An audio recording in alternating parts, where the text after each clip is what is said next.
End of the match.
somebody can tell me what's missing from this fight, I will give you a prize. That's right, a mini gripper. Yes. Oh, thank you, John. 10,000 RPMs. That's right. Or 20,000 RPMs. Who said? You're on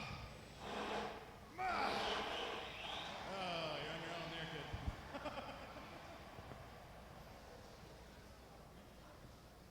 All right, looks like our box is locked and ready to go. We have our first fight of the day in the 12-pound category. It's going to be a bar spinner against a brick. So hopefully we see a lot of juicy destruction in this fight. In the red square, we have the bar spinner of Fiasco. Fiasco, are you ready? He's ready to go. And in the blue square, Steel Stiletto. Steel Stiletto, are you ready? All right, here we go. 3 minutes on the clock. It's Rumble fighting time! Steel Stiletto comes out. Fiasco with a lot of speed, but misses. Oh! Steel Stiletto seems to have lost 2 wheels with a mighty strike from Fiasco. Fiasco's blade seems to stop though. Can he get it spinning back up again? It's trying to spin it back up again. Fiasco's dropping parts left and right. Oh! Steel Stiletto's going to have to go into a spinning defensive maneuver because it's lost its forward and backwards translational movement. All I can do is spin, and more parts coming out. Driver Tony is the master of the crab spin maneuver. Basically, he's used to having his robots with one side of the drivetrain available, so he knows how to move the robot around. A spinning bar on Fiasco seems to have stopped moving. It did get in a really good strike on Steel Stiletto, knocking its port side off. Now, it's just a shoving match now as Steel Stiletto attempts to drive with only half of its drivetrain left. Amazing, very good. Tony's been fighting robots for as long as I can remember. Her first event was back in BattleBots with Palindrome, but oh, we got smoke on the floor! This bot is on fire! Count down, 10, 9, and it 8, looks like Tony's robot 7, is 6, down 5, for the count. 4, 3, Ladies and gentlemen, 2, 1. this bout is over! Let's give Tony a big round of applause. Tony, you gonna be able to fix it? Tony, you think you'll be able to fix it? She says she can fix it. You guys are gonna have to fight over it. Ready? Fight! No, I'm just kidding. In the box, once Another versus, what do you got over here? Upchuck. Nihilistic something complex versus Upchuck. The box is locked. The lights are on. Ladies and gentlemen, it's robot fighting time. All right, in the red square, we have the vertical spinning drumette of Upchuck. Upchuck, are you ready? Jeremy, ready to go. In the blue square, Tony going back-to-back fights here with Nihilistic Naysayer. She's ready to go. 3 minutes on the clock, 12-pound category fighting action. Fight, robots, fight! Ooh, yeah, big hit there. Parts starting to come on. Nihilistic trying to get some point. Upchuck's got the drop, No, Tony, you're losing parts.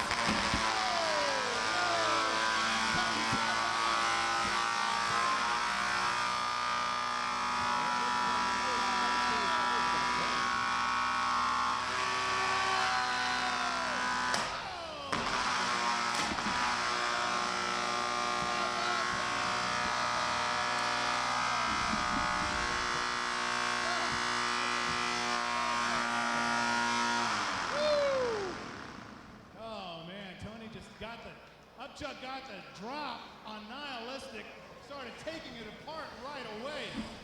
All right, you're running out of robots. You're gonna be able to make one out of the pieces you're putting together here? You want to plow their snow from their driveway? Ned, I see you got a pokey stick. This is probably one of the Category fight. Box is locked. Lights are on. John, tell us what we have. In the red corner, we have the Kit Pushy Bot, the Kit Master himself, Trilobite. trial lights ready to go. In the blue square, we have Slopopotamus. Slopopotamus, are you ready? All right, he's ready. He already jumped the gun and hit the button without my knowing. You're jumping the gun here. Calm down. You're good. You're good. 3 minutes on the clock. Beetleweight fights. Fight, robots, fight! And there goes the little flapjack robot against the drum spinner trying to get in the lineup to get a good strike. Oh, takes part of a little bit of the stage. Can't hardly see it. It's kind of, sometimes the bumpers just swallow the robots up.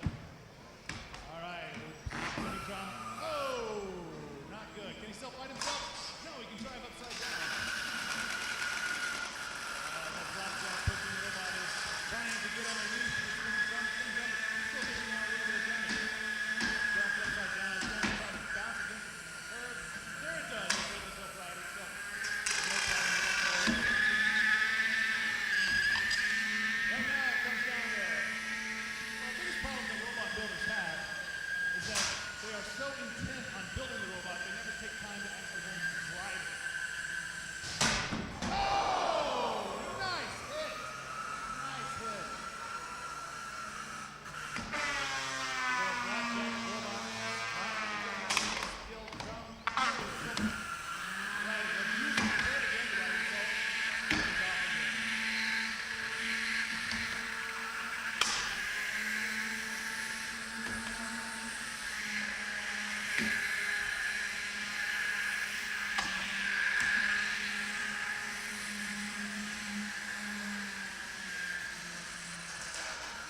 And it looks like Lee Smith is driving the red robot, doing an excellent job. And definitely he's putting in his time with driving, using a lot of tactics to stay away from the drum, pin it up against the wall. The drum's on the attack, trying to, oh! Nice sliding the wall, the drum's going, so dishing out damage.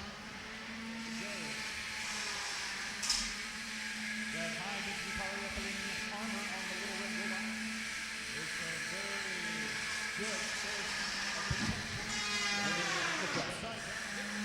Under 1 minute. Under a minute. I mean, something's got to happen in a minute. What happens if this doesn't end in a minute? Well, let me tell you what's going to happen. We're going to have to go to the judges with it. Nobody wants to go to the judges. Because the judges, well, how can I put this politely? They go to short butts here today. Oh!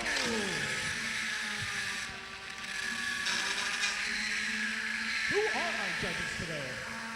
There they are, sitting arena side. Low, they look at Mo, Larry, and Curly.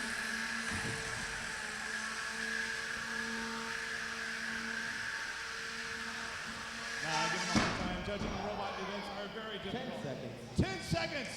Where's the clock? Where is the clock? Show me a clock somewhere. Let's count it down. 3, 2, 1. This bout is over.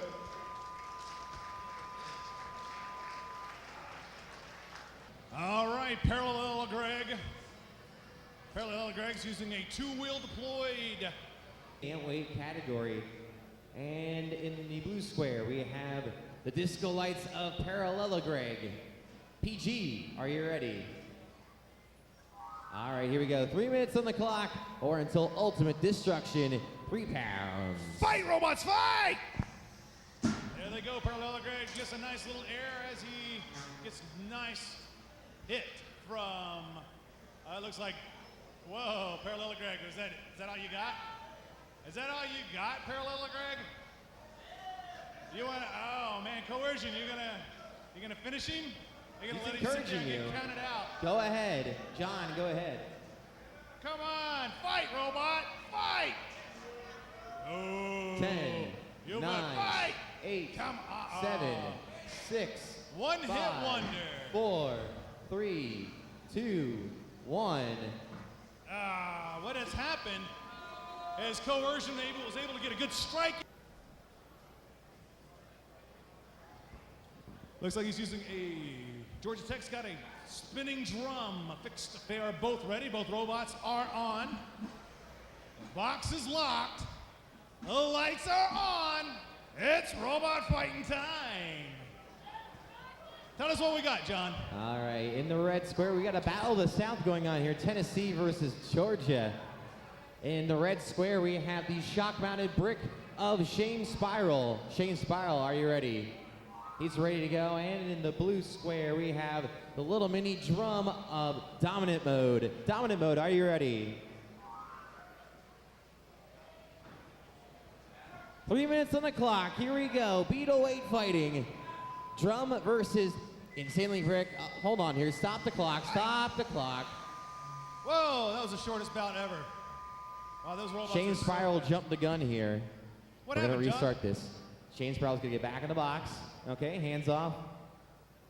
One more time here. Both drivers, are you ready? Push the button. Both drivers are ready to go here. 3 minutes on the clock. No false starts allowed. Ooh, there they go. Just jetting across the floor.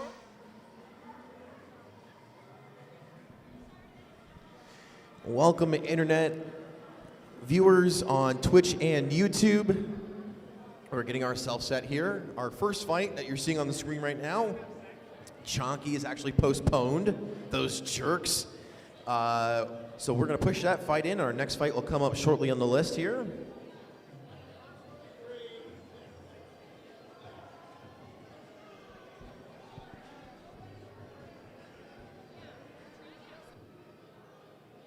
There we are. Marathon and Riperoni to the box. Welcome, fans, to Motorama Robot Conflict 2022. This is day 2 of our tournament in the main box. Today, you're going to see robots in 2 weight classes. Technically, we have 3 weight classes, and I'll tell you in a second. We have 12-pound Hobbyweights. We have 30-pound Sportsmen. And now in the box, to start things off, we have 2 30-pound Combat class robots here. These are full combat, so you can see a lot of spinning heavy weaponry, and these 2 are going to be no exception to the rule. You have a drum spinner and a big vertical disc going head to head.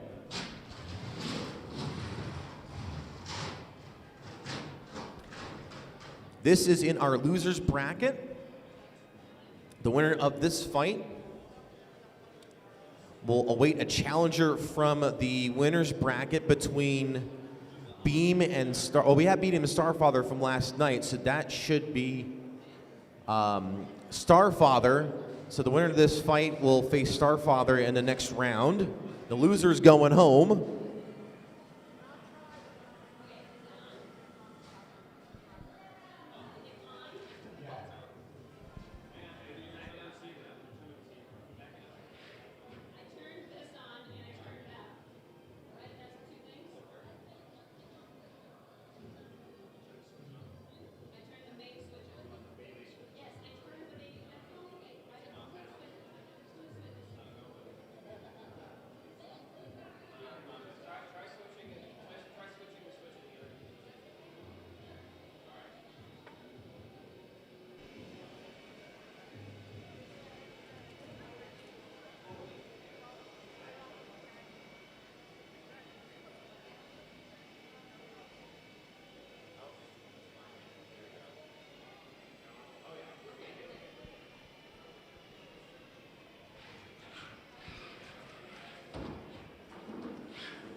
Okay, our box is locked. We are ready for our first fight of the day in the red square.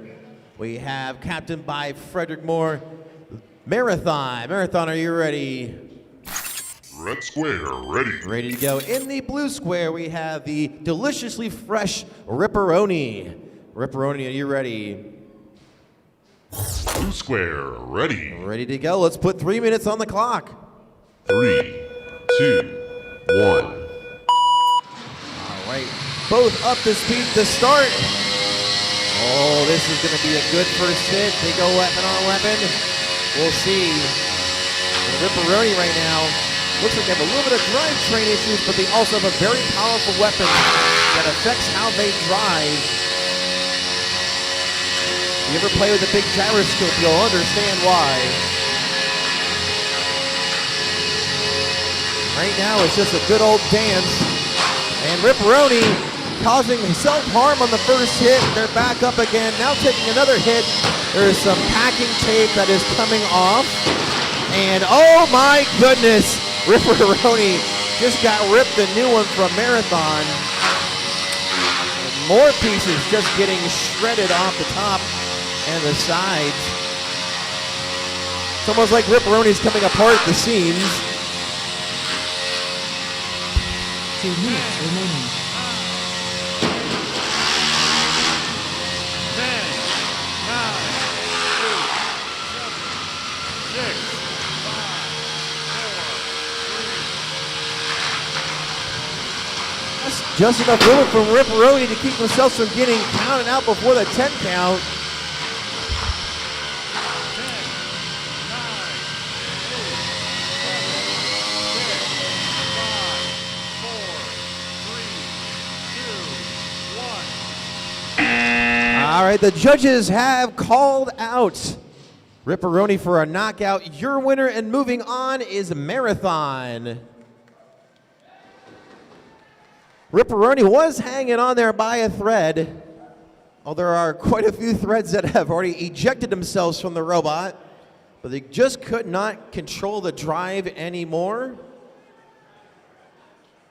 Marathon's gonna move on. Tough break for Riperoni, but they win my appeal for the cutest aesthetic of the whole weekend there. Great pizza theme, some fresh paint.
All right, next in the box, we are going to need His and Hers and Son of Kram.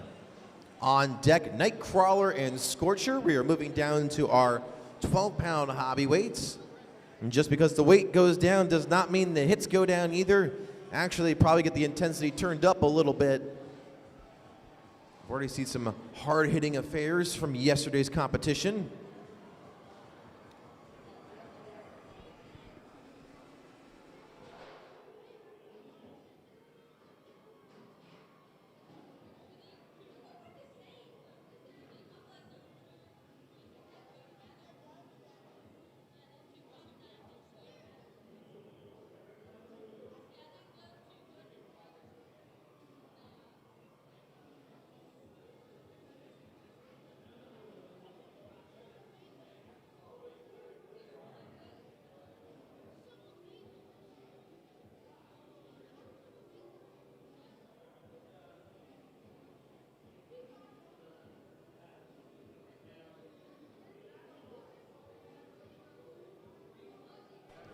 Do we have Son of Kram? Son of Kram, right? Need you in the box. Thank you.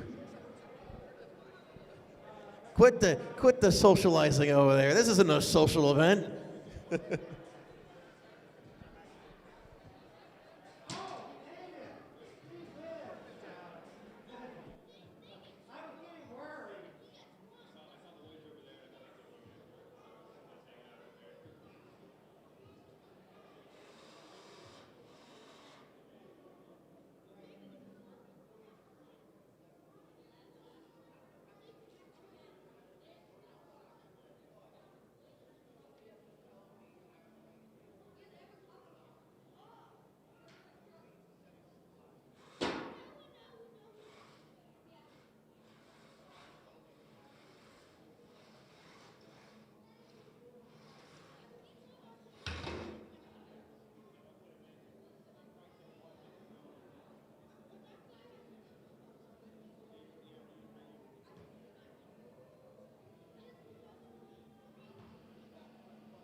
Okay, our box is locked. Looks like we're ready to go for our next fight here. In the red square, we have Son of Kram. Son of Kram, are you ready? Red square, ready. In the blue square, we have the duo of His and Hers. His and Hers, are you ready? Blue square, ready. All right, let's put 3 minutes on the clock. This is 12-pound Hobbyweights. 3, 2, 1. And we begin to a fast and furious start. These bots are gonna bounce around quite a bit. They are 2 6-pound robots against 1 12-pound beast.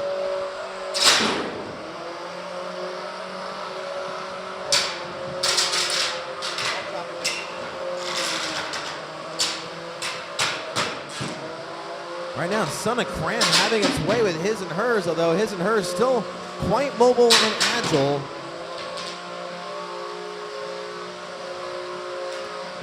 The red robot of His and Hers was hung up to dry momentarily, but freed by a partner. Good on you.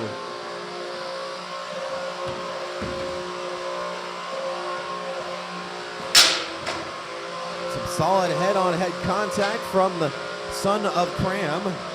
2 minutes remaining. Now these smaller robots, while being heavily armored, you know, they're holding up quite a bit. It shows you the durability of these machines. Oh, Kram doing a nosedive.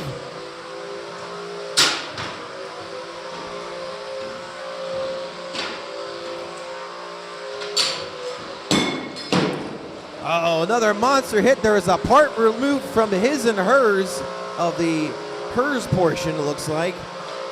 Wheel guard has been ripped off. We're halfway through this fight. The white sparks you're seeing is some titanium being ripped off of the His and Hers robots. There's a massive hit from Son of Kram.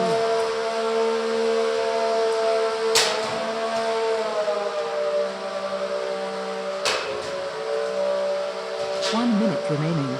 We're down to 1 minute left in the fight.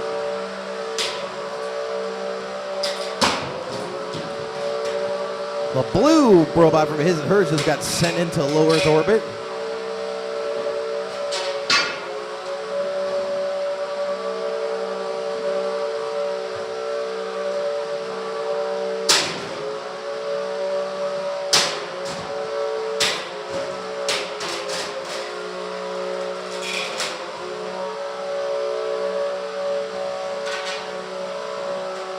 The red robot looks like it has one-sided drive left because it's just spinning in circles, flailing around.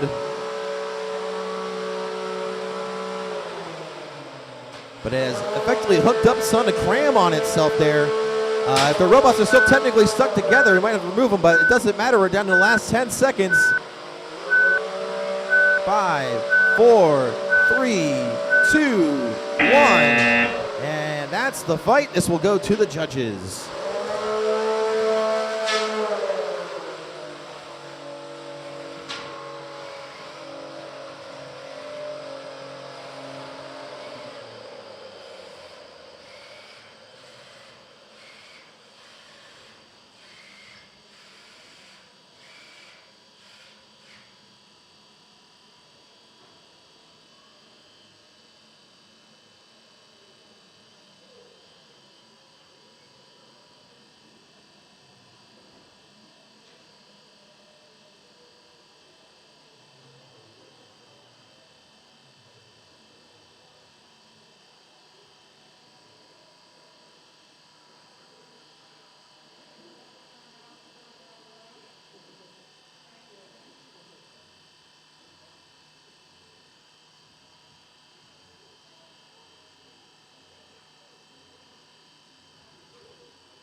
Judge's decision is in. Your winner, Son of Kram.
Next in the box, we need Nightcrawler and Scorcher. On deck, the Fast and the Flippiest and Crunch Time.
We'll be ready to call a fight. 1 second here.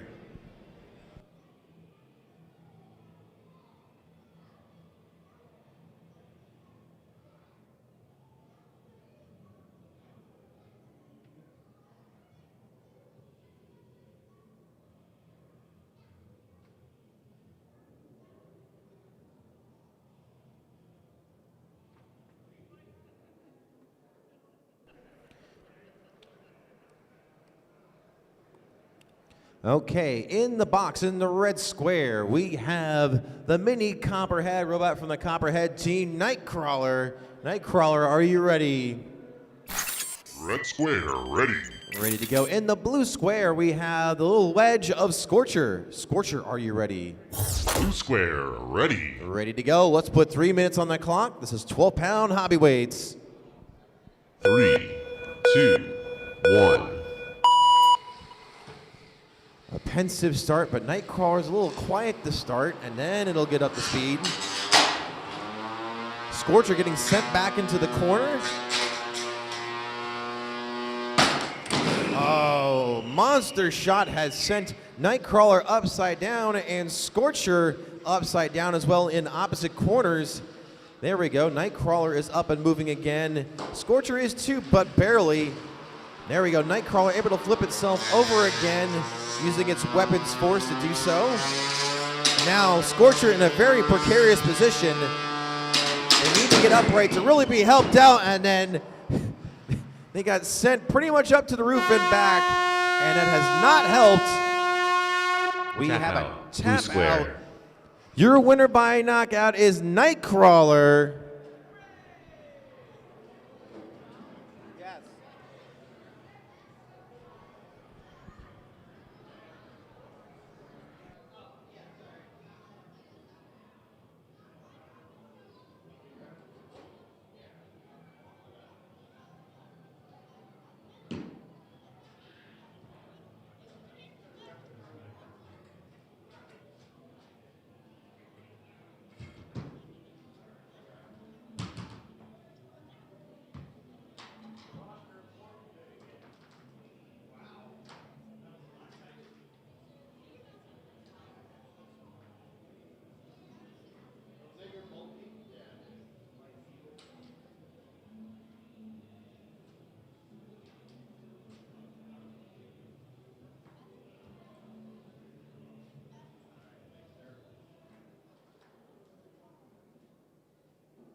Next in the box, we need the Fast and the Flippiest and Crunch Time. Oh, sorry, that was a postponement. I apologize. We need Woodsman and Llama. Sheen in the box. On deck, we'll have Chonky and Lockout.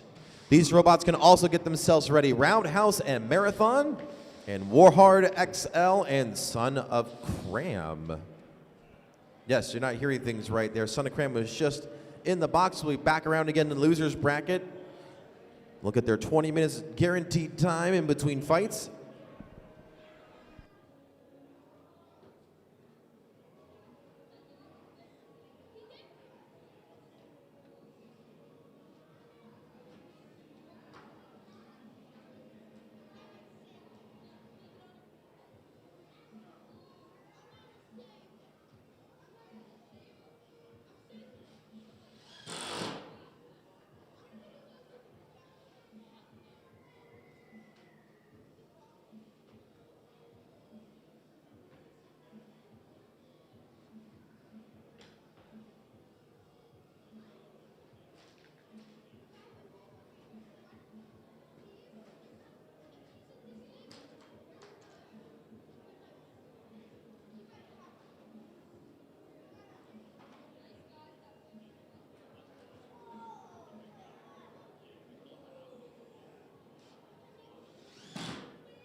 powering up in the box here, the always strong suplex machine known as Llama Sheen from Andrew up in the big Canadian North. He's also part of the Deep Six team on BattleBots.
All right, our box is locked.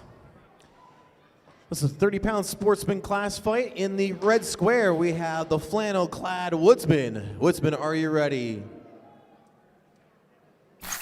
Red square, ready. Ready to go. In the blue square, we have Llama Sheen. Llama Sheen, are you ready? Blue square, ready. He's ready to go. Let's put 3 minutes on the clock.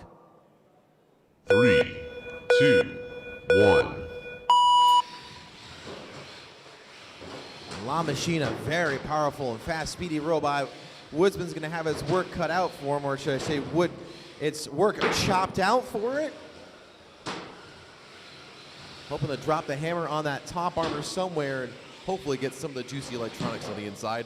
Look at that deadlift slam. Even with the forks being all the way out, the center of gravity shifting Llama Sheen forward.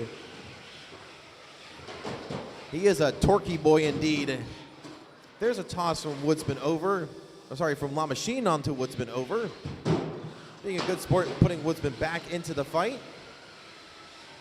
Now it looks like the chain never really was on the axe for this fight, actually. And Woodsman's just being tossed over. The sportsman weight class event this weekend is being contested in round robin. So all these competitors get to face each other off, and the best win-loss record will go home the winner. We have a tap out with the suplex. Tap out, blue square.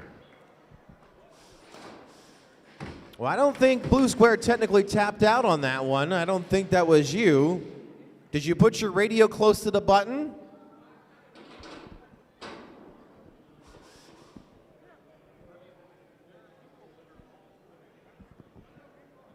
We have had some technical issues with our buttons this weekend, putting the transmitter near the button. We're going to restart the fight at 2 minutes. I don't think we'll need it, but we're going to restart the fight at 2 minutes. Just go press the 2. Yep. We'll start the fight back up again here because there was just under 2 minutes left to go. Yeah, just press and hold. 3, 2, 1. All right, Llama Sheen can put Woodsman back down again here, and we can continue on. We've had a couple issues with the tap-out buttons this weekend. So sometimes we've had some premature tap-outs. And we know Llama Sheen did not want to tap out, so we're going to let them go for a little bit longer. As long as Woodsman's game for it, we're game for it too.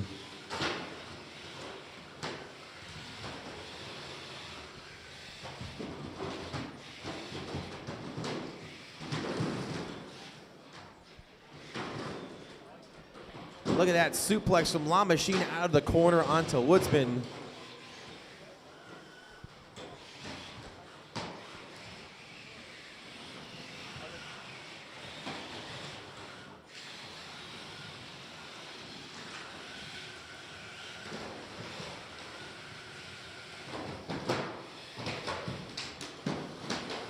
One minute remaining.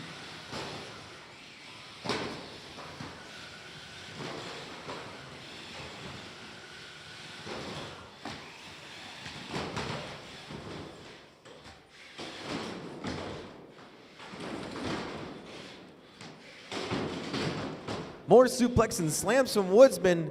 I think they're happy just to have the experience in there. There's the proper tap out. Tap out, red square. Has Woodsman tapped out? Yes? Okay, we're just double checking since we had a couple issues. Your winner moving on is Llama Sheen.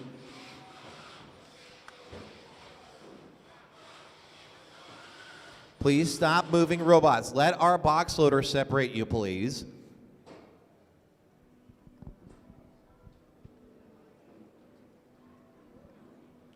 Repair box loader, no money. Let him do the job for you. We need Chonky and Lockout to the box here next, and then Roundhouse and Marathon on deck. We're gonna move over to our 30-pound combat class fight. Now, the two boxes you just saw were sportsmen, which are, we call them less lethal. They're more of a beginner-friendly class where it's no high kinetic energy weapons. So you see a little bit more on the interesting design aspect. Now we're gonna move over to the heavy hitters.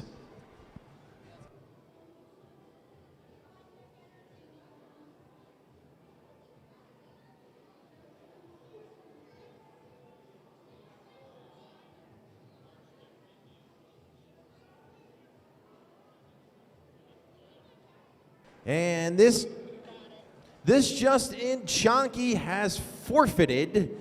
They are out of commission from their fight from yesterday. They just can't get the robot repaired in time. Lockout gets to move on just by sheer endurance. So they can go back to the pit tables and top off the batteries. We're gonna put Roundhouse and Marathon to the box, please. War Hard, XL, and Son of Kram on deck. And if you're gonna tell me if somebody's gonna postpone again, I'm gonna punch you in the face.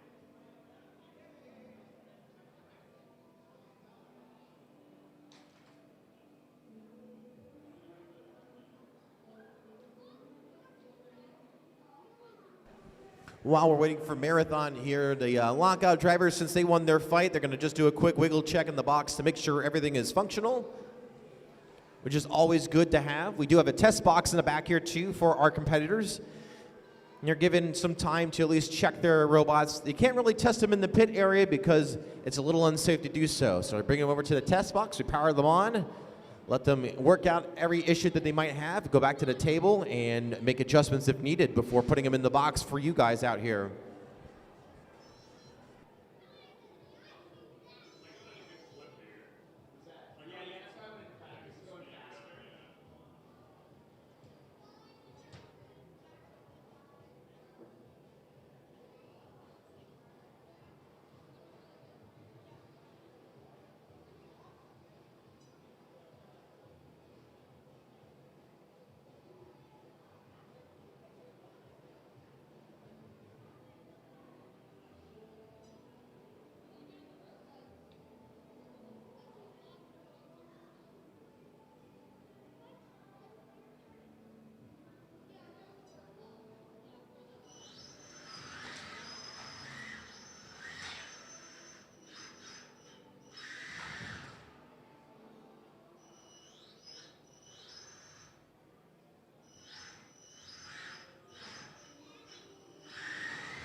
Our next two bots are at the box.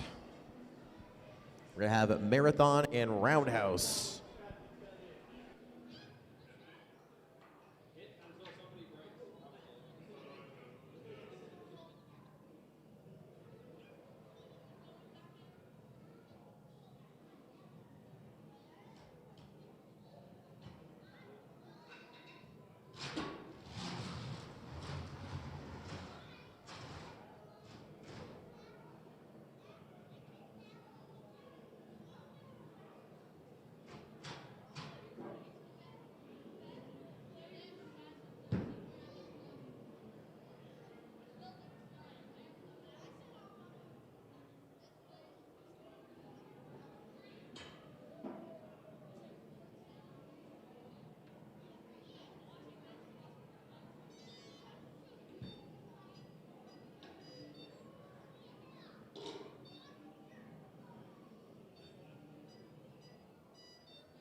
Okay, our next two bots are in the box.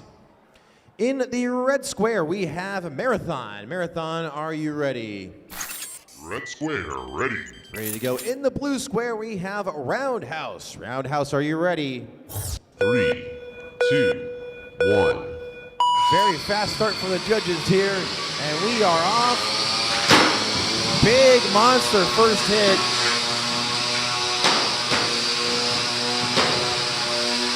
Guys are not holding back because the loser's out of the competition. The winner's moving on to loser's bracket here. Marathon taking advantage of Roundhouse getting bumped. And right now, Roundhouse polishing our buffer layer of Lexan. 5,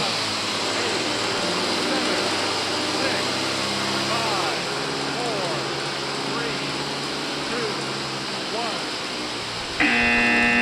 And the judges have declared a knockout for Roundhouse. Your winner, Marathon.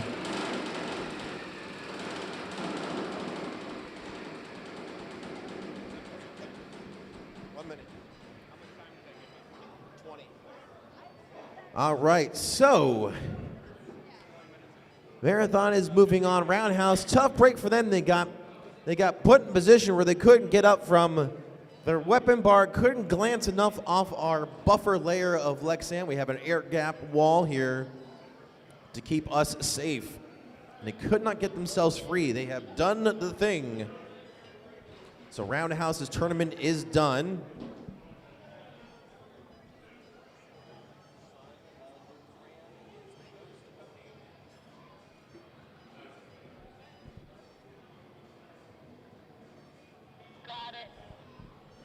We have a postponement for Son of Kram.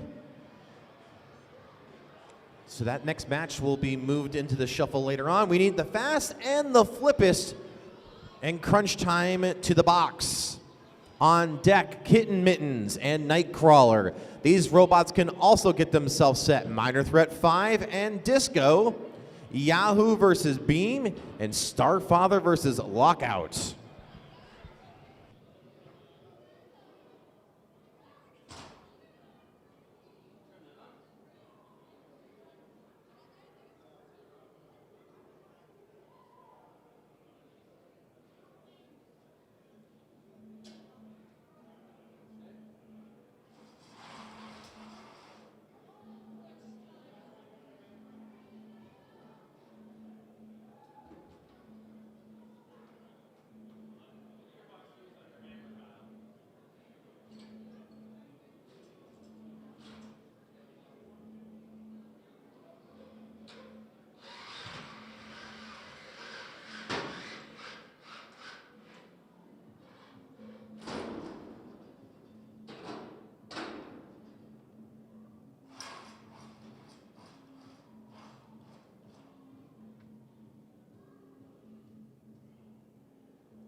Our next two bots are ready to go in the box here.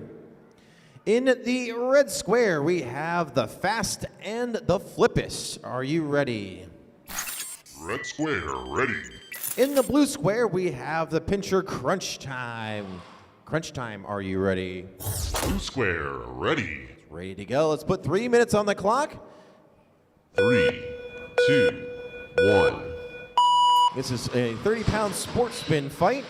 Once again, we talked about innovative design, a little bit more off-the-wall ideas. So we have a pincher, a very nice machined pincher versus a staunch lifter.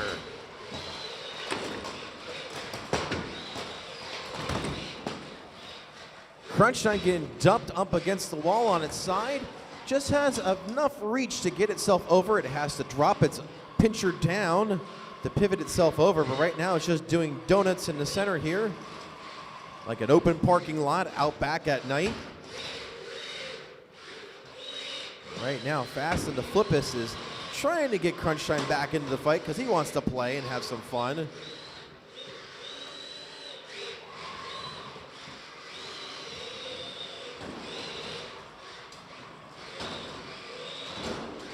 Another slam into the wall from the Fast and the Flippiest. 2 minutes remaining. Just can't seem to get him over. It might be that the lifter has started to fail, like many of the sequels in the Fast and the Furious films.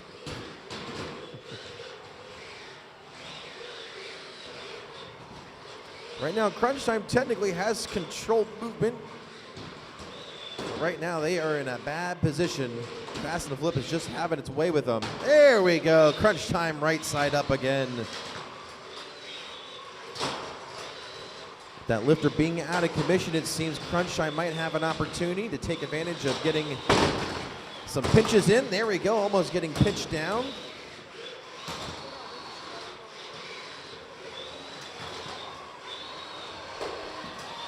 Oh, there we got some pinching going on. Oh, he actually punctured him in and slamming into the glass, taking him to each of the walls. You got kind of beat up with this 1 disc minute right remaining. here. What is this made out of? Aluminum foil?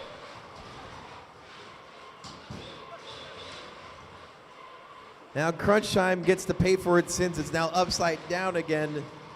But he got through the top armor of the Fast and the Flippiest. It's good to see that pincher in action. My understanding is hydraulically powered. Just about 30 seconds left to go in the fight.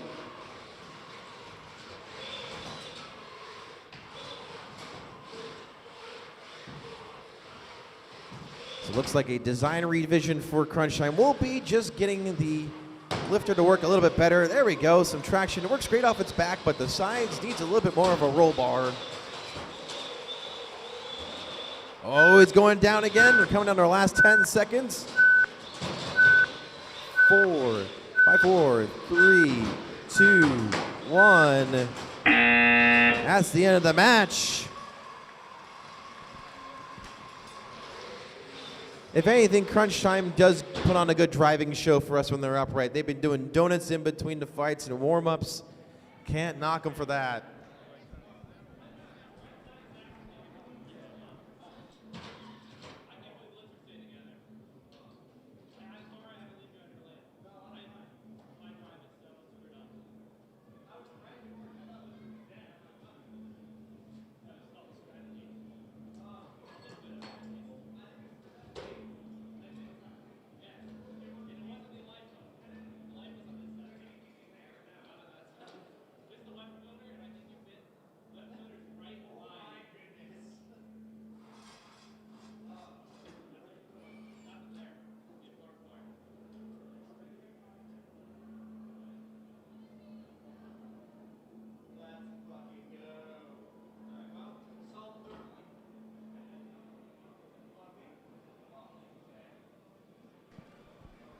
While we are waiting for the judge's decision, we are going to need Warhard XL and Son of Kram in the box, I believe. Oh, sorry, we are a couple fights behind here. The fight list needs to be updated. We're going to need Kitten, Mittens, and Nightcrawler into the box next.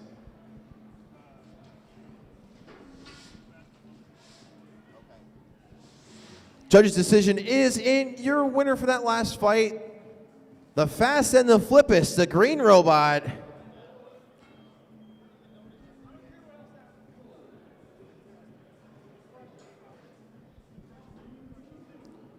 We're going to drop down to our 12-pound Hobbyweight fight next. Kitten, Mittens, and Nightcrawler. On deck, Minor Threat 5 and Disko. These following bots can get ready. Yahoo, Beam, Starfather, and Lockout.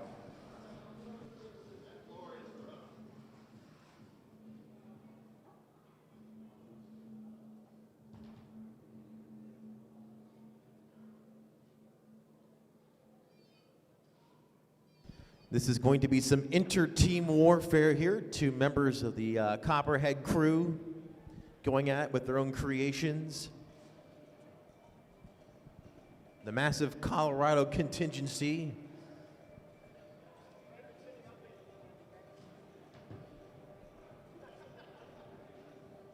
Kit Mittens coming off a tough break in its last fight, getting put nose up, wiggling its butt in the air.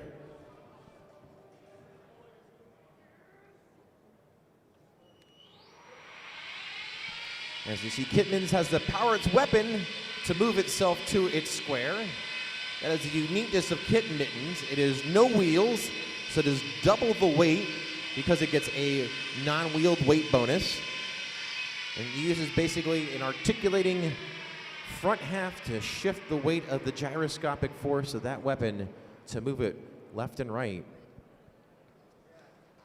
Red square, Nightcrawler, are you ready? Red square, ready. In the blue square, Kitten Mittens, are you ready? Blue square, ready. We're gonna put 3 minutes on the clock.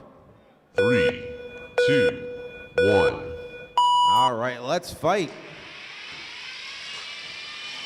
This is in our losers bracket semifinals, or quarterfinals, I should say. Kit Mittens getting tossed and then sent into the corner. Massive hit, but the Mittens is back up and moving. Just has to lick its wounds a little bit before coming back around.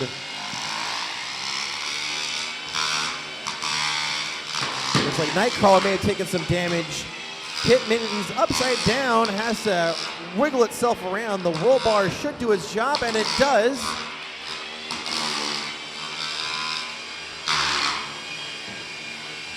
Kit Mittens seems to be tweaked a little bit to the side right now, but it is still technically moving.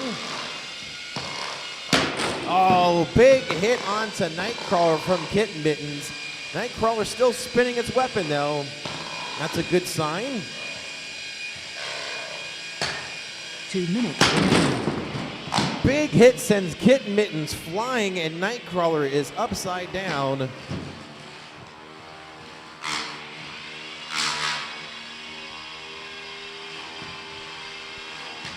Both robots a little wounded, but they are still game for more hits. Nightcrawler looks like it's down to one side to drive. Just trying to will itself toward for another hit. They're gonna go weapon on weapon, it seems.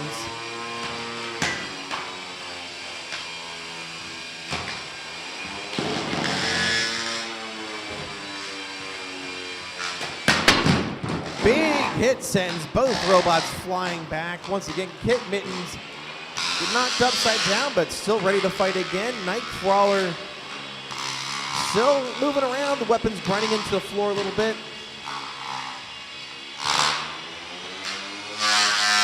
1 minute remaining. They're just doing the backwards wheelie in. I guess it's a fast way of getting around. They are really scraping into the ground now. Something must have gotten knocked loose and has sent the weapon a little bit lower into the ground. Kit Mittens almost getting a careening shot.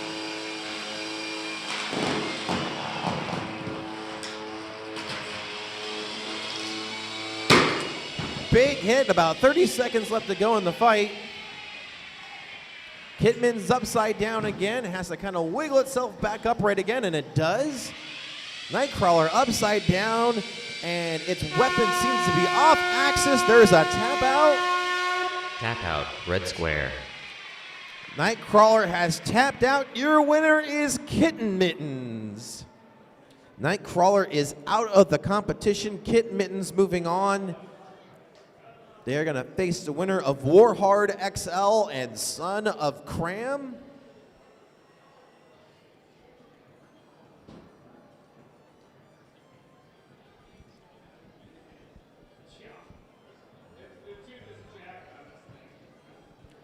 Next in the box, we have a Hobbyweight winner's bracket fight. This is going to be Minor Threat 5 versus Disko. It should be pretty heavy hitting.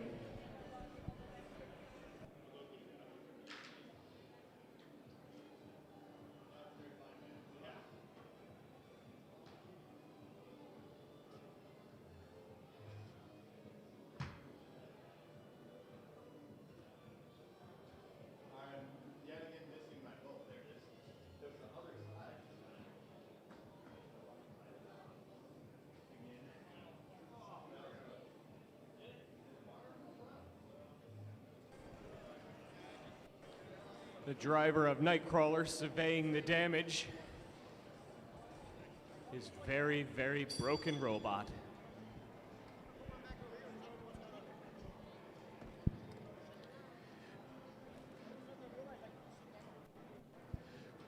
We're going to do some quick floor repairs. That gourmet violence.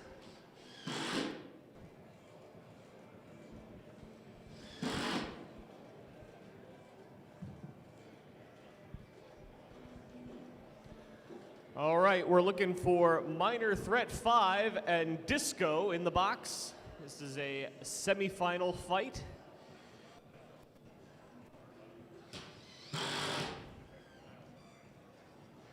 Just by random chance, these two usually meet earlier in the brackets and then one of them dominates their way back through the loser's bracket. Not this year. First time they're meeting in the semifinals, but almost always a good fight.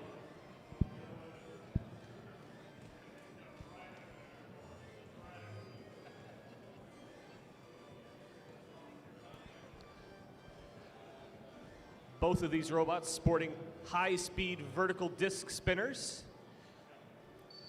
Disko a little more armor heavy on the front, but otherwise pretty similar.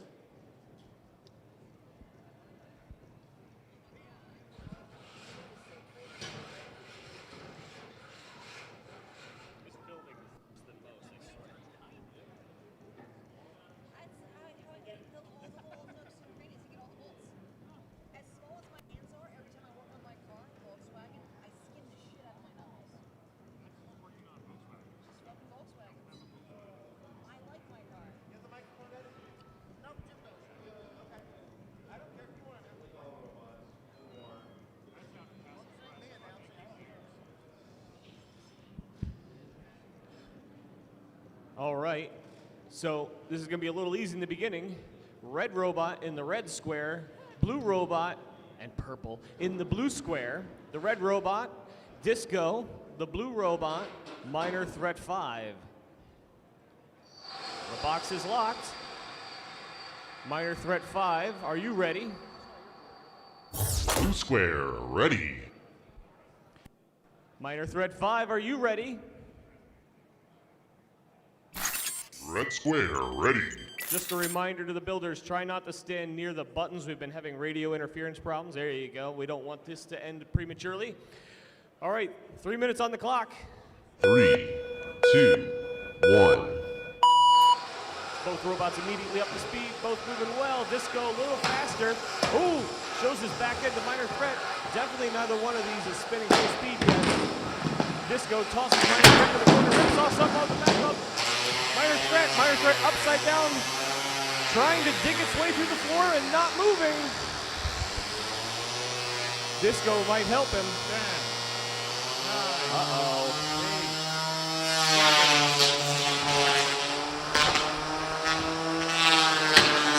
Minor Threat's corner to knock himself back over. Disko's just going to keep helping in his own way of cutting a hole in the back of him. Oh, he's on he's back on his wheels. Disko, much more maneuverable than Minor Threat so far. Minor Threat tumbling across the arena. That's not a wheel, Minor Threat. That's your weapon. 2 minutes remaining.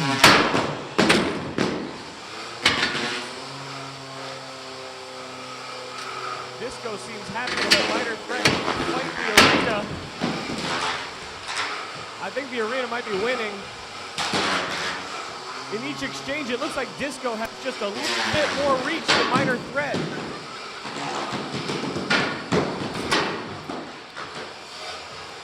If you asked the driver of Minor Threat, he would say this is all planned. He would be lying.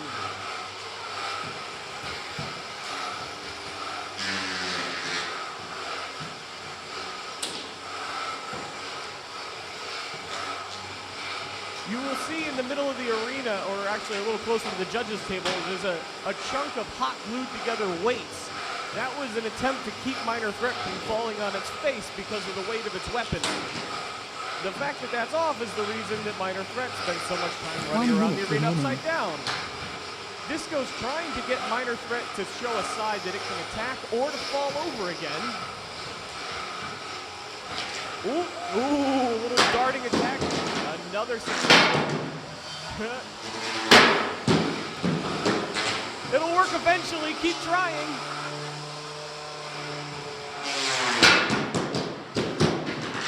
See?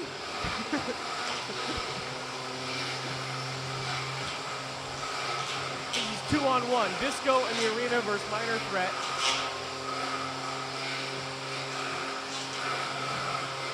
When these robots have just this incredible amount of energy in these weapons, you can see how hard it is to turn them.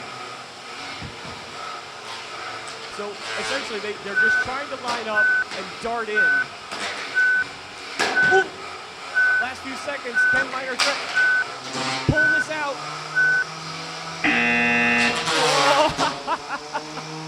Okay, when you slam on the brakes, you immediately go upside down. Well, judges.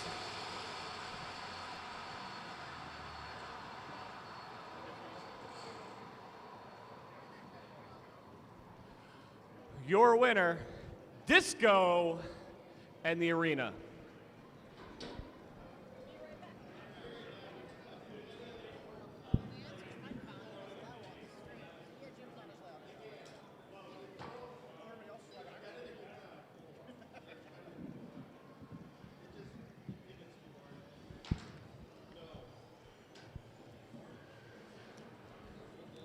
Will the drivers of Disko and Minor Threat take a stop by the judges' table so I can find out what your record is against each other, seeing how you've been fighting for 5 versions of Minor Threat now?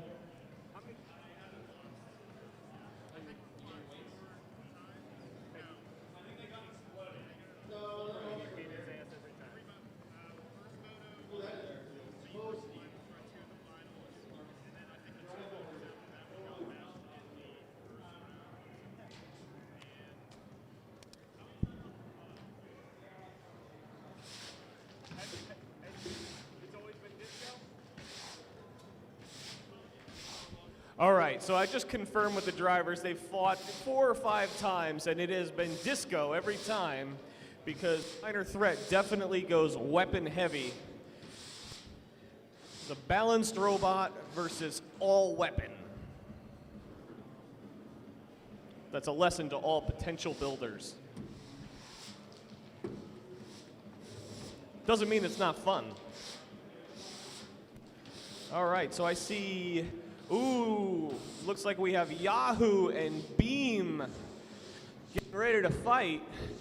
Yahoo, an extremely dialed in drum spinner, and Beam, the big horizontal bar that will not die.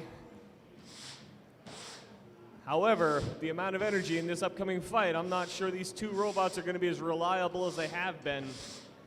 But who knows, this could be 3 minutes of chaos.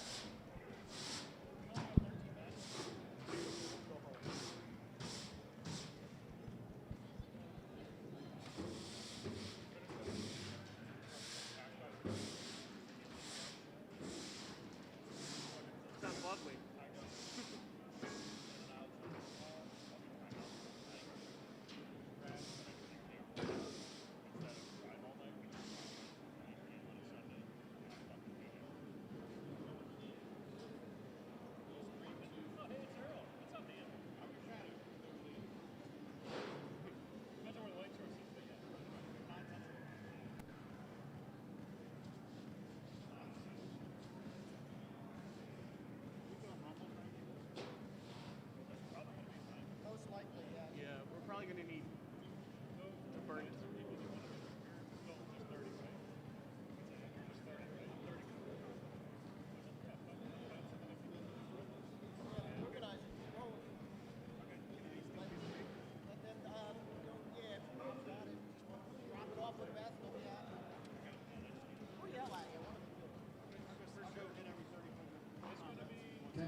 Our box loader getting everything ready for this, I believe, semifinal fight.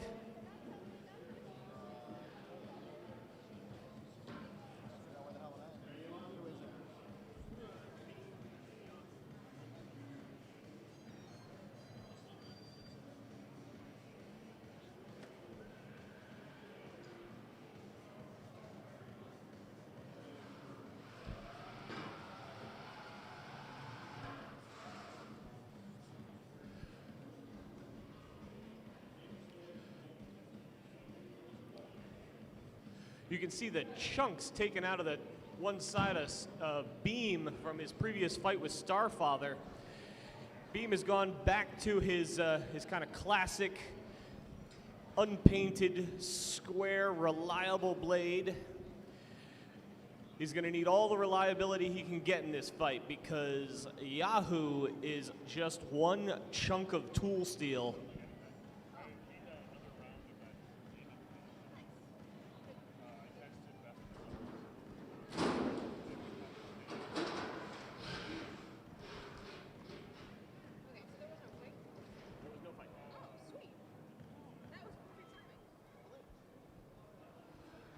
Okay, Yahoo, are you ready? Red Square, ready. Beam, are you ready? Blue Square, ready. Okay, 3 minutes on the clock. 3, 2, Don't blink. 1. Ooh, that might have been a little early there from Yahoo, but it doesn't seem to have mattered. Both robots at speed. Beam gets chucked into the corner. Yahoo's on him like a bulldog. Beam backs up, gets his blade back up to speed. He's got to keep enough distance. Stay out of the corners.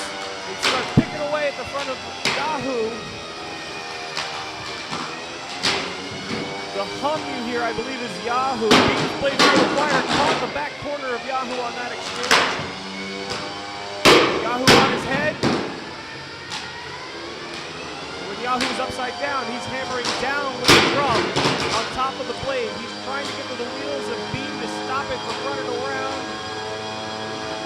Beam is trying to circle Yahoo and take shots at the corners. Like that.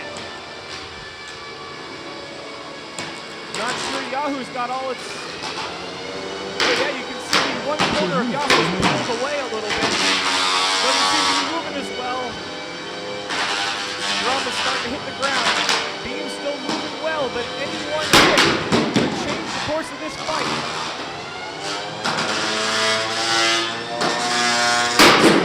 Massive hit sends Yahoo into the wall. The belt came off somebody. Oh, we got a tap out from Yahoo. Your winner Tap is out, Red Beam. What a fight.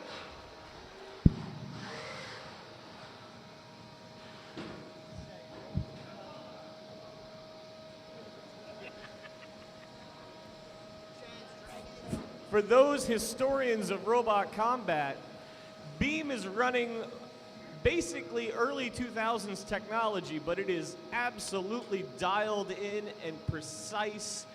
All the weakness has left the robot, and it just, if it's still spinning, it's winning. Spin to win, baby. Spin to win.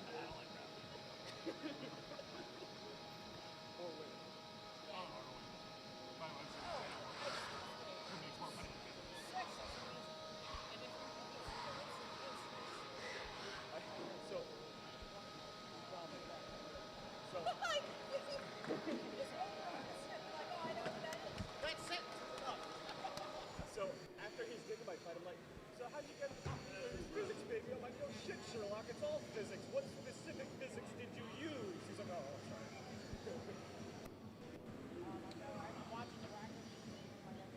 I didn't see how you set your shell up because it was spinning.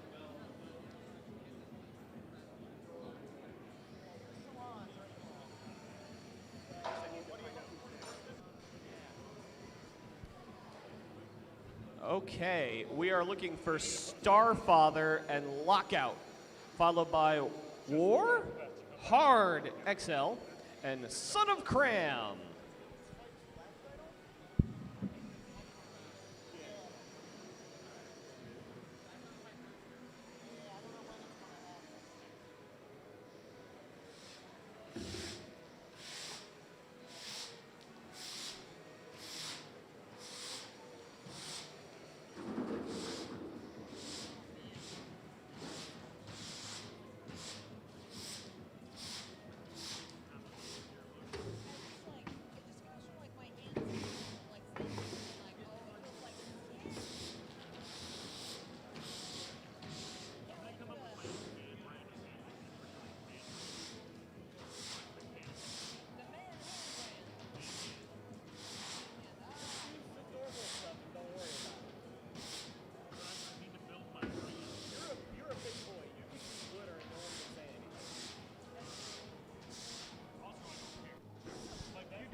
All right, the first robot into the box is Starfather.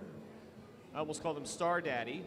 But Starfather is an interesting, we'll call it unique robot. It's very effective, where the large wheels keep its body safe from most robots. They can't hit it. They can only hit the flexible polyethylene wheels.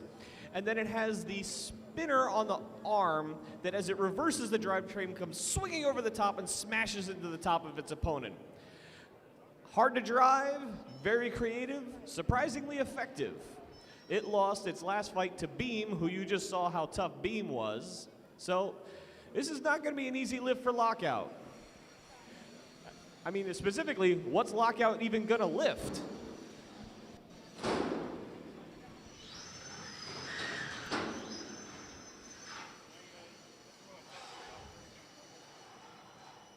Okay. Red Square, Lockout, are you ready? Red Square, ready. Blue Square, Star Padre, are you ready? Blue Square, ready. Star Papa's ready. 3 minutes on the clock. 3, 2, 1. Doesn't care. Okay. Lockout directly under the arena floor, trying to get away. It's given enough time for Starfather to, oh, spin, ooh, big hit, and he appears to be slightly stuck into the lifter arm of Lockout. So, interesting, okay. You're not stuck to me, I'm stuck to you, and that didn't work. Okay, it worked though, they're free. So Lockout can really only grab the wheels of Starfather, which is unfortunate because the wheels are moving. Blade on Starfather's back up to speed. Lockout's small enough to where it makes a very difficult target. Oh, as I say that, he gets hit twice.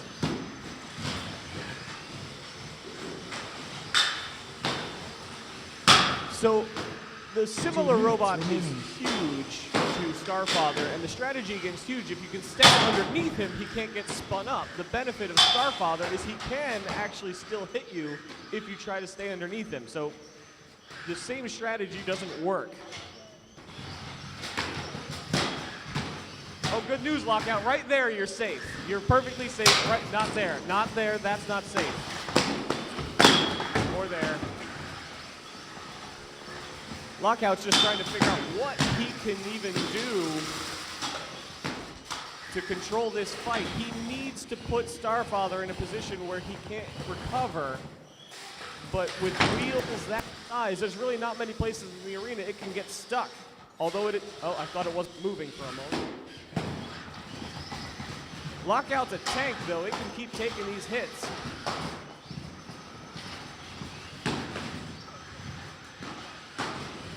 One minute remaining. The blade on Starfather's been stopped for a while, which is good news for Lockout. Another hole in the arena floor.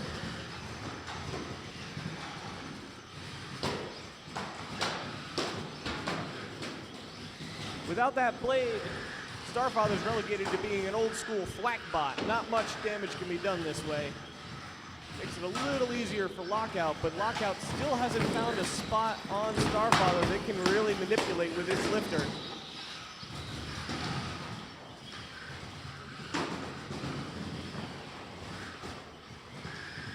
Uh-oh. Looks like Lockout might be down a side of drive. Come down to the final 10 seconds.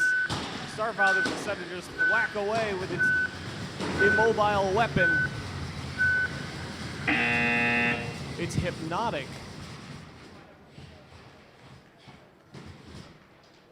All right, we're gonna see what the judges say about that.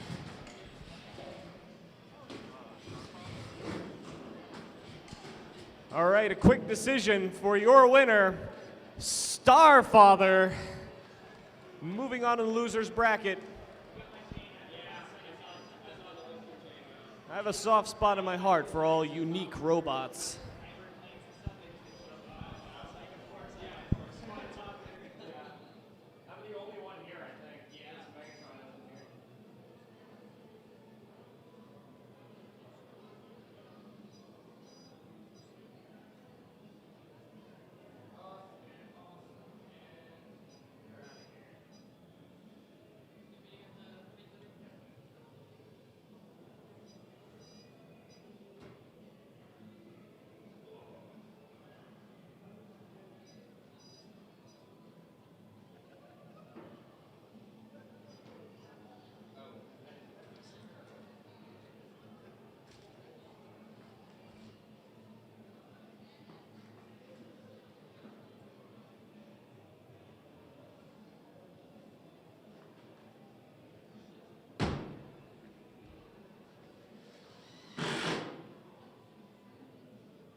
We are looking for War Hard XL versus Son of Kram, which I think is a second time these two have fought, if I remember correctly, and I think the first time was excellent.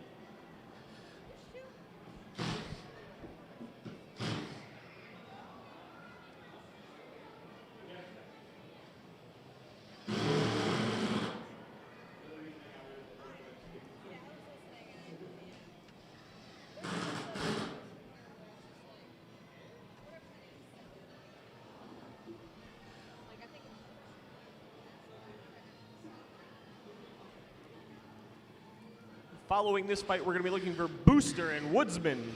Booster and Woodsman, you are on deck. Then Crunch Time. Nope, that's a forfeit. Pennbot versus the Fast and the Flippiest.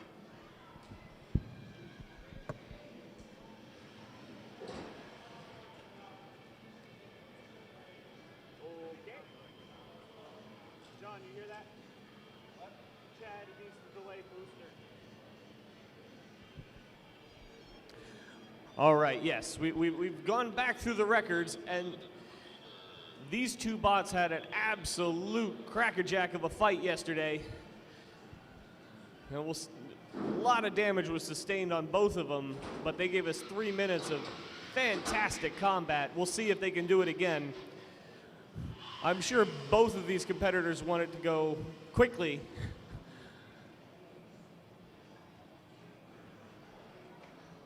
All right, the box is locked.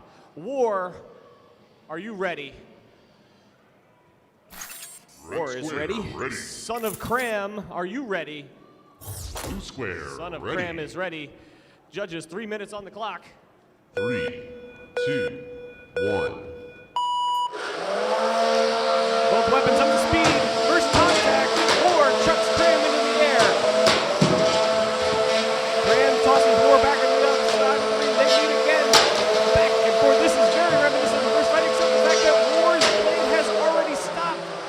He's trying to get it back up to speed as usual. Kram, no signs of slowing down. He tosses War on his head.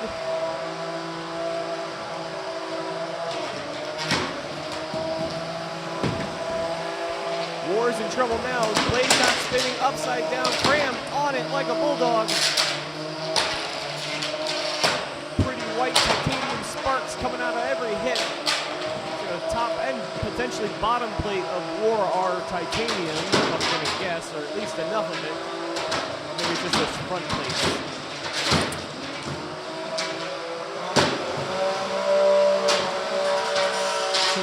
Son of Kram finds an additional gear, cranks that weapon up even more.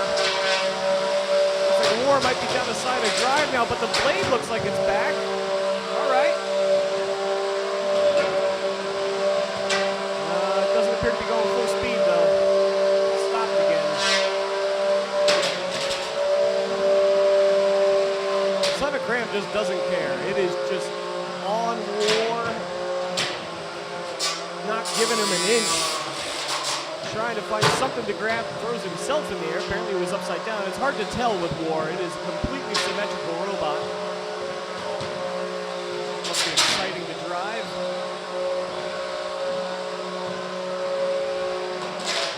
Just a little bit of motion out of War, but just enough to keep it from getting counted out. Kram fights even more speed, and apparently the blade on War is running for a mirror. Maybe he's getting knocked in, started spinning by impacts from Son of Kram. Well, it's definitely spinning on its own, just not with any real power. Kram chewing away at the bull heads on the other side, tossing War into the wall. No motion now. 10. Just enough to stop Rob from counting. Oh no, has Son of Kram's blade finally stopped after many, many fights? We're down to a pushy match. Son of Kram still has both sides of drive. War has half a drive and half of a weapon. And neither robot's particularly wedgy, so they're just nuzzling in the center of the arena.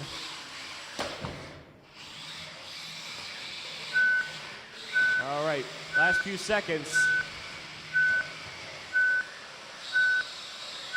If they had arms, they'd hug.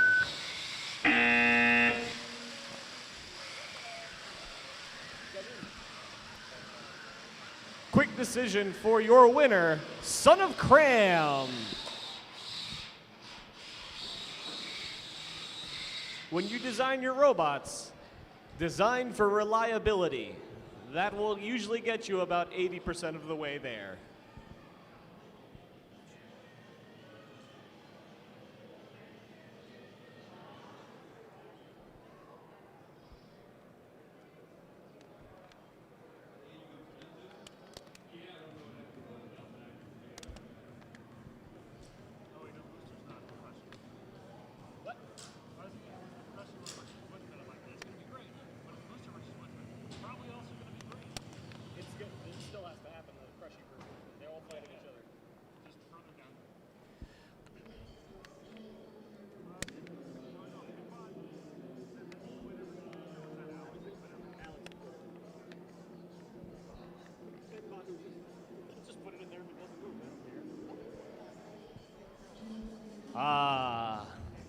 It's a new day, And a new opportunity for people to witness the glory that is Pennbot, the legally acquired traffic cone that decided to take a second life as a fighting robot.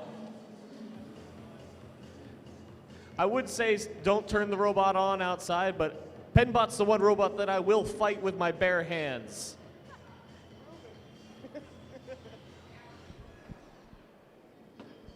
So, for those of you who haven't seen Pennbot yet, it is here to die for your entertainment. With its structural caution tape, its, we'll call it aggressive styling, and again, structural tape and structural stickers I now see. I'm pretty sure those stickers are doing some real work. And then a poor DeWalt drill that deserved better than this. You guys are supposed to be in the arena, by the way.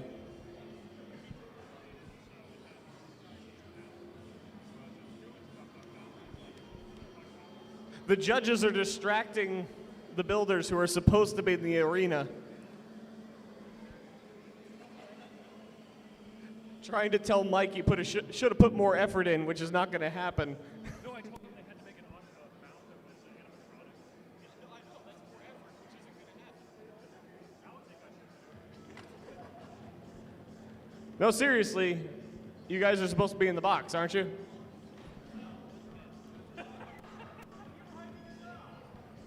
Yeah, hype complete. Get in the box.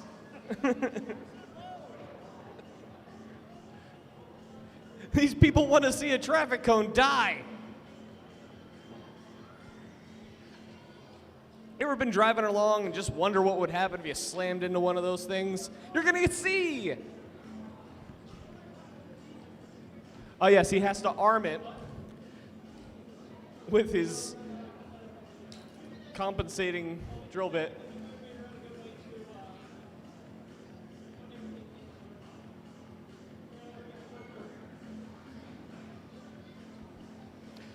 So the Fast and the Flippiest has been a very effective flipping robot, easily dumping their opponents on their head over and over and over again. Now, Pennbot provides a unique challenge in that it's very hard to hold on to. He's trying to intimidate Pennbot by hoisting his children into the air in front of him.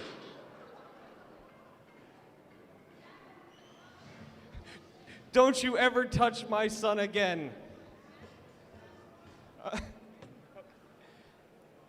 Are we not going to close the door for this one? Do we just not care?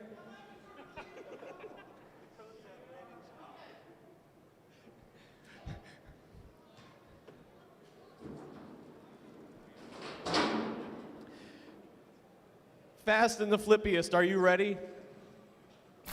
Yeah, I thought you might be. Someone's got to go to the other side of the arena and hit the blue button. Blue square, ready. Pennbot is, of course, ready. Judges, are you ready? They're on their phones. 3 minutes on the clock. 3, 2, 1. All right, he's going to beat the traffic cone with the trap. Oh, no, it's bent already. Did the drill fall out? Well, I mean, this is like cannibalism. All right, he took his hat off. He's serious now.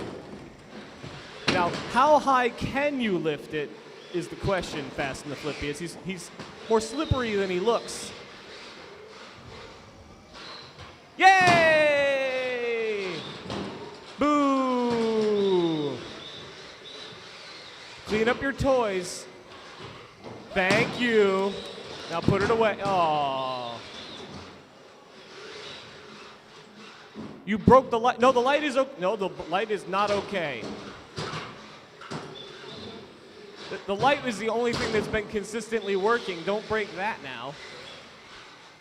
So the high... 2 minutes remaining. Nobody was upset about that. All right, so Fast and the Flippiest, the high bar was being able to turn the power switch off on the top of... Oh, there it is, yes. Hit the power switch. Come on. It's harder than it looks. Oh, okay. We really should be counting, but it's fine. Oh, he did break the light. Now I'm not your friend. How do we know if it's on? It might be dead. I think oh no, okay. I was worried the light was integral to its function.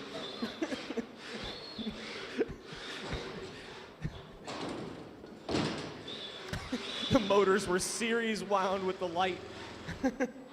Okay. 10, 9, 8,000 points for style. 1 minute remaining. 4, 3, 2, 1. We're sad it's over, but we're glad that it happened.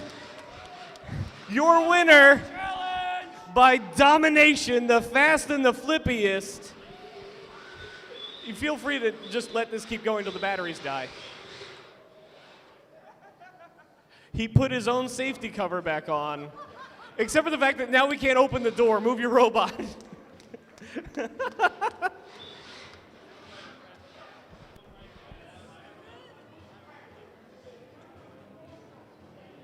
That just brightened my day. And it was already going well because crunch time bit somebody.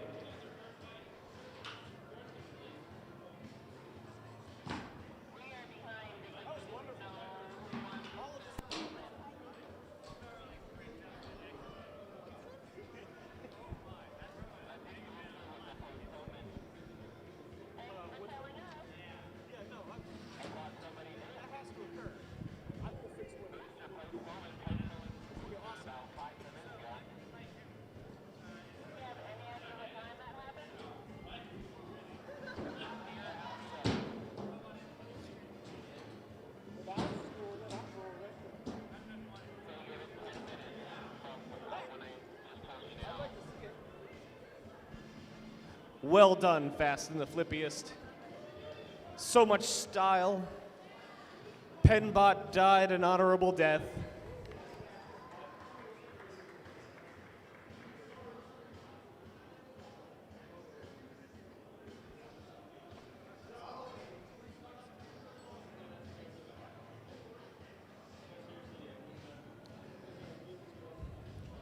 All right.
Can I see the builders of Crunch Time and True Grit?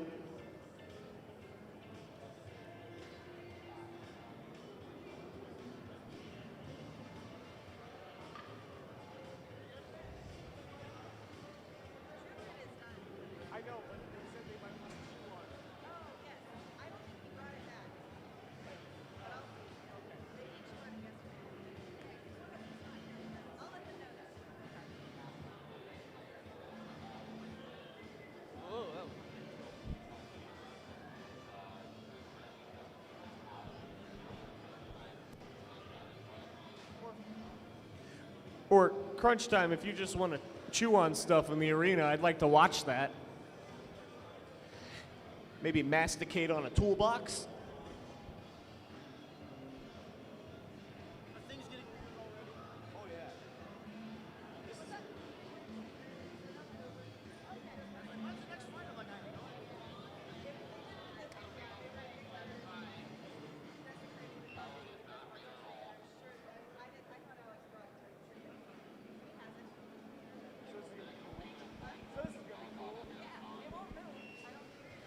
All right, so this next thing we're going to do isn't really a fight, but if you've seen Crunch Time, it's this beautifully machined Crusher bot, and he's supposed to fight True Grit, but True Grit was basically died of old age, and we've decided to feed the carcass of True Grit to Crunch Time for your amusement, because we want to see if Crunch Time can bite through it.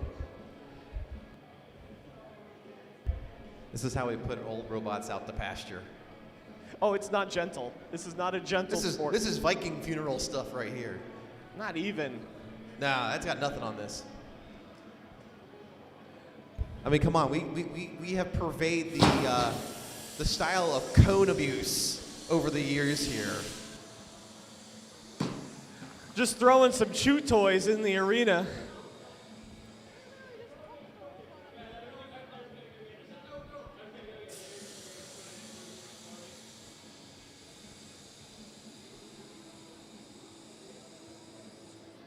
Old and busted versus new hotness.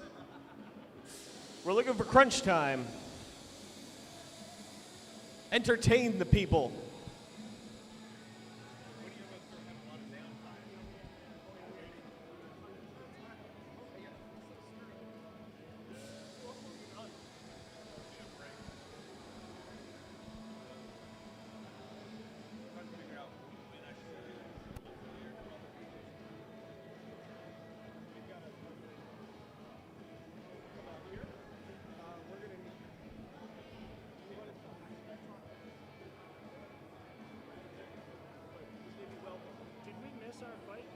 Woodsman?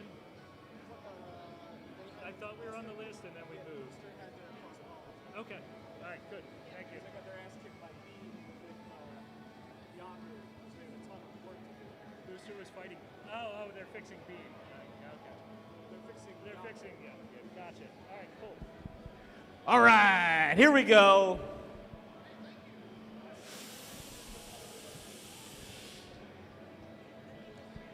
We're gonna let Crunch Time kind of dictate this.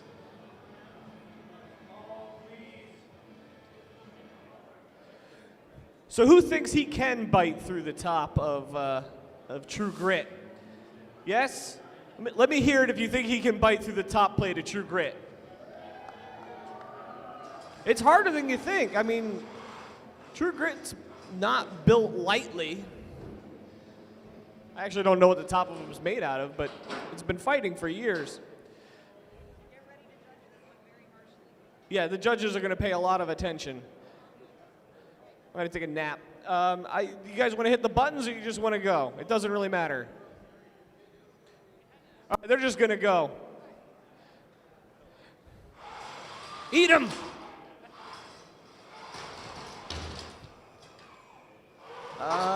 Oh, he's in! Okay, everyone who bet that he could go in wins.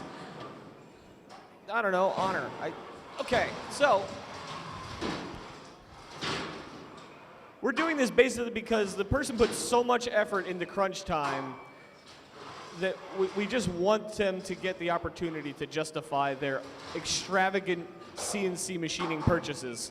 Wow, it just goes right through that top plate like it's not there. So this is a custom miniaturized hydraulic system. I have no idea how much force it's putting out, but it's definitely well over a ton. I'm pretty sure there's nothing in True Grit right now, which is, or, I don't know, Alex is nuts. He might not have taken anything out of it. Yeah, Alex is nuts. He left everything in there. So.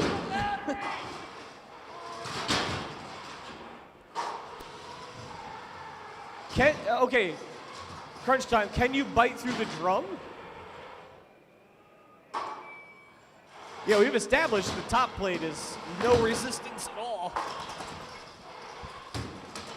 Wow. So effectively, this Crunch Time is a miniature version of Quantum.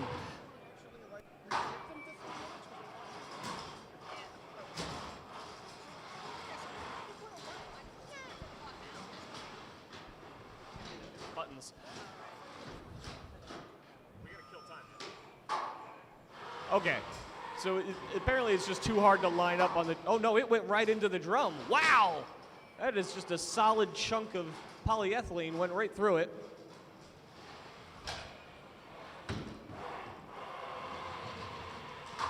I do recommend when they take these robots out of the arena that you come down and take a look at the machining and the engineering on Crunch Time. It is absolutely impressive. Wow, it does not even slow down when it bites. Okay, we're not going to let this go on much longer. I really wanted to see that, though. Thank you for indulging me, audience. All right, we can get them out of there. Oh, no, not the cone. I didn't ask you to do that. Nobody. Watch out, Pennbot's going to find out where you live. And he'll put himself at the end of your driveway. He won't be able to get to work.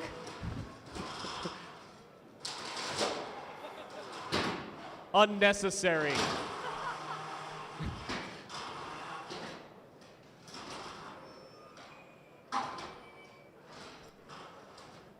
All right, let's clean this travesty up. Crunch time. Oh, I see, you're cleaning up your toys. Thank you, thank you. Good crunch time.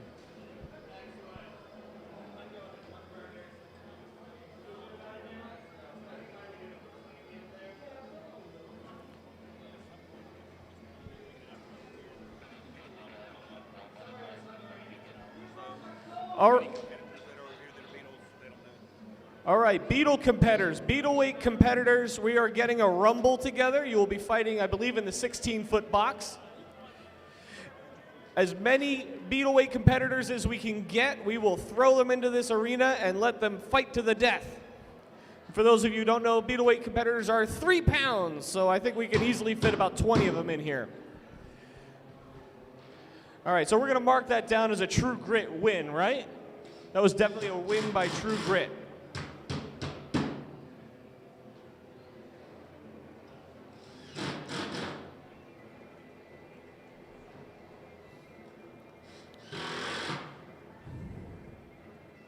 Okay, so we're looking for Starfather and Marathon, followed by Son of Kram and Kitten Mittens, and Booster and Woodsman. All of those robots need to make their way to the arena as soon as they can.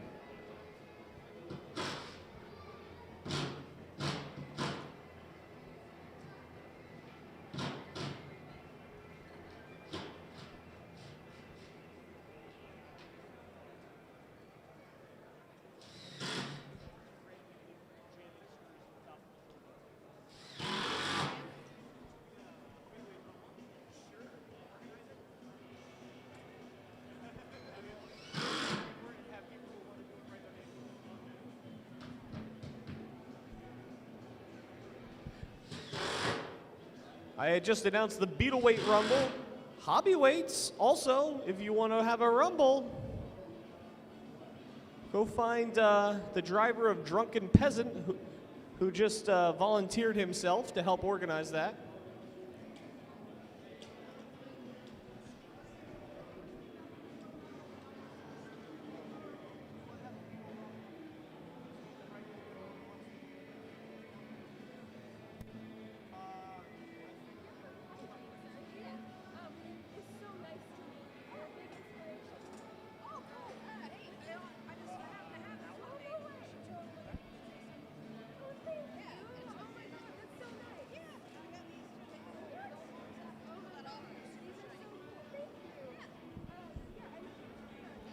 So when we start to get down to the semifinals and stuff, the robots have taken a tremendous amount of damage. You can just see the competitors scrambling frantically to get them put back together.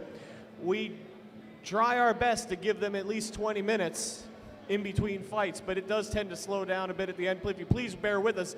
These are the robots you want to see. These are the best remaining robots against each other. But man, it is a war of attrition. And it gets even more complicated over on the on my left, so the blue square side of the arena. You can see the team who ran Yahoo. They also run the robot Booster. Yahoo just took a wicked beating from Beam, and they had to put him back together. At the same time, they had to get Booster ready for his fight.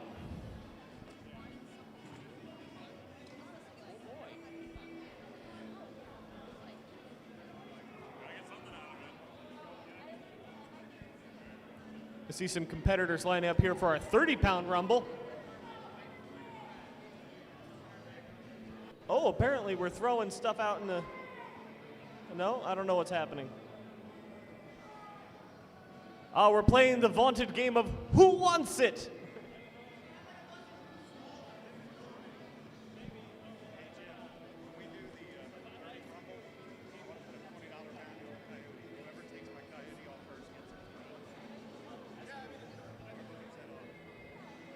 All right, the builder of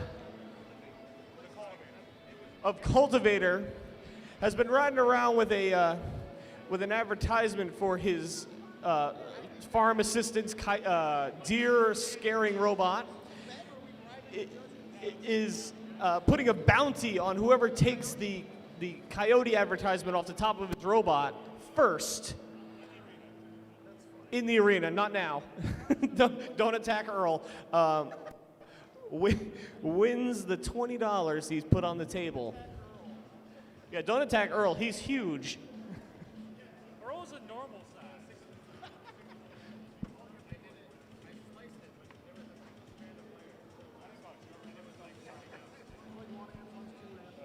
All right, so I see Marathon. We're looking for Starfather. Starfather's just putting their batteries in and putting the cover on. Starfather's supposed to. Okay. So Starfather has to postpone.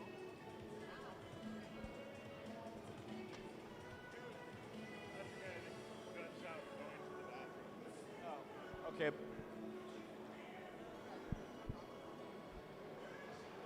Just say we're going to take a 15-minute break or something.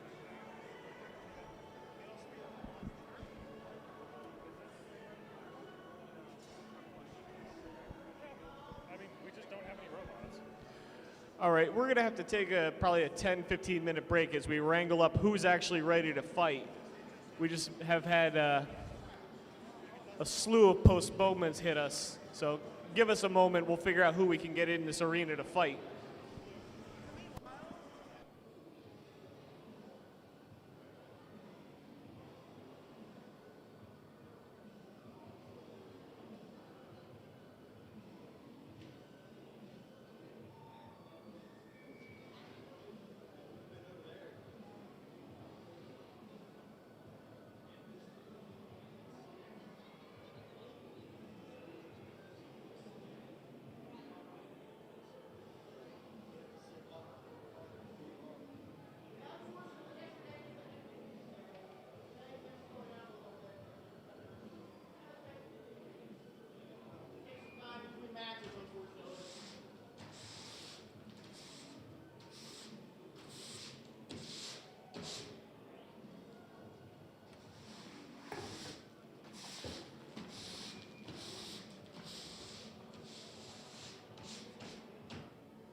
stop that spinner.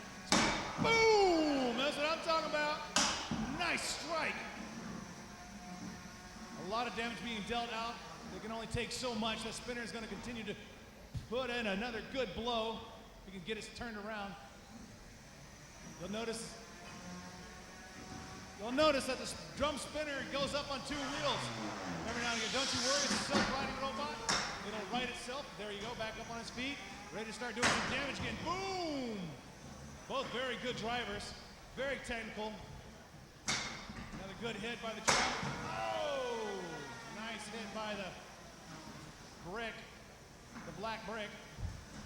I don't know what this name is. I'm just gonna start making up names. Oh!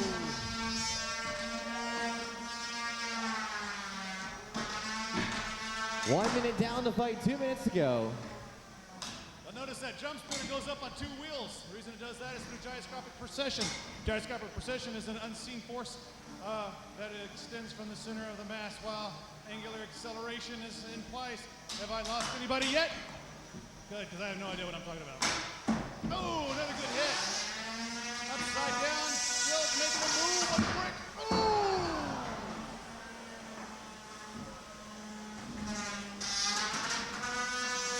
Oh my goodness, throwing sparks outside the arena. Boom, another good hit. Oh, man, I didn't realize how much more damage they're going to take. Oh my, up against the wall. Rope-a-dope like Muhammad Ali. 1 minute remaining and the drum seems to have stopped spinning. Has he lost power to his little Maybe titanium? not good. We gotta count him down. Dominant mode's got 10 seconds. 9, 8, 7, 6. There's the tap out and said your winner. Woo! Let's give it up for Shane Georgia Tech. Yeah! Spiral. Way to go. Good job, Titanium Joe. In the battle between Rock versus Scissor, Rock. 2 very active weapons, both going in 2 different directions. Horizontal cutting and a spinning action. How many people? Red or blue? Blue. Red Power Ranger bets on blue. And the drum spinner of Mondo Bizarro. Mondo Bizarro, are you ready? MB ready to go in the blue square. We have Traumatizer. Traumatizer, are you ready? He's ready to go. Gonna be a 3 good minutes fight. on the clock.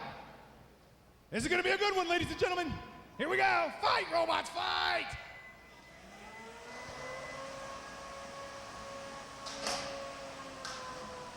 Oh, got the blade spun around side. He's trying to get out, trying to flank that horizontal spinning blade.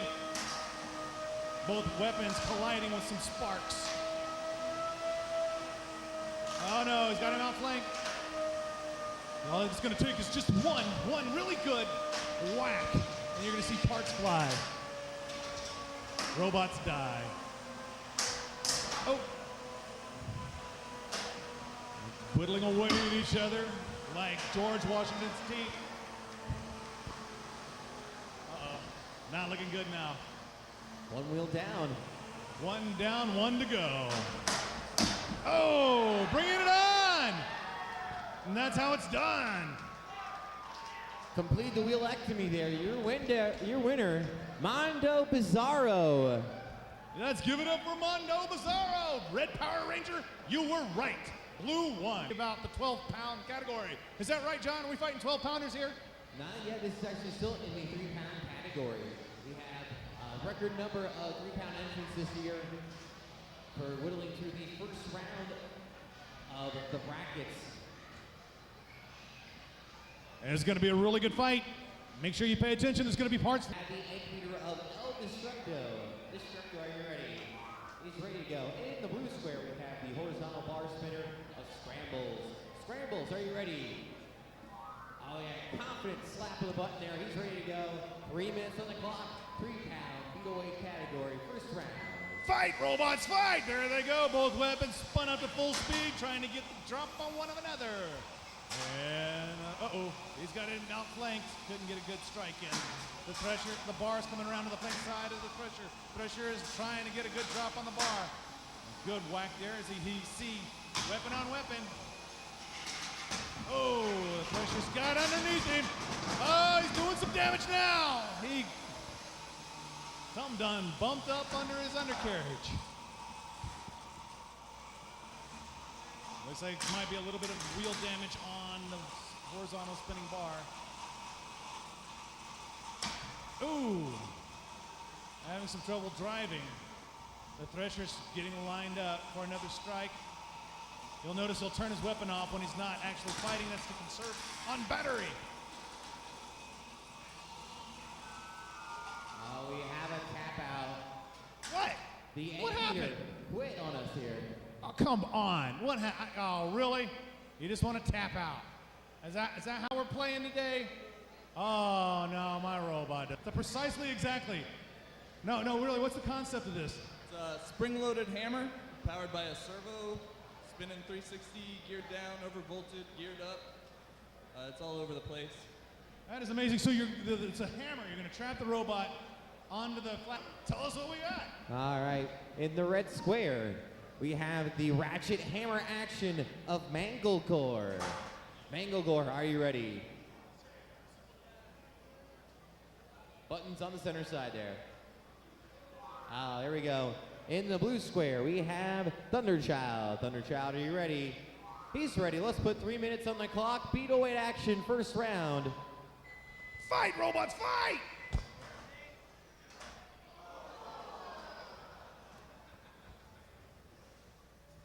A nice startup, though. Hammer's in place. Hit it! Oh! Strike and a miss. The blue rat versus the mouse crap. Get it! Oh! Another swing and a miss. I wonder how many hammers he's got left. Get it! Get it! No! All he has to do is pierce that armor of the flapjack. Ooh, he's got him now against the ropes. I haven't seen him beating like this since the Rodney King trial. Some people got that. That goes way back, yeah. Oh, we got a tap out. We have a tap out. So your flapjacking machine just stopped running? I think the problem was with the receiver. I was having problems with this earlier. But this is actually kind of funny because... Bringing your lunch in to the red square? Cultivator, Roundhouse, and forgive me, I forget what the other one's called.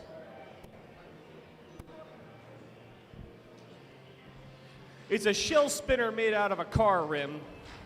It's been struggling the entire event. It's a first version of the robot. They're always the least reliable. They'll get it together eventually.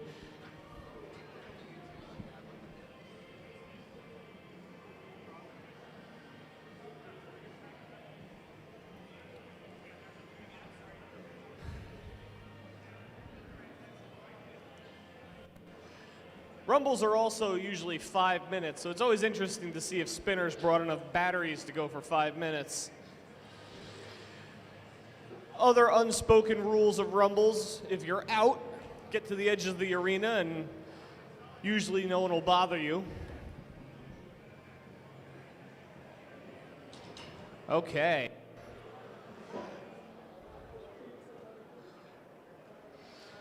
Roundhouse is gonna spice this Rumble up for us with its kinetic energy.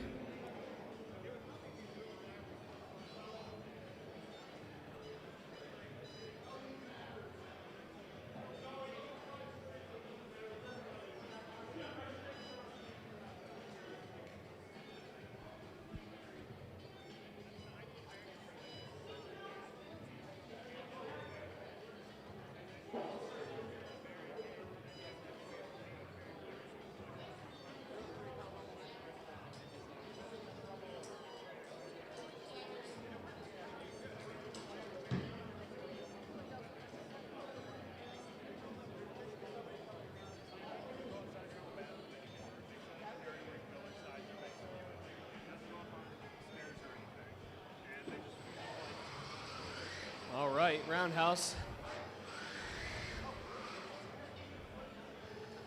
And then I really don't remember what this one's called.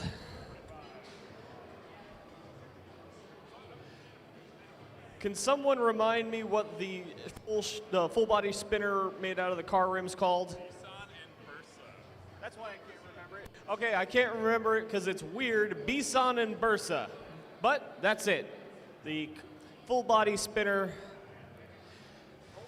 of Bison and Bursa.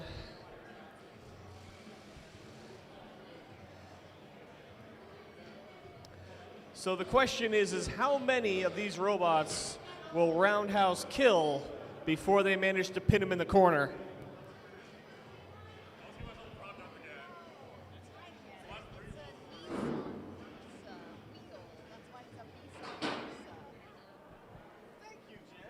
All right, we have now figured out what Bison Versa apparently is. It may be a Nissan Versa wheel,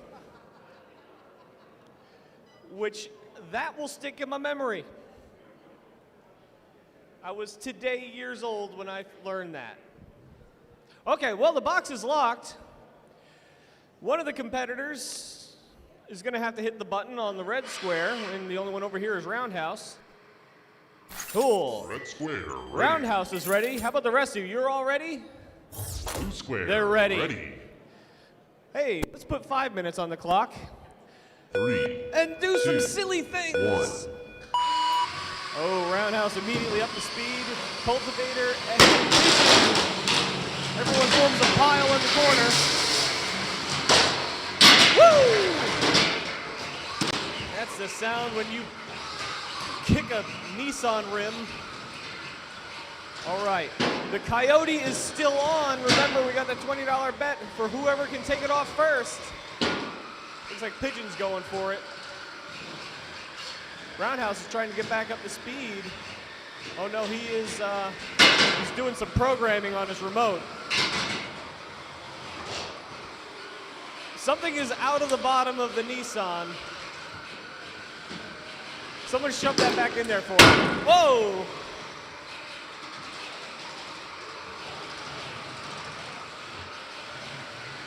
Pigeon's not moving very well right now. Oh, a little better. Roundhouse seems to have lost all the pep on that blade. The Coyote might be the winner of this fight.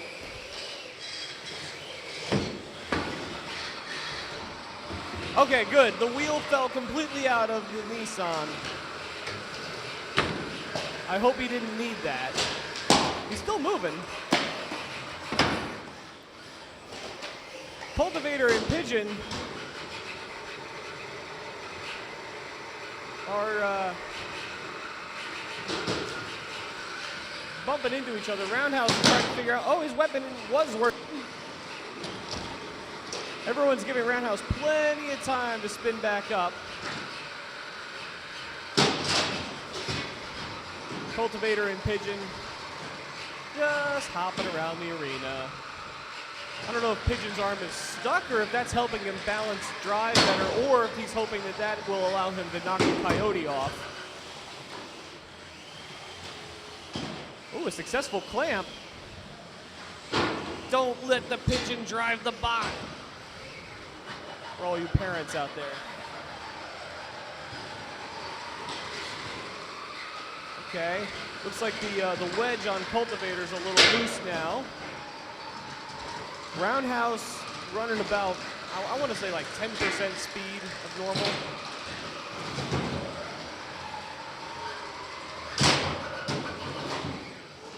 Bison Bursa, immobile.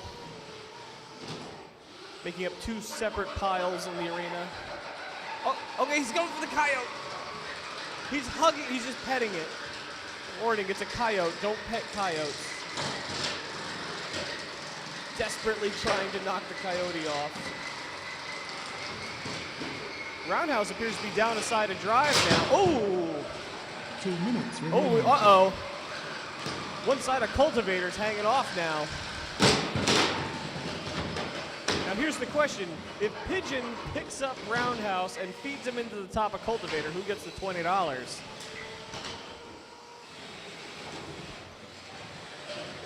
Okay. Roundhouse not looking well. Pigeon and Cultivator. I mean, frankly, Pigeon still looks like he did when he came in. Looking good. Cultivator jammed in the corner. Bison Bursa immobile. Roundhouse making his way. Spinning his way toward Pigeon. Nice little solid pop there. Pigeon doesn't seem to care. Takes the hits. Left Cultivator in the corner. I think we might have a pretty definitive win in a couple of minutes. 1 minute remaining. Maybe 1 minute. Pigeon having problems pushing with this unique angled drivetrain, but that is a tanky little robot. Doesn't seem to be affected at all by the hits from Roundhouse.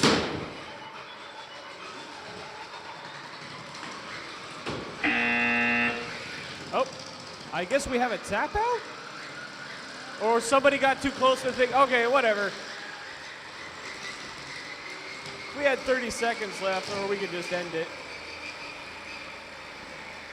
All right, so we're gonna do this how we always do Rumbles.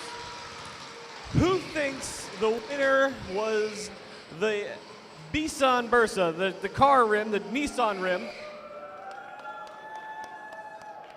I'm assuming that was family members. Okay, who thought the winner was Cultivator? Come on, okay, I mean, nobody claimed the $20. The Coyote is still there. Who thought the Coyote won?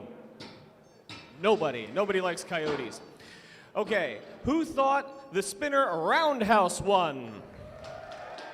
Ooh, okay, all right. And who thought your winner was Pigeon? I gotta say, I think it might be between Pigeon and Roundhouse. Let's hear it one more time for Roundhouse. Okay. And Pigeon. I'm going to call it. I think your winner by audience decision is Roundhouse. Hooray! We're going to try and get another one of those together. Just throw as many bots in there as we can. All right, how we doing, competitors? I see any robots I'm supposed to see? I see 2 of them, neither of which are in the same weight class.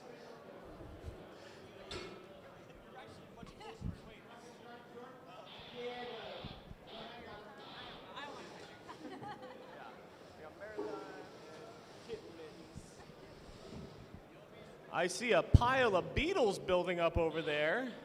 Not nearly enough for a Rumble, though. We're going to need like 10 more beetles.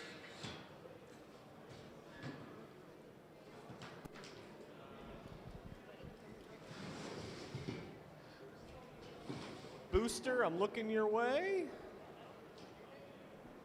Anytime soon? Oh, okay. It looks like Booster might be ready to fight. Marathon, we just need your driver. We're still getting the Rumble bots out of the arena.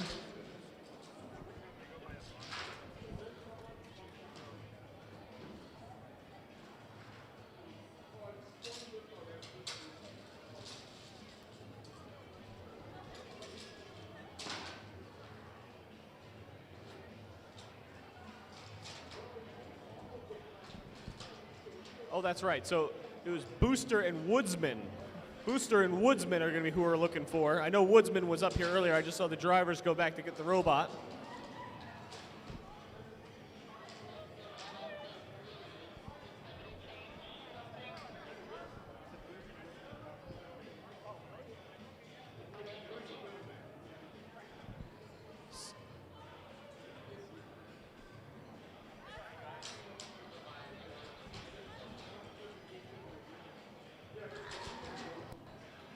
We get Starfather or Son of Kram.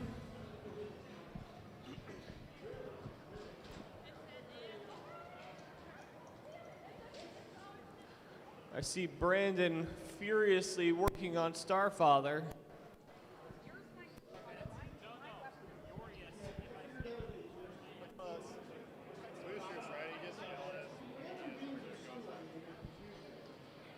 Son of Kram, how's it looking?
Okay, so Starfather's using their postponement, which means we are looking for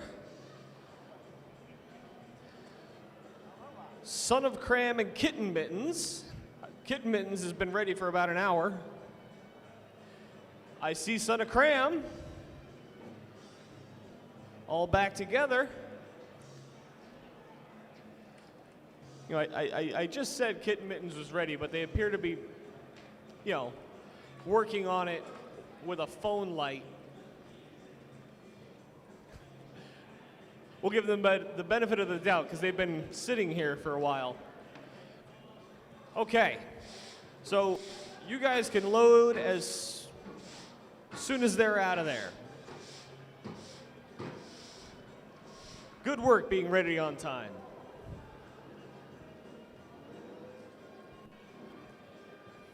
All right, so those of you who haven't seen it, Son of Kram is a traditional four-wheel drum bot, super reliable. Every one of his fights has been full 3 minutes of tossing people in the air, cutting things with the drum. Kitten Mittens appears to be some type of ancient beast. It has no wheels. It walks through gyroscopic procession. It's a little creepy. It looks like the girl from The Ring, but it works. Can't argue with results.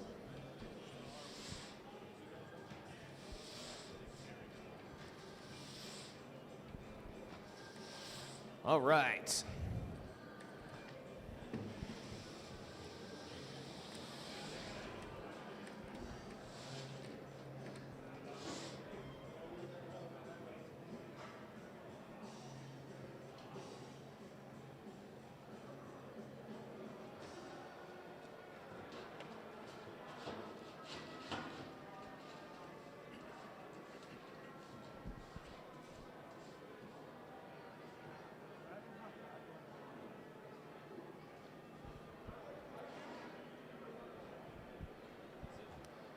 Looks like we're loading Son of Kram into the box first. Very compact. One of the smaller 12-pounders we have at this competition. Still weighs 12 pounds, so it's just very dense. That could be a double-edged sword when you're designing a robot. If you're that dense, it means there's no space inside the robot for the components to move and absorb shocks. Sometimes that's a good thing. Sometimes it's a bad thing. So far for Son of Kram, it seems to have been a pretty good thing. Been very reliable. As I said that, he came running out of the box holding his robot, proving me potentially very wrong. 2-minute timer. They put the top on backward. It was over the wheels. Okay, so 2-minute timer. They appear to have assembled their robot slightly 3, incorrectly. 2, 1. Knowing David, he will get this sorted out in much less than 2 minutes.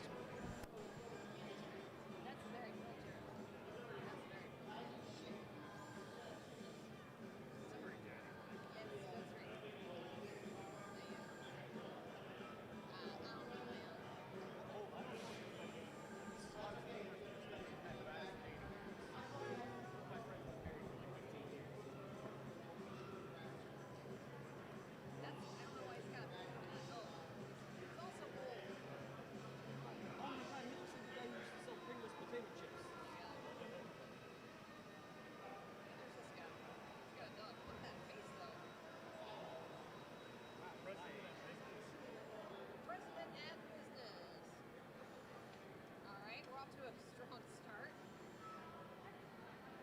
This was nice. 1 minute remaining.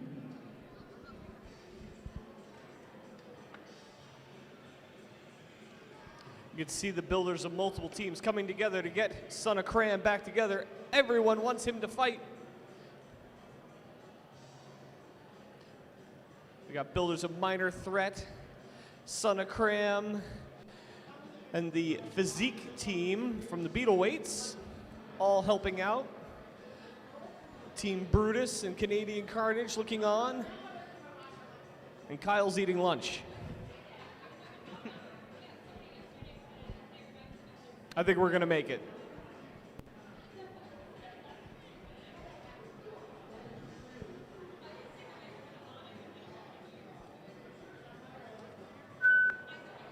Uh-oh.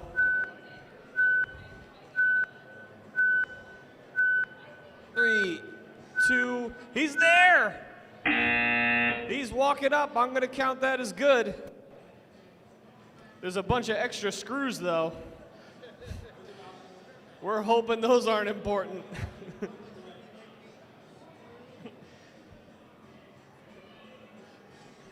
I have a feeling turning this robot on is going to involve putting in a couple more screws. Got.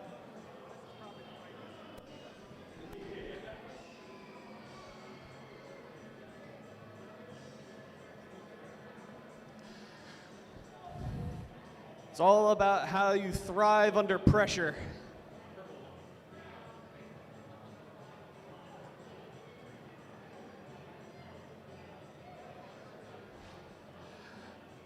Boy, I hope all this buildup was worth it.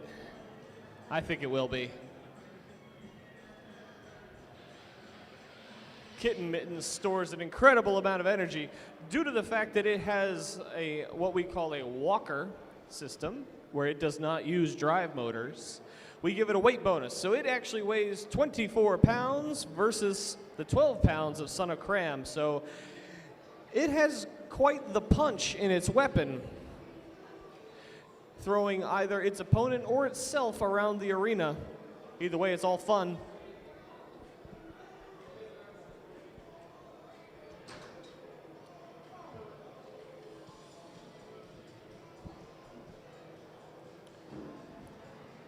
All right.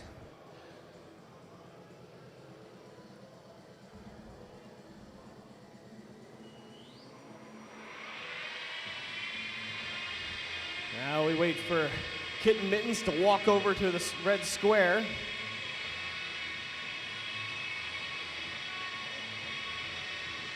Kitten Mittens cannot move unless that spinner is spinning. That's not true. It can't walk. It can twitch just fine without the spinner, but it can't translate. Whoa. You can do it, Kitten Mittens. We believe in you.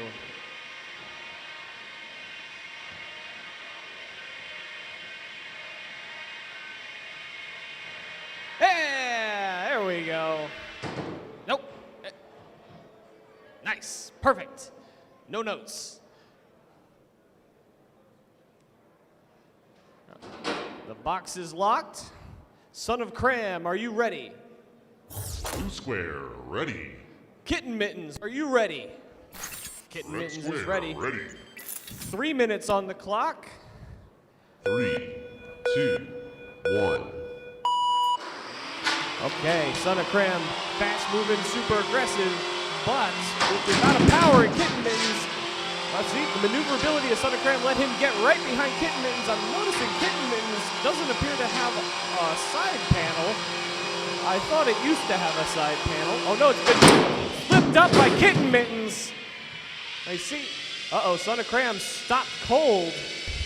Not a good sign. 10, 9, Kitten 8, Mittens.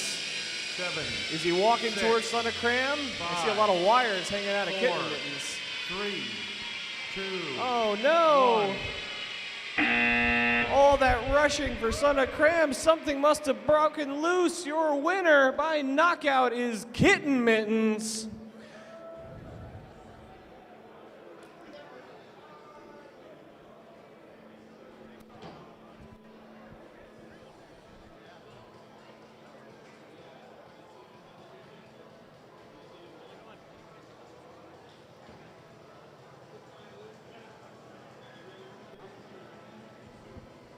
If you just are ready, we may throw you in.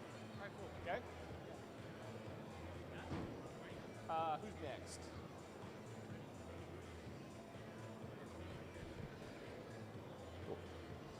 I see Booster. We're looking for Woodsman. There's Woodsman. Wow! Everyone's here. Let's get the Son of Kram out of the arena, and we can get Booster and Woodsman into the box. Woodsman, a classic X robot. Booster, a high-power flipper robot. We'll see how high we can get Woodsman to go, or we can see if Woodsman can chop through all the delicate pneumatic tubing inside of Booster.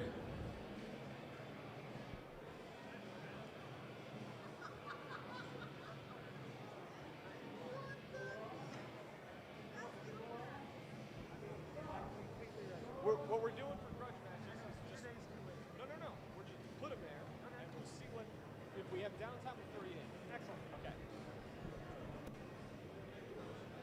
What is this thing?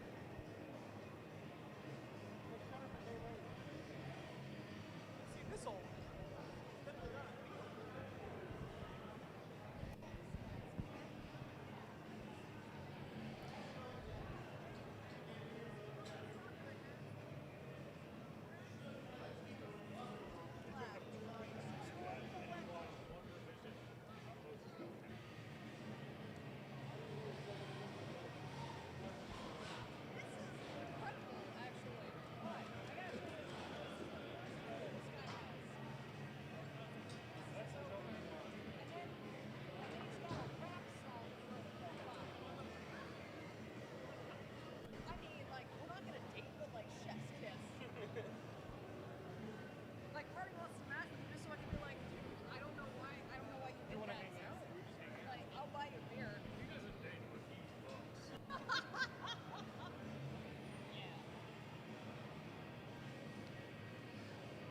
All right, I feel like you probably could figure it out, but in the red square we have a Woodsman, the axe bot, and loading into the arena now is Booster, the high-powered flipper.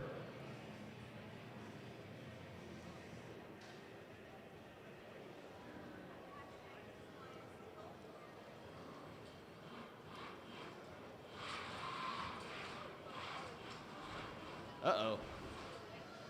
Having to back into the square, never a great sign. All right, the box is locked. Woodsman, are you ready? Blue square, ready. Okay, well, Booster's ready. Woodsman, are you ready? Red square, ready. Competitors are ready. We're going to need 3 minutes on the clock. 3, Judges. 2, 1. Can Booster throw Woodsman to the ceiling? Let's find out. He doesn't seem to be moving all that well. Cautiously navigating the floor. He doesn't want to get those little forky tips stuck under the plywood. I'm going to say it was a miss there from Booster. Missed opportunity. Woodsman just trying to line up on any part of Booster he thinks he could drive that axe through.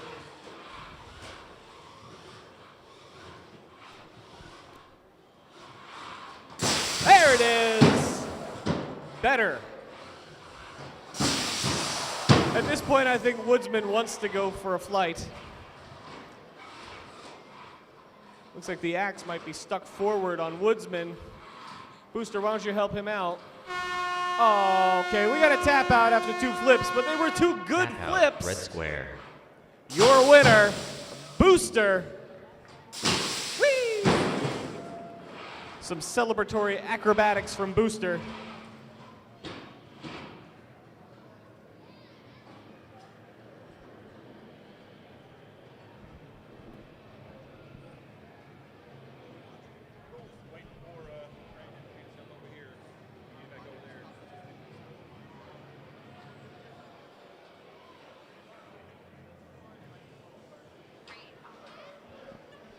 All right, I see the next competitors, Starfather and Marathon, ready to go. Let's get Booster and Woodsman out of the arena, and then we can get this 30-pound, still probably semifinal, top 4 fight. So it's not the semi, it's the quarter. Either way, 2 successful robots, violent robots. It's gonna be a hard one for Marathon. Marathon, a very compact drum. Starfather, way too tall for it to get a good hit anywhere but the wheels, which is the entire point of Starfather's design.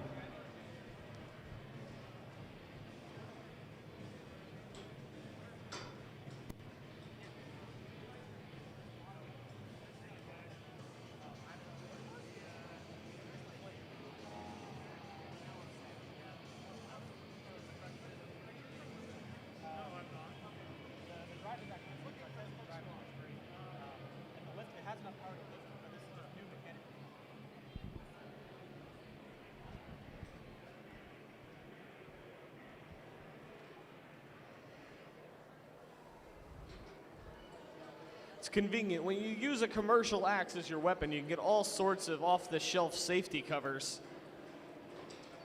It's very convenient. All right. Our previous competitors are out of the arena. Let's see Starfather and Marathon make their way to the box.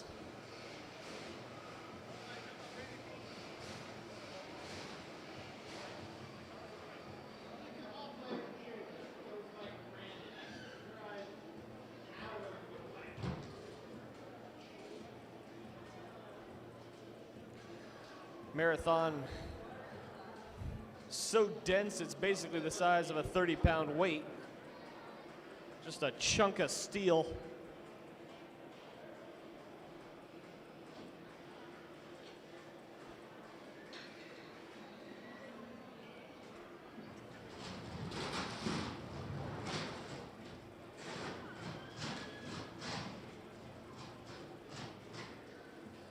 And the complete opposite of that, Starfather, what we would dub a low-density robot.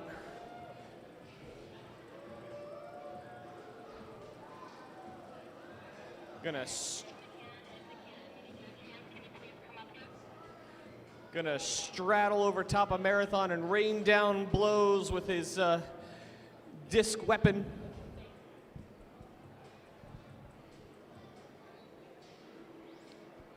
Just a reminder to competitors, only the driver is supposed to be up at the edges of the box. You have to clear the way so our audience can see the fight.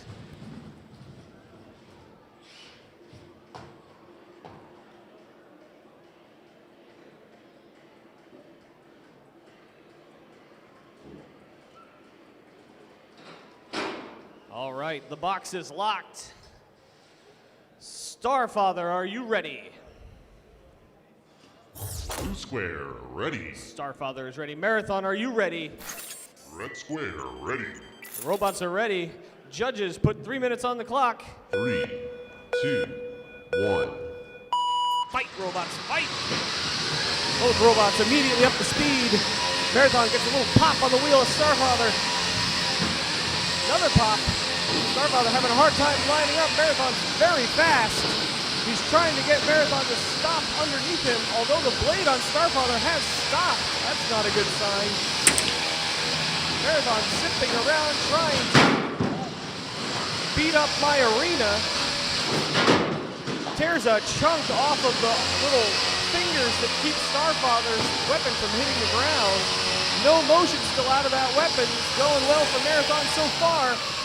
Marathon lining up another shot. Starfather flailing about, I'm sure frantically working the remote, trying to get that spinner back up to speed. Marathon making some interesting choices. Uh-oh. So, what has happened is he was trying to self-right, and now he is, okay, good sportsmanship from Starfather, saving a trapped Marathon from his own bad decisions. Another big pop on the wheels, but that is what those wheels are for. They are ultra high molecular weight polyethylene, extremely tough material. They can bend and recover all day. So these hits are relatively soft as far as Starfather's concerned. However, Marathon keeps running into the walls, which is never good for his drum. I see bolts on the ground. That's not a good sign.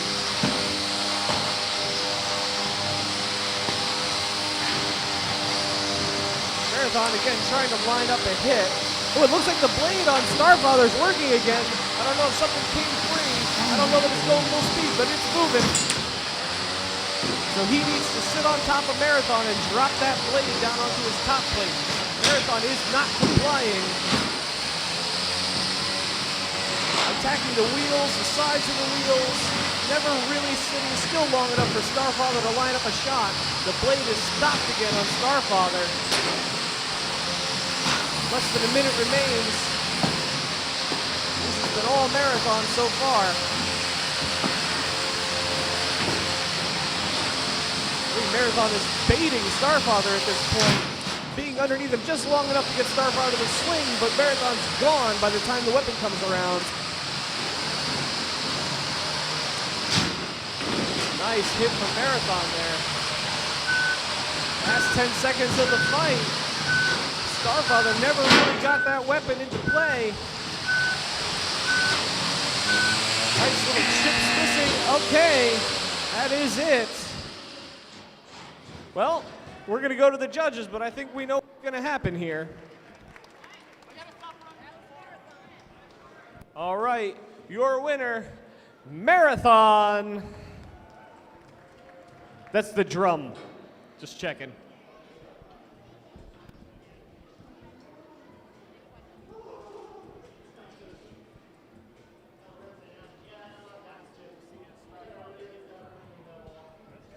All right, so that is the end of the tournament for Starfather. Gotta love a unique robot, though. Let's hear it for Starfather for bringing something that isn't a two-wheel drum.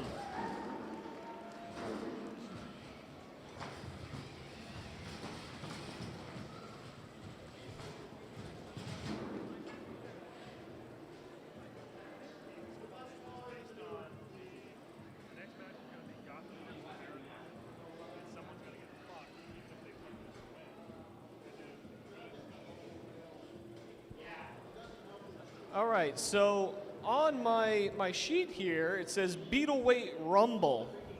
Do we have enough Beetleweights that want to go in now? I have a couple grudge matches lined up here. We could do that. To be honest, I want to hear a little bit more about this crocodile-looking thing. The crocodile thing, I'm sorry, apparently is an alligator because it's Instigator. From the University of Florida. Well, give me a second. We'll see if we can get this in here into the arena for our entertainment.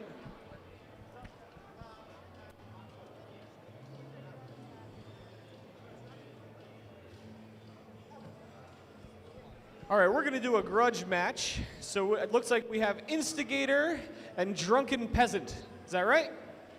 Cool. Let's go. All right. Instigator is a clamping and lifting bot, very stylized, lots of alligator theme from the University of Florida. Drunken Peasant is a classic two-wheeled beater bot. Out of the competition, but was very competitive when he was in it. So this is not an easy first fight for Instigator. He's going to try and clamp down on that beater bar and stop it and control Drunken Peasant for this fight. Drunken Peasant is going to try to rip off everything he can touch. All right, the judges have wandered off. Does anyone want to judge this? Otherwise, it's going to be up to me.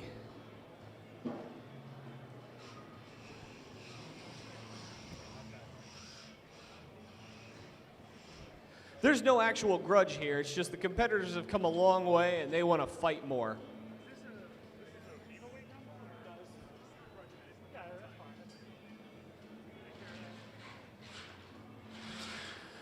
So Instigator is getting acquainted with our craterous floor. Those long forks seem like a really good idea right up to the point where you see how bad the floor gets at the end of the competition. All right. Look at that thing. That's fantastic. Okay. Instigator, are you ready? Blue square, ready. Drunken Peasant, are you ready? Red square, ready. Okay, just a reminder, don't stand too close to the buttons. We've been having RF interference issues. I'm going to do 3 minutes on the clock, and you guys work out your differences. 3, 2, 1. Instigator immediately gets stuck in the floor. Almost gets a good grab. Drunken Peasant. He's in the jaws, kind of.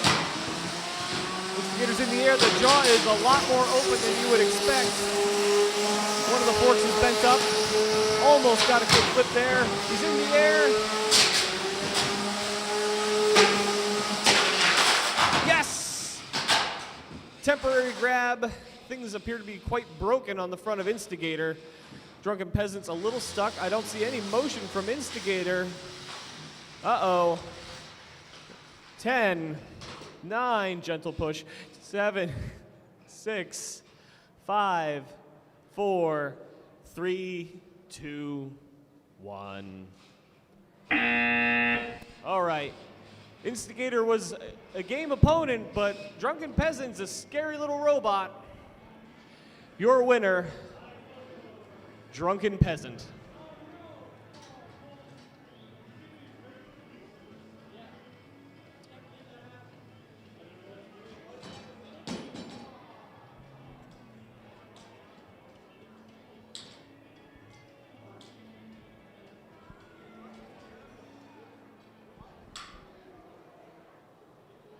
Anybody else want to play?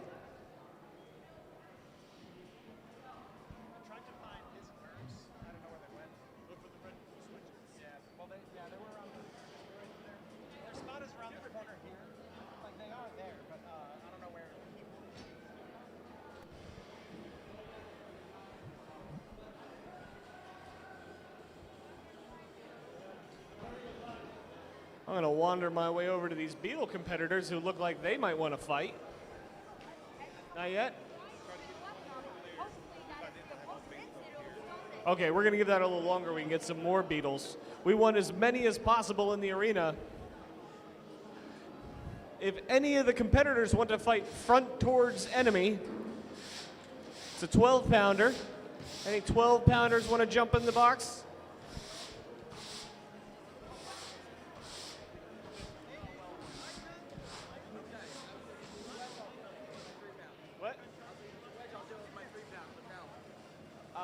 We'll see. We'll see. I don't want to kill myself. Yeah, I think he wants to fight his and hers. I'm gonna get messed up. I would like to. Already done.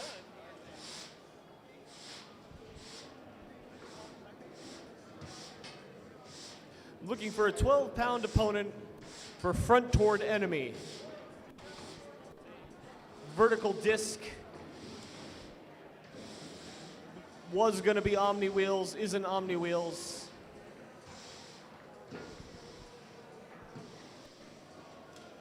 No one's making eye contact with me.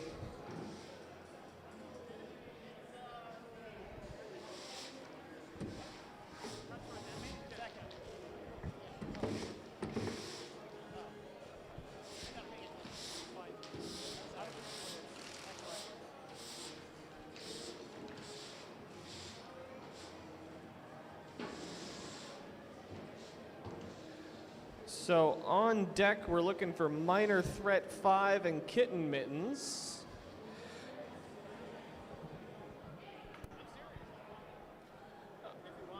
Front toward enemy, do you have any interest in fighting Booster? Where'd the driver of front toward enemy go? He was just here.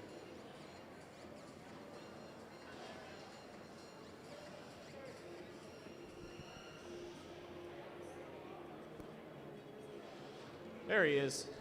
The driver of front toward enemy. Come here a second.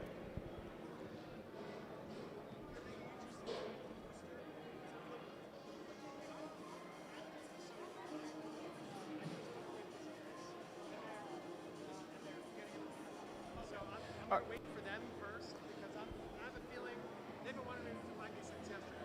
I have a feeling I have to one about it too. It's going to be great. Okay. All right, so we're going to get his and hers versus front toward enemy. They're working on that.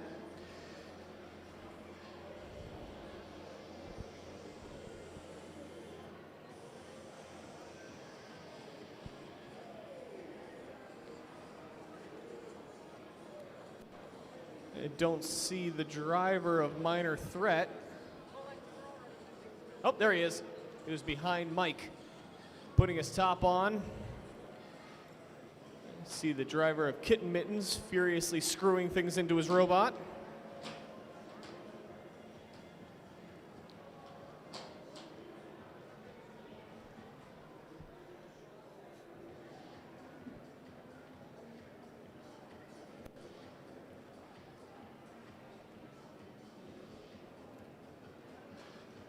It's like trying to do a pit stop in a race after you've been in a crash.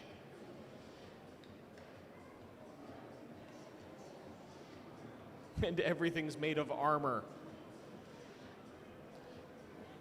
You design a robot so it's hard to break, is usually mutually exclusive to easy to work on.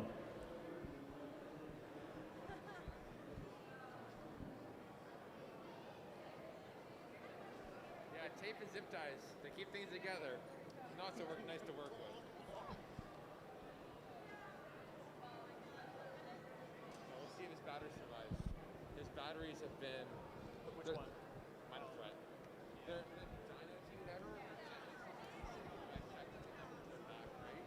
First pack got Llama sad. This full length fight, the first fight he had. And then against Dawn, this one got like less than ideal. They only had 2. So the first one's dead. This one here has like minutes. So oh boy. How low did it go? How low did it go? They're 1,800. This is current drop. So you get a couple more fights done. And then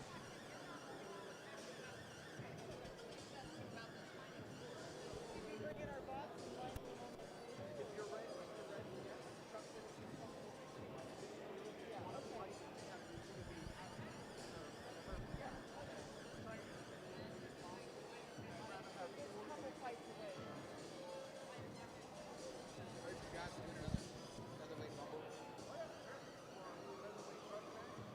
Well, I got Python ready to go. Just gonna fight right around. Okay, but it'd be cool. Shit. But, it doesn't matter. But yeah, that'd be cool. I got it ready to go. All you do is once you do a Rumble, that'd be cool.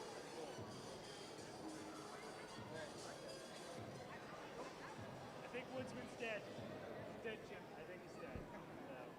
I think we have one match left against Scorcher, and our drive's all jacked up. So I think we're gonna fall off. All right, we're gonna drop out. It's that time of day, right? We've taken an awful beating for the last couple days. Were you ready for 5 fights? No, It's a lot of fights. that's a lot. We kind of thought we'd get 2 and we'd be out. You know? But Nope, 5. 5 is good. Yeah, I mean, it's good. Got out there, drove, had some fun. Crashed into things, got thrown around a little bit. So. Thank you for your help. Oh, sure. Yeah. So we're gonna drop. Okay, cool. We're watching. Yep, no problem. We waiting on or? Oh, yeah, we're waiting. I got a minute. I'm gonna go work. For future reference, Woodsman is now forfeiting the next fight. They are very broken. That's Woodsman is forfeiting.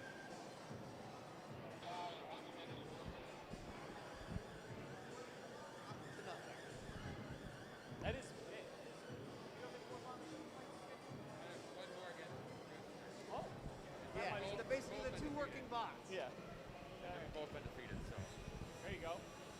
Oh, is Woodsman dead? Woodsman DED dead. Oh, yeah.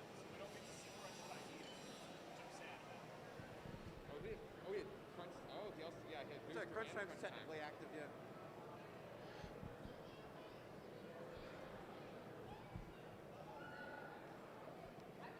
You're not coming over here to tell me Minor Threat's dead, are you? What's that? You're not coming over here to tell me Minor Threat is dead, are you? No. Why is that happen?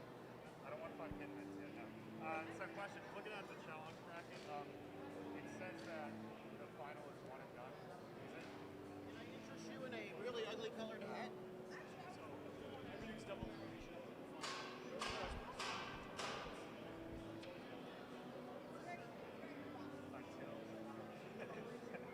Yeah.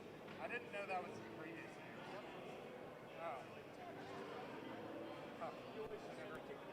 Never had that happen. You just win the finals and it's not a problem.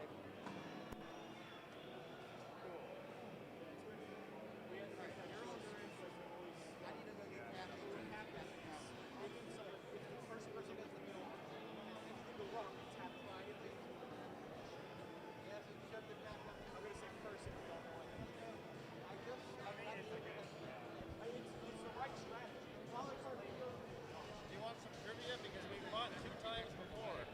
Oh, wait, hold on. I lost and he broke my weapon in half. Okay, apparently we're getting ready for Minor Threat versus Kitten Mittens. And the driver of Minor Threat has told me that these two robots have fought before, and the last time they fought, Kitten Mittens split Minor Threat's weapon in half. So fingers crossed that happens again. Ooh, okay, hold on. Kitten Mittens has to put his shoes on. And if you're curious, shoes are hot glue.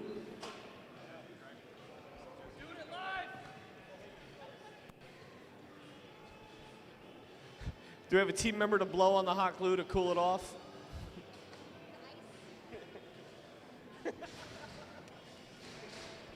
Don't hyperventilate, Luke. All right. Do we have a box loader up there? I can't see. Yes, Kyle is ready. But we don't have an extra judge. Rob Masick. Okay, no, we have a volunteer. We have 3 judges. We have 2 robots and a box loader. We're done here.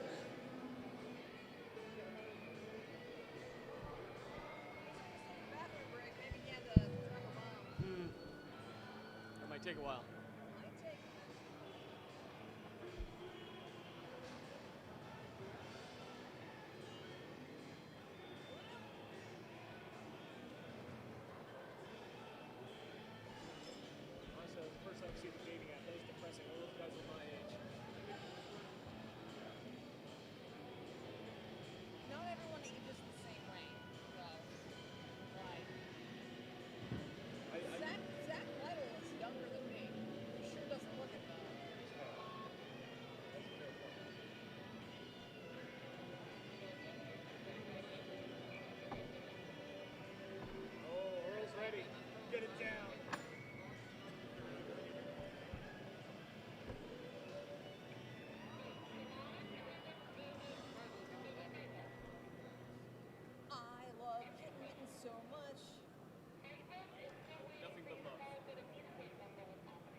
Okay.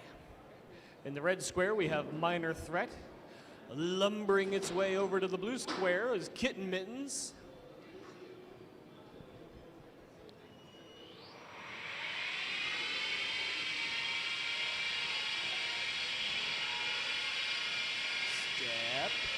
Step, step, step, step. Very dainty.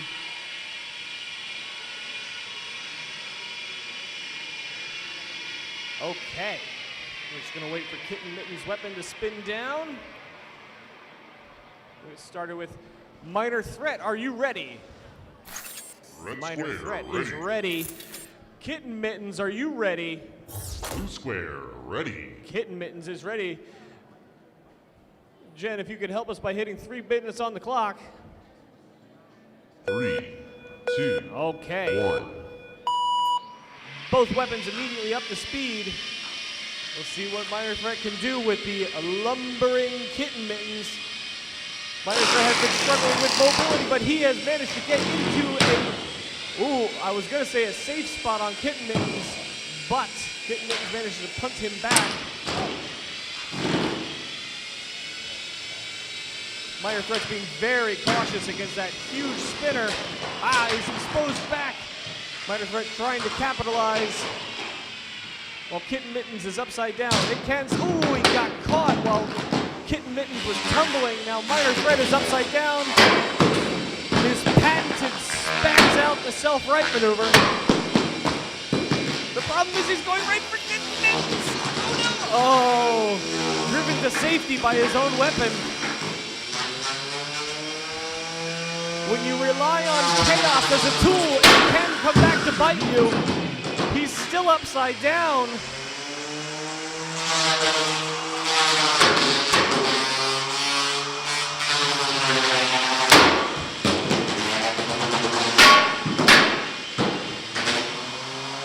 Six attempts later, 7th time's the charm.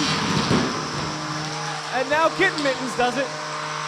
Minor Threat again attacking the side, trying to stay away from that blade. He wants nothing to do with it. The problem is Kitten Mittens is such a weird shape. Often you're hitting nothing but air. Takes Kitten Mittens to the wall. He takes off a foot. Uh-oh, what's that do? Kitten Mittens not spinning, not moving. He can twitch, but he can't spin. That means he cannot walk. We're going to have to start counting down. 10, 9, 8, 7, 6, 5, 4. Oh, okay. Okay, I mean, he's moved a bot length. I kind of have to count that. It was a little sad, though. And we have a tap out. Your winner, Minor Threat. And the audience mirrors my thoughts. I hear cries of no for the death of Kitten Mittens. I feel you, audience. Moment of silence. All right.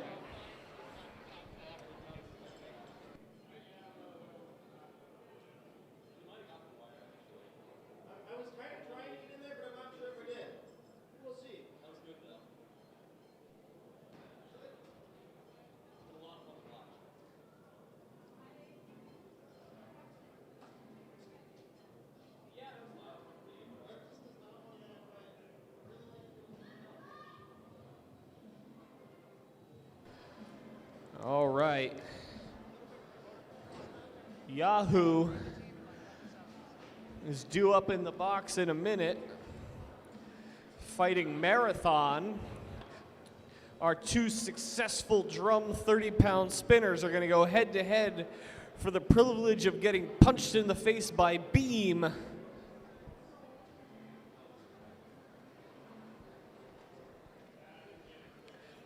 Our 30-pound combat class, all the heavy hitters are gonna now fight each other for the championship.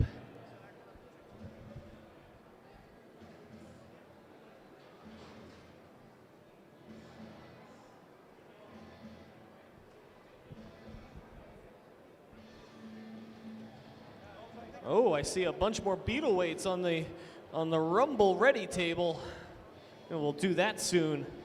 That'll be excellent. It's difficult to watch two Beetleweights fight in the big arena. They tend to get lost in the size, but 10's way better. Or 6, or however many are over there.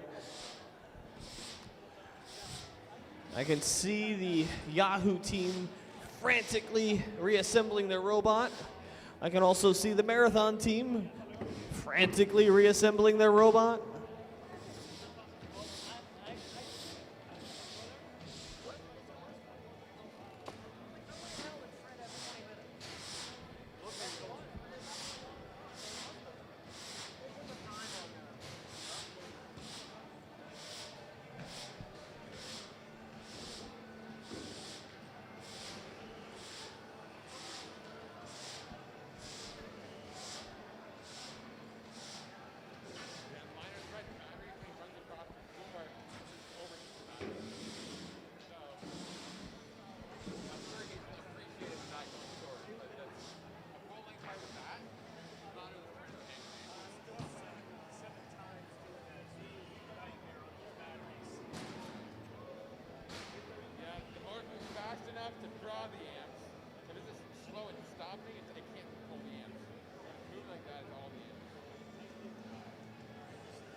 I think we're almost ready.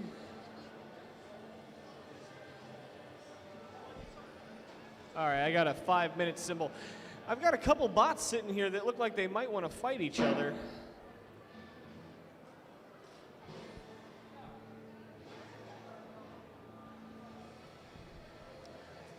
Let's go learn a little bit about our Beetleweight Rumble competitors. All right, who drives what and who can tell me about the bot? There's a lot of egg beaters. Okay, so I think we could probably load the Beetle Rumble in. So as you come past me, tell me about your robot.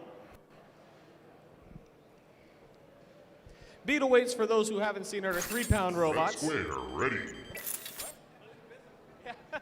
Okay, first up, what do we got here? Jet lag. This is jet lag. Its weapon is broken, and I put some forks on it. So this is jet lag. The weapon is most likely broken, and I put some forks on it, so Just trying to see how durable it is. Okay, it used to be a drum spinner and it is now broken, but he's putting it in anyway because he's fun. This is Carrots. My wheels are trashed, but I want to be destroyed further. I'm sensing a theme. Hi, this is an absurdly long name. So this bot is called That Time When You Wake Up and You Do Your Morning Routine, but then you realize it was a dream, so you have to wake up and do it all over again. It's kind of screwed up, but we're fine. I'm not announcing that. My bot's Physique Whack. It's a kinetic kit, and it got caught on fire 2 days ago. I'm really sensing a theme. This is Hurt Caboose. It's a mini paint train, since I'm on Team Paint Train, and it's got a drum spinner with AR 500 impactors. Cool. It's a lot of drums. This is MomBot. My son did combat robots for many years, and I drove him all over the place and went to his events, and I finally decided I should have my own several years ago, and this is MomBot. Don't call it a crowd favorite, but it's mine. This is Project Liftoff. It's our 3-pound melty brain robot, and it works way better than our big robots. Sweet! This is Off Kilter. It's a fingertech drum spinner that I modified to be fully asymmetrical. Okay, he said FingerTech drum spinner. What he means is this is a kit bot that you can buy from one of our sponsors, FingerTech, if you decided you ever wanted to do this. Come on up. This is Purple Nation Army. It's also a kit bot. It's botkits.com. If anybody's interested, they're a really good beginner robot. And it's purple. This is Mondo Bizarro. It's a drum spinner. It's won virtually everything that you can possibly win in America, and now it's probably going to get destroyed. I noticed it doesn't have many teeth left. It's gummed. It's gum on people. It's a bristle bot. Anthony Bottano here, world's busiest robot nerd, and I'm going to have to give this robot a strong 4, maybe even a light 5, but one thing's for sure, it's certainly not good. Leave it to Fred to be ready for that. This is Ratchet. It has a wrench as a weapon, and it's surprisingly effective. Cool. This is Silent Stopper. I'm just trying to get rid of it because I'm going to be completely rebuilding it. Everyone's hoping the robot gets destroyed, but no one's going to be left. Cool. All right. All right, is that everyone? So I'm going to make up a lot of these names because I don't remember a lot of that. Let me get back in position.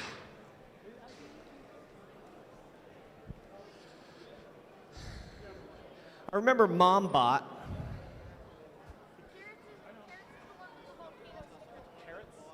Okay.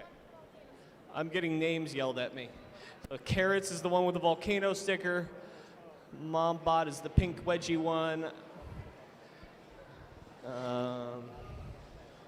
Mondo Bizarre, I know, that's been around for years. Jet lag, I remember someone saying jet lag, yes.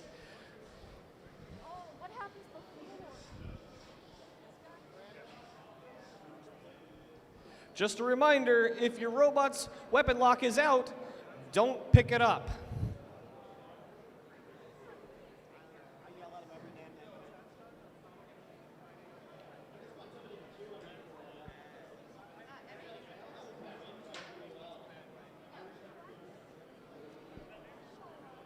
Okay, so we got 1, 2, 3, 4, 5, 6, 7, 8, 9.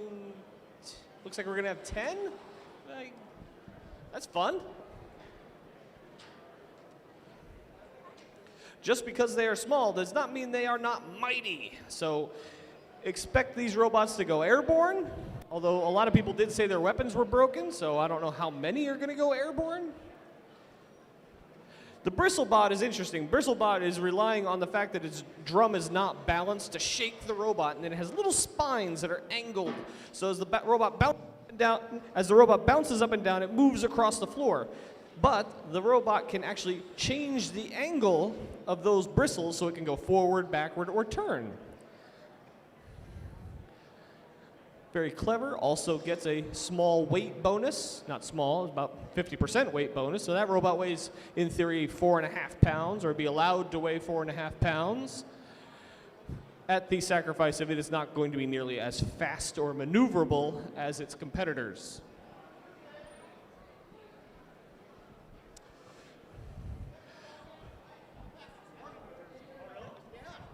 I was just informed it is actually quite fast. We will see. We'll see how it deals with the giant holes that are in the floor.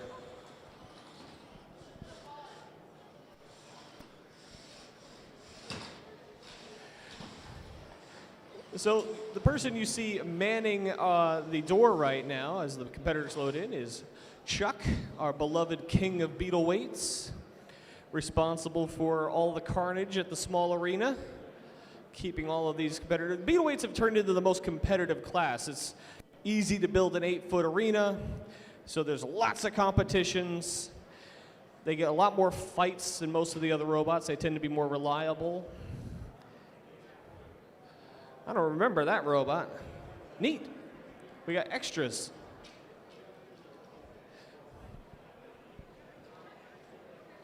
People are just throwing robots in. I love it.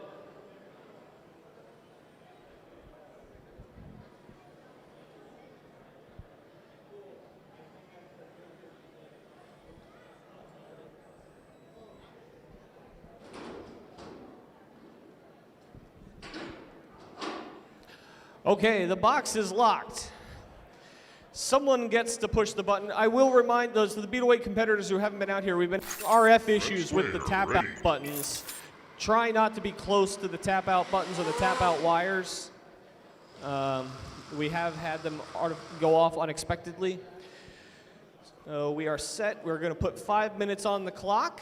No, I need someone to hit the blue button. Somebody hit the blue button. Blue square, ready. Cool.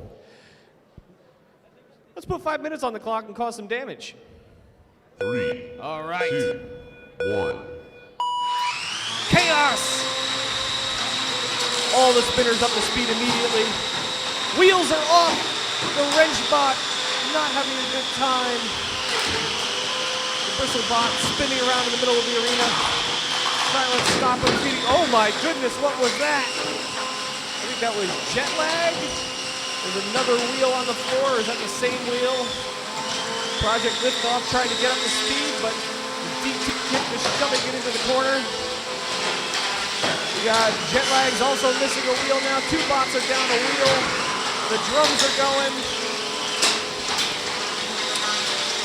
We got another bot down a wheel. Could one of the wedge bots do me a favor? Shove all the wheels in the corner.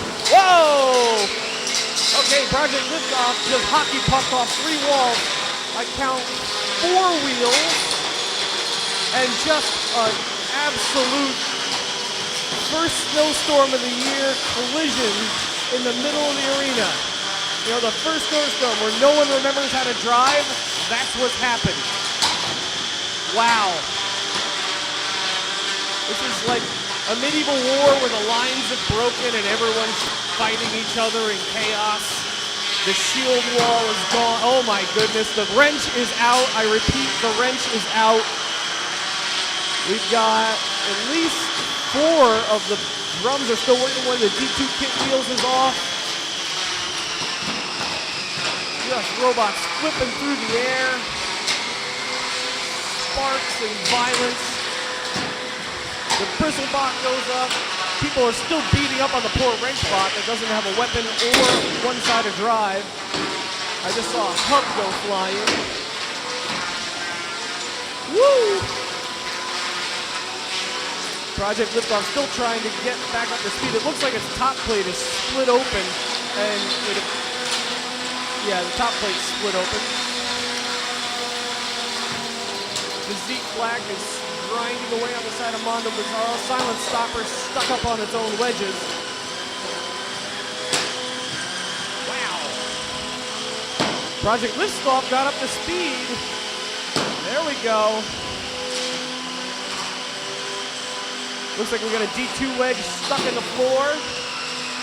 Okay, Mondo Bizarro appears to be lightly on fire.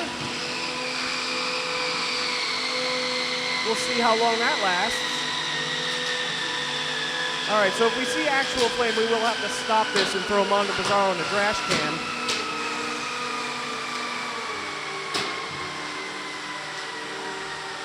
No, yeah, red smoke's interesting.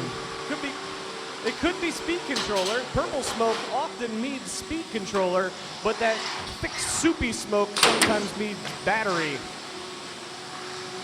Well, we got a minute 47 left. It's gotten quite a bit quieter in there.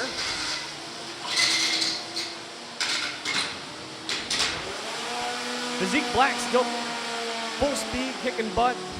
It appears the Bristlebot's drum has stopped, which means it can't drive. Okay, it's getting quiet in there.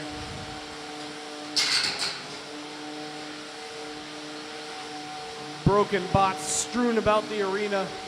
The smoke is slowed coming out of Mondo Bizarro, so I think whatever was happening there seems to have stopped. Oh, someone ramped their weapon back up again, briefly. Nope, Physique Black might have just lost its weapon.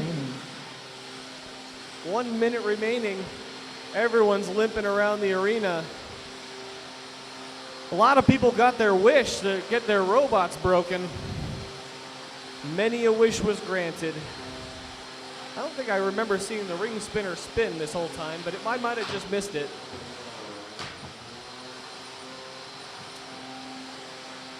Wow. All right, let's see if we can identify who's moving. Physique Black's still driving. Jetlag is somewhere. No, where's Jetlag? The ones I remember. All right, the Bristlebot's just twitching. Mombot is moving, but very slowly. Silent Stopper, again, moving, but very slowly. The ring spinner driving well, weapon not functioning. Okay.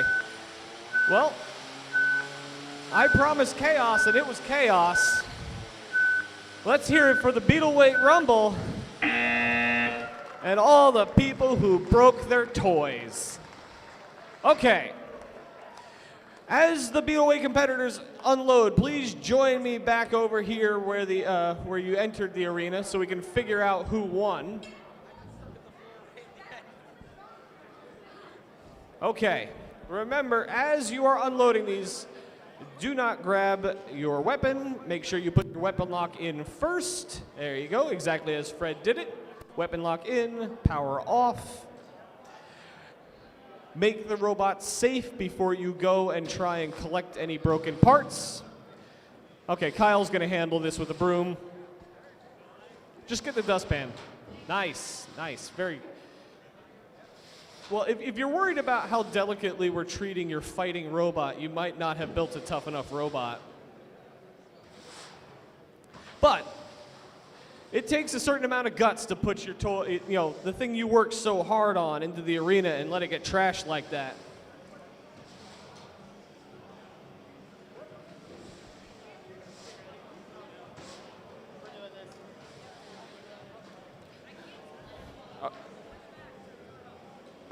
Okay, yeah.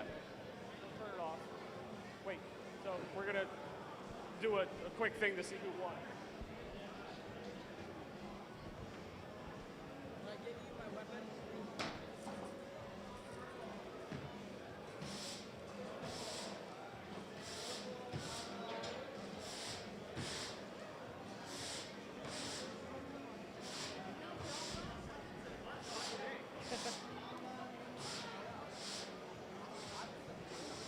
That one had a hard time.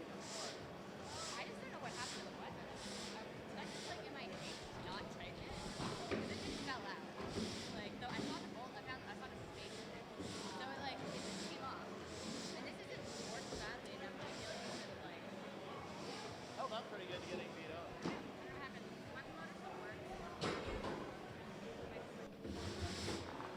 All right, Beetleweight competitors, as you're out of the box, come join me over by the loading tables, and we will figure out via audience decision who won.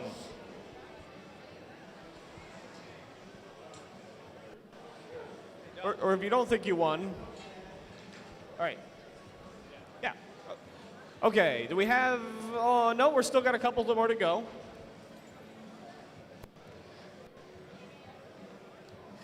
Okay, because we never really got good at the names on these bots, what I'm going to ask you to do is I'm going to point at you, you're going to hold your robot up, and the audience will cheer. I'll try to describe it, and the audience will cheer as to whether or not they thought you won.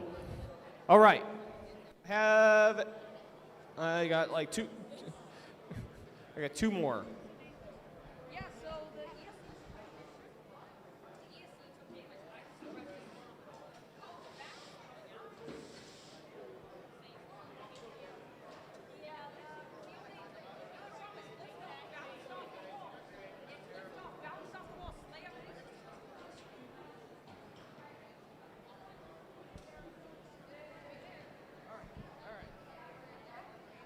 I'm going to ask you to come this way. I can't go over there because of the speaker. If I go that way, ears will hurt. So shift toward me, Move into the pits, this way. No one's moving.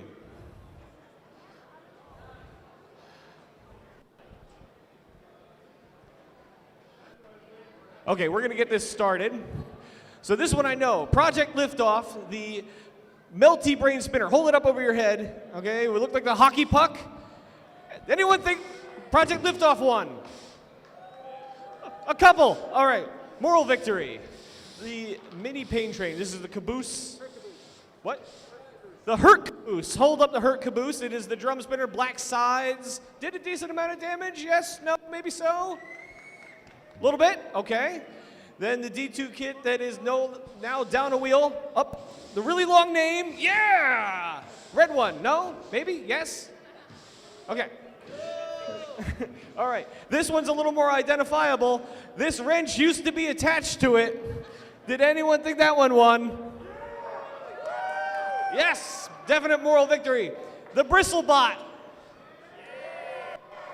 All right, Physique Black.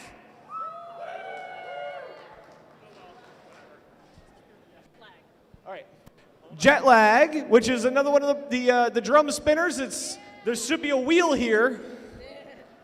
All right, again, can't go much further this way with the speaker screaming at us. All right, I'm not biased at all, but let's hear it from MomBot. Appropriate, thank you. All right, I'm hoping that's not a bot in the bag. No. Okay. Okay, all right. We got another D2 kit, the purple D2 kit. Yeah! All right, and then the ring spinner, which I actually don't remember this one's name. Blasphemy, the ring spinner. Not bad. All right, this one, Mondo Bizarro, I know you, come here. Mondo Bizarro, the one that was on.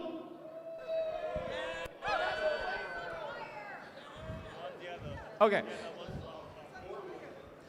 Okay. Off Kilter, the blue with gold beater bar. All right. And Silent Stopper, the little blue wedge with the spiky things. Okay. That was all pretty even, I'll be honest.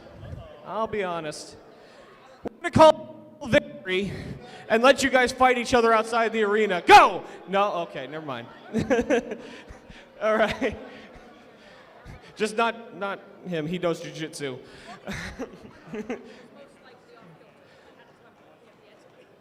There's a decent chance it was one of the drums that was still working, but we're going to say moral victory for anyone who decides to, because it was for the fire. Mondo Bizarro, because he got his wish. It's broken. There you go. All right, thank you very much. Let's hear for the Beetleweight competitors who sacrifice their robots for your entertainment.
Our next two boxers are making their way into the arena.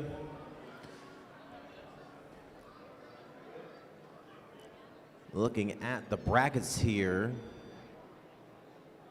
This is the losers bracket final of the 30-pound featherweight combat class. Yahoo against Marathon. The winner goes on to take on Beam in a winner-takes-all final.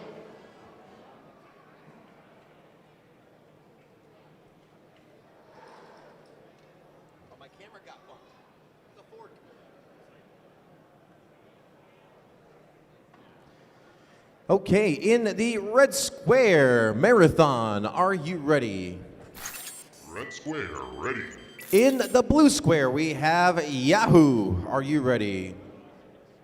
Blue square, ready. Let's put 3 minutes on the clock. 3, 2, 1. Two drum spinners going at it here for the right to face on a bar spinner in the final. Marathon receiving the first amount of hits and has now done the thing on the side again. Yahoo knocking him down, making him free again.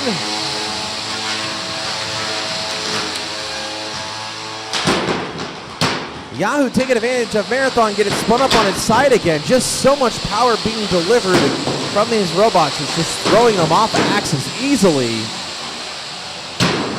Right now, Marathon can't get its bearing straight, and Yahoo taking advantage of it. There is no life out of Marathon right now. Yahoo. 10, 9, 8, 7, 6, 5, 4, 3, 2, 1.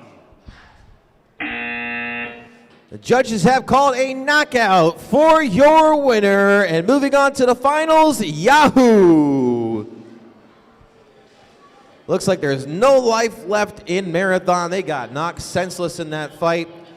They're not going home empty-handed. They're coming home in third place. Make some noise for Marathon, your third place finisher in the featherweight competition. The Colorado boys are gonna get their drum spinner repaired, recharged, and ready for an all-out slugfest against Beam in the finals. Oh my God, it'll be a good old slobber knocker.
I do believe we have a grudge match in here while we're waiting for our next fights to load up.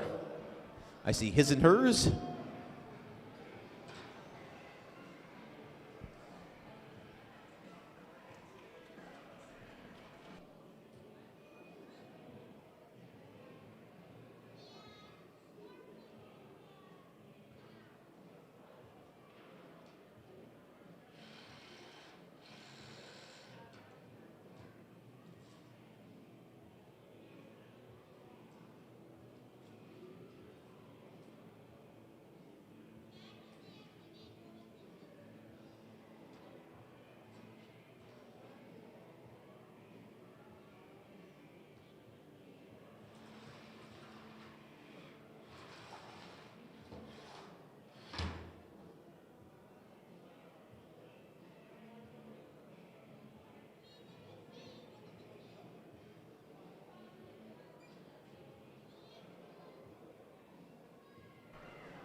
This grudge match, the his and hers bot out of the competition here, but they are willing participants with their opponent front towards enemy who had a rough go in the tournament getting things together, getting some extra time to test out anything. This is the nice part when you have time to fill and you have a bot that didn't do so hot and you feel like you want to repair it still in the competition.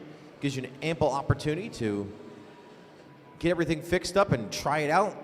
Because Lord only knows we want to start repairing our bots right when we get home after a competition.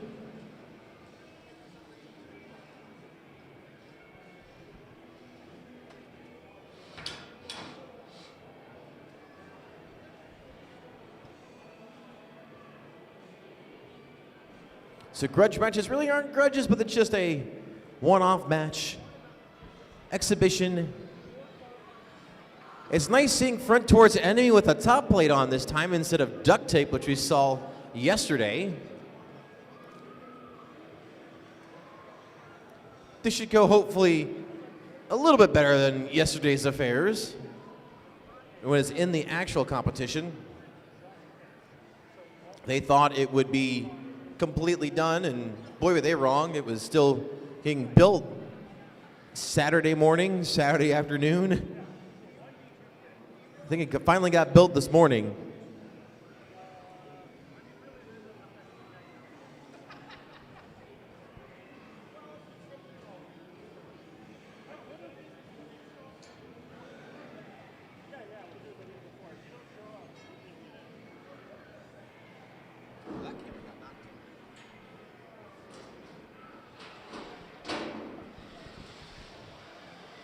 Okay. The blue square, his and hers, are you ready? Blue square, ready. Red square, front towards enemy, are you ready? Red square, ready. Okay, we'll give you guys 3 minutes on the clock and have some fun. 3, 2, 1.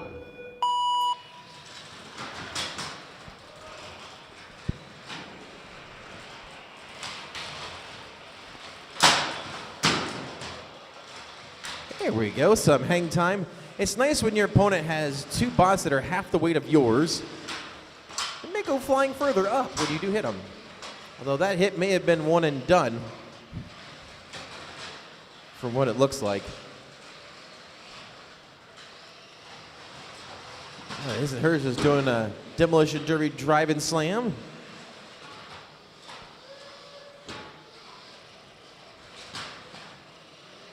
Their front toward enemy there has a three-wheel design, which is a little bit unique.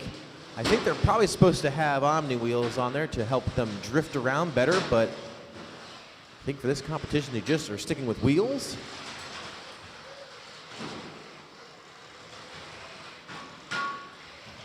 Two minutes remaining. I think the blue one's out of commission. So we're down to half of a bot and one kind of working bot.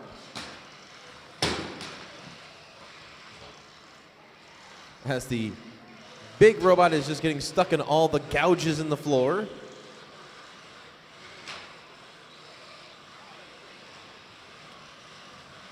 This is why it's tough to build a ground scraping robot for this arena, because it can get stuck in seams.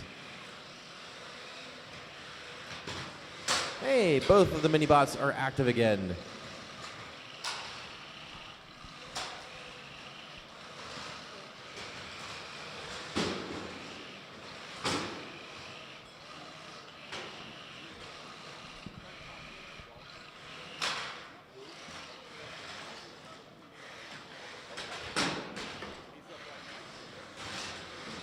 All this grudge match is going on. We're looking for Beetleweight.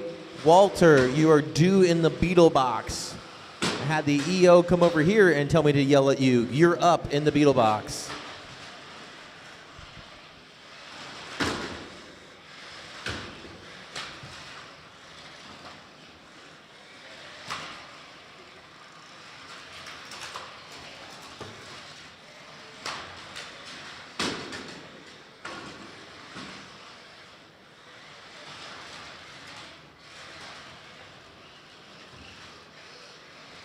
Under 30 seconds, drivers.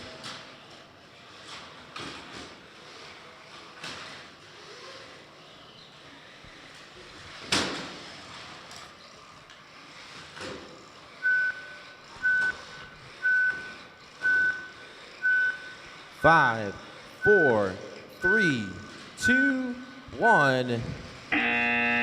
All right, that'll be it for this little exhibition match. We're gonna get our 12-pound rumble going on here shortly, it seems. Hopefully some good driving tests for front towards enemies so they can start thinking about what to do for their bot going forward.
Hobbyweight competitors who want to compete in a Rumble. All 12-pound Hobbyweights who want to be in a Rumble, please make your way to the arena.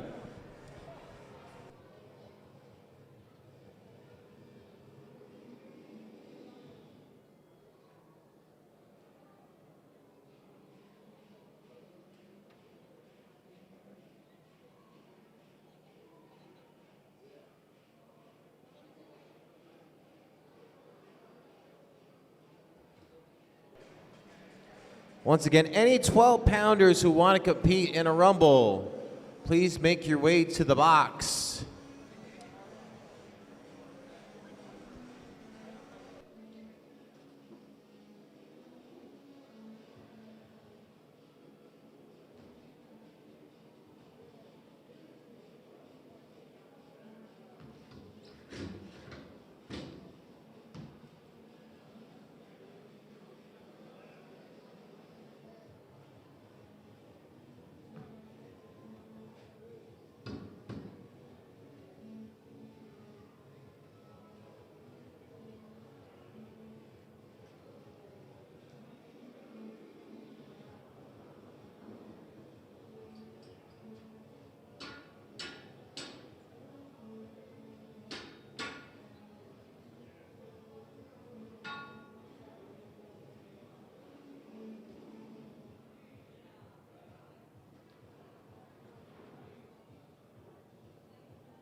Housekeeping note for all drivers and competitors. When you are done for the day, if you are leaving, please be kind and stack your tables and chairs in the aisleway between the main arena here and the pits. There are carts that you can put them on. We kindly ask that you do please return your tables and chairs to help us expedite tear down later today. Also, if you're feeling hungry, you don't want to go to the food court, Beth's serving some, is selling some Girl Scout cookies back there for Kira's Girl Scout troop. Kira is helping out with that. She's got plenty of cookies and she doesn't want to go home with them. Eat up. We like sugar, don't we?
there was a You eat robots for lunch?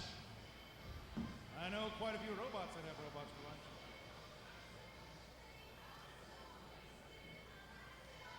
Full body spinners are deadly. Deadly indeed, have been known to take robots apart rather quickly. If this thing spins up the way it should be, you're in for a real treat. The box is locked. Check, check. Box is locked. The lights are on. John, tell us what we got. Okay, in the red square, launch box provided for this deadly robot going by the name of Denture. Denture, are you ready? Denture's ready to go. In the blue square, we have the egg beater of Playing Crazy. Playing Crazy, are you ready? Here we go, 3 minutes on the clock. Denture's got his cheering section ready to go. Fight, robots! And there he is, spun up to speed. Look out, we are gonna have some robot damage done here in just a few minutes. Little red robot's trying to find a good place to get in on that full body spinner, but you know what? There is not a good striking place in a full body spinner as it gets tossed across the arena like a midget in a bowling contest. Oh, grinding away. He's got a good strategy there. A spinner has stopped spinning. The little red robot is going to try and put in as much damage as possible while it's stuck on the arena wall. Can he get loose? Can he get loose, or is he just going to sit there and take the damage? We have to count down Denture. 10, 9, 8, 7, 6, 5, 4, 3, 2, 1. And this bout is over. Ladies and gentlemen, it looks to be the Little Red Robot won. You have been redeemed. No longer the Tap Out King. There goes Chris, has been a robot fighter for some time now. He was actually raised.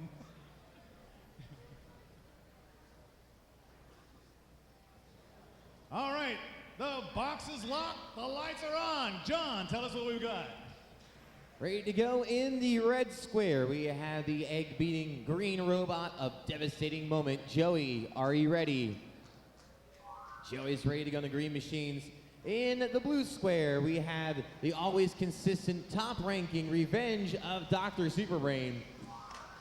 Superbrain's so good, he broke the darn box. 3 minutes on the clock. Beetleweight fighting action. Fight! Fight, robots! Fight like you've never fought before! Oh, nice sparks flying! Well, that's unique. You know what? The theory is, if there is a flat surface on a robot, that is exactly where it is going to stand. But he's able to write himself off of that. Who wants the robot with the spinning drum to win? Let me hear you cheer. One person. What are you, his mom? Who wants the one that looks like a cockroach to win? Everybody loves a cockroach!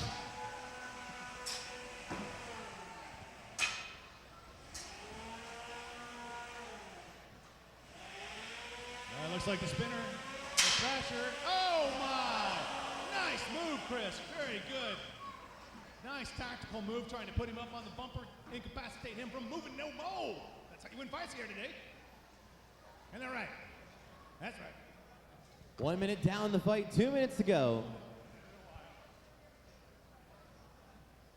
Oh, what's going on? Is it nap time in the arena? Superbrain's gone to bad robot mode. Beat him senseless with that flapjacking machine. Yeah, who's your mama? I'll put you over here if I want. That's right. Show him who's boss. Say, where's my money? Where's my money, robot? All right, 10-second count to Devastating Moment. 10, 9, 8, 7, 6, 5, 4, 3, 2, 1. And this bout is over. Good job, Chris. High five. Woo! We got a...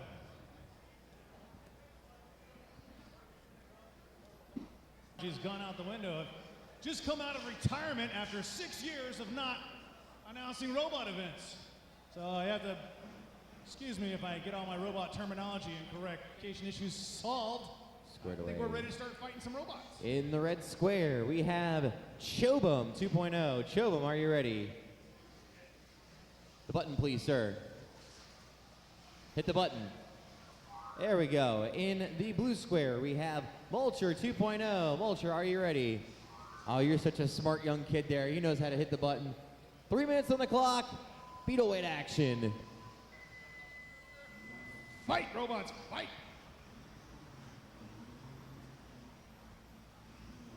There you go, both robot weapons spun up to full speed, looking for an advantage. Whoa, that horizontal spinning bar, chopping the wheels off. He was, ooh!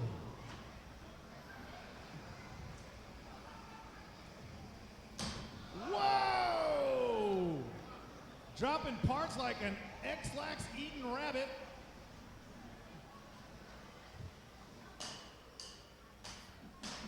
He was bragging about how strong his armor was.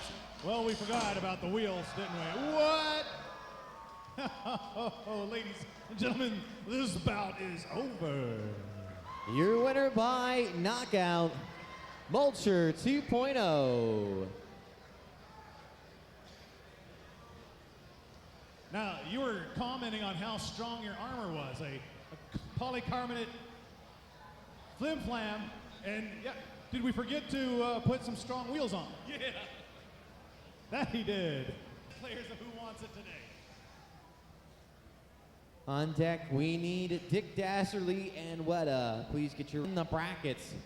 And once again, it's being double elimination. There'll be a lot of these fights to get through the churn down to the first round. Let's do it, John.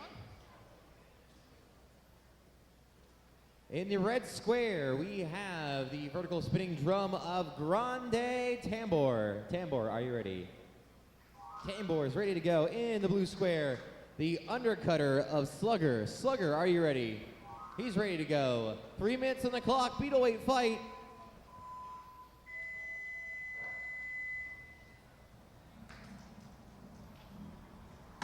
Fight, robots. That horizontal drum trying to get out some damage. Undercutting blade before it takes out some wheels. Going into the wheels, trying to Ooh! Nice hit. They got to regroup, come back after each other. Undercutting blade seems to be, he's going to tap out. Don't you do it. Don't you do it. Ah! We have a tap out. Stop, robots.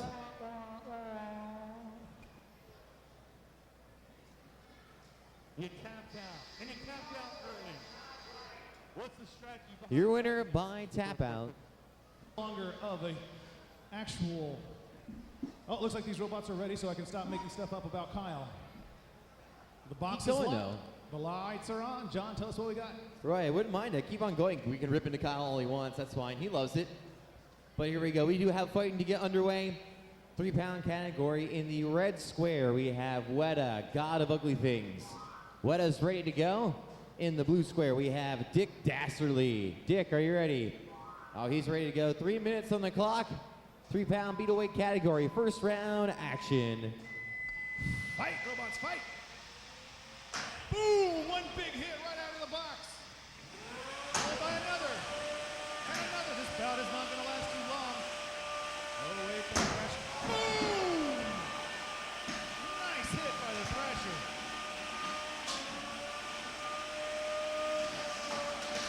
Looks like some driving capabilities.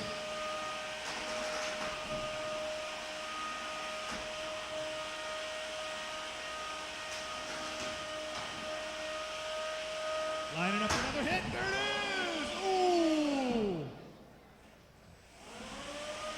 Still going strong, both robots dishing out the damage as well as taking it. When designing and engineering a robot, you have to design to fight and to be fought upon. Both weapons have gone silent as they do-si-do. To and fro. 1 minute down to fight.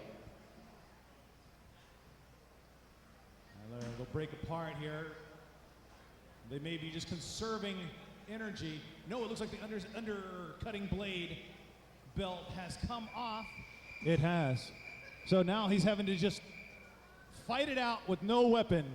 Fighting it out with no weapon whatsoever.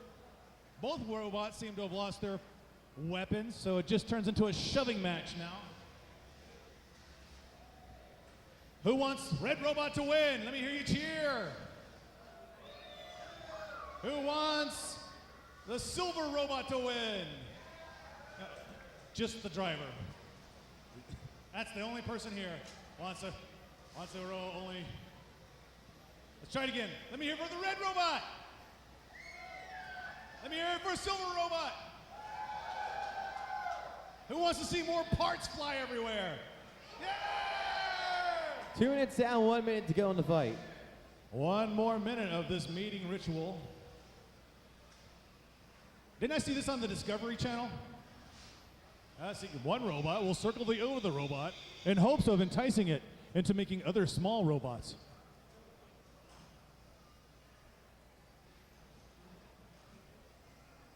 Eventually, it comes down to driving and technique right now. That's what the judges are going to look at, because this will be going the full 3 minutes. So the judges are going to try to assess which robot has done more damage, which driver has driven more drivenable attitude. Drivability attitude. Is that a word? It could be. And 15 or 10 more seconds left on the clock. Let's count it down.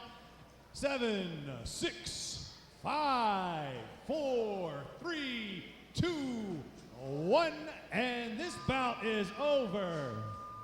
Let me get the arena side judges involved.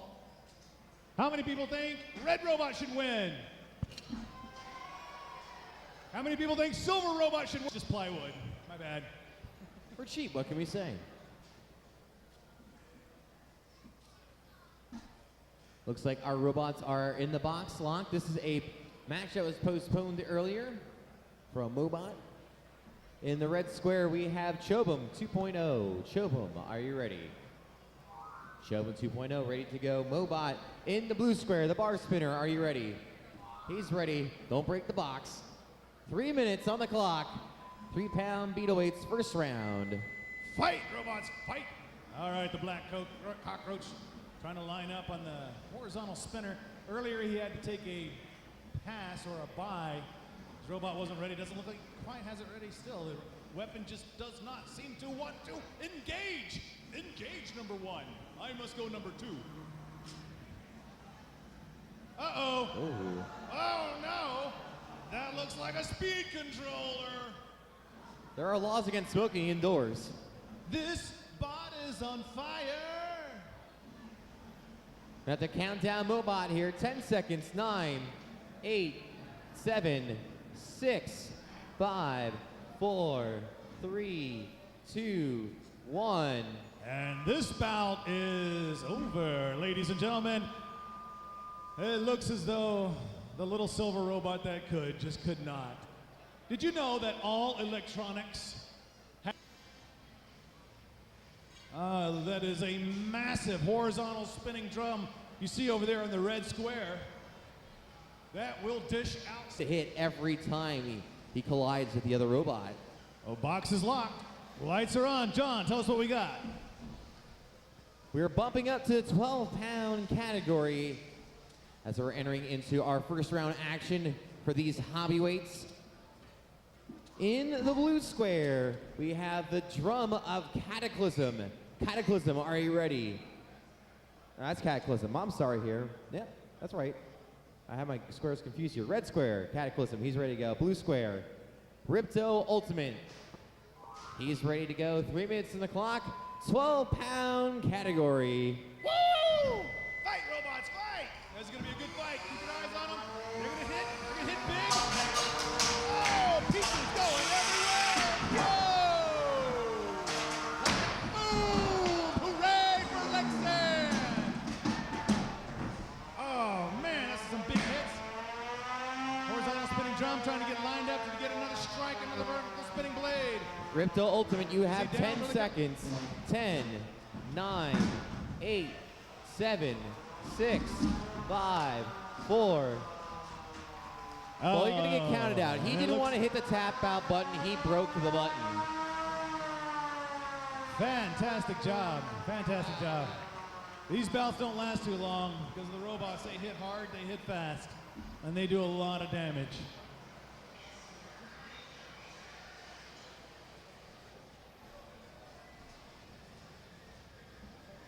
around to all sorts of robots and discuss their problems, mostly in the industry, like car building or sewage cleaning. So, robot psychologist, good luck on your quest to destroy all robots. The box is locked. John, tell us what we got. All right, in the red square, we have Corporal de Blasi. Looks like a ring spinner there. Got the young driver. He's ready to go. Corporal de Blasi, you ready? He breaks the box too. That's okay. We'll fix it. Don't worry. Leave it there. And in the blue square, imported directly from Toronto, Ontario, Canada, we have Sonic the Hedgehog. Sonic, are you ready? We're going to get sued for that one. 3 minutes on the clock. 12-pound Hobbyweight category fight. And spin them up. There they go. Oh, Sonic's up to full speed. They're going to have some damage here. Are you serious?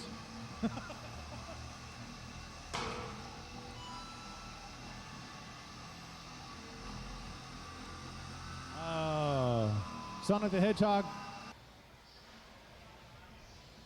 Okay, we got a working robot in the blue square. The box, she is locked. John, tell us what we got.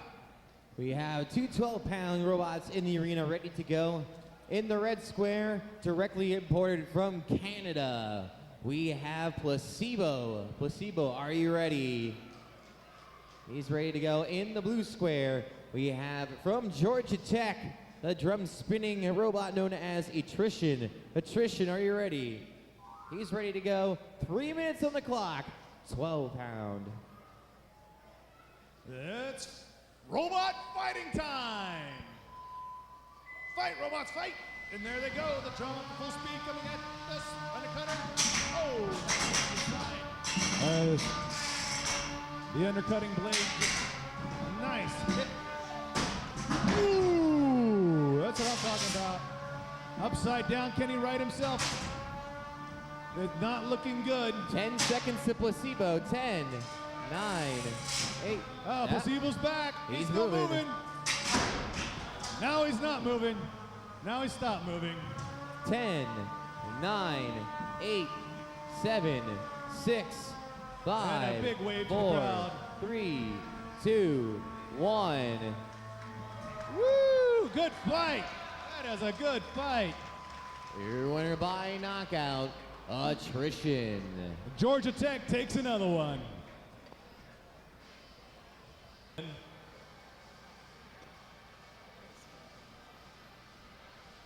Wheat fields. Little tiny wheat fields. The box is locked. John, tell us what we got. We are bumping down to the 3-pound Beetleweight category in this fight. Winner's bracket, round number 2. In the red corner, we have Belligerent Battler 1.1. BB, are you ready? She's ready to go. In the blue square, Revenge of Dr. Superbrain. Superbrain, you ready? He's ready to go. 3 minutes on the clock. 3-pound Beetleweights. Fight, robots, fight!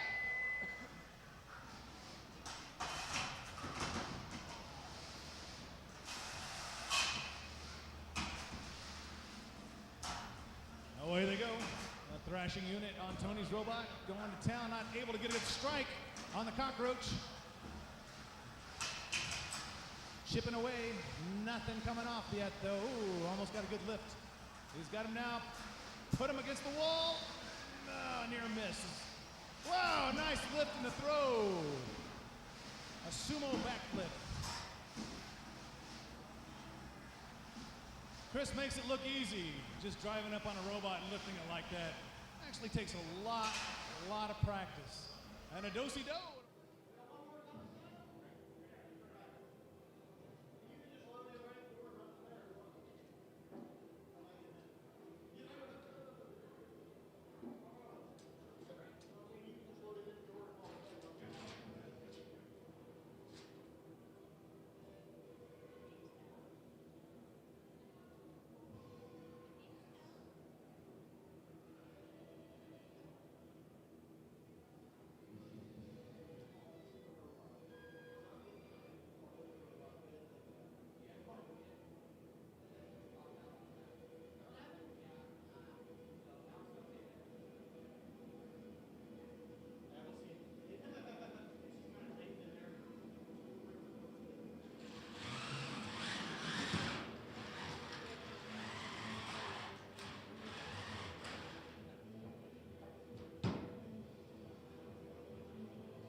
Okay, now we got everything set here. We have, what, 4 bots in? Yes, okay, so in the corners, I'm just gonna go around the corners. On the red side of the arena here, furthest away, we have Instigator. In the red side, closest to the audience, we have Son of Kram. In the blue side, closest to the audience, we have Kitten, Mittens. And in the far corner in the blue square, we have Drunken, Peasant. We're gonna put 5 minutes on the clock. And we're gonna let all 4 of you guys enjoy. Drivers, are you ready? All right, we're gonna just go for it. We're gonna send it on the clock. 3, 2, 1.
All right, we might have a spicy pillow. Pause, guys, pause, pause, pause.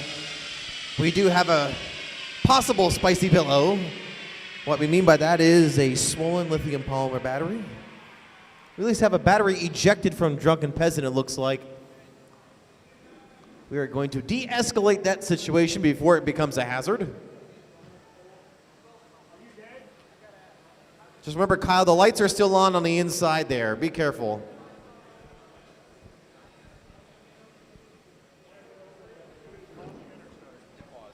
All right, drivers are going to restart again here in 3, 2, 1, fight.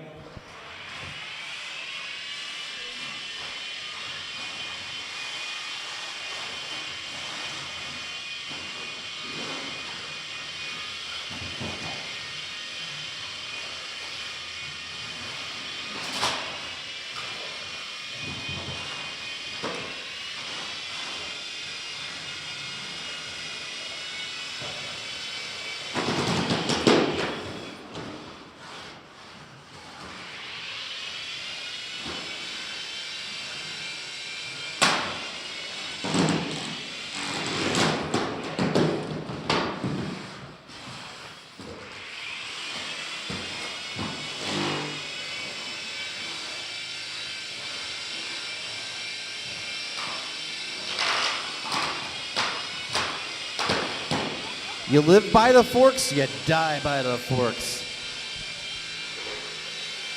If anybody's watched BattleBots this season, you'll understand that reference.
20 seconds to send it.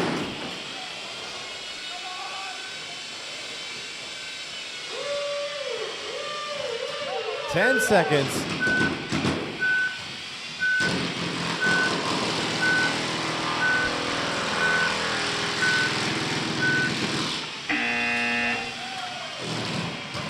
Thank you, Kitten Mittens, for shaving a layer off the floor.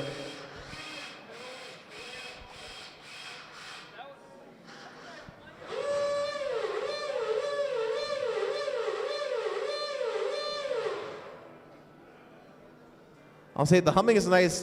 It almost sounded like somebody in a crowd going, woo, woo. But that's actually one of the motors whining on the inside there, I think from Son of Kram.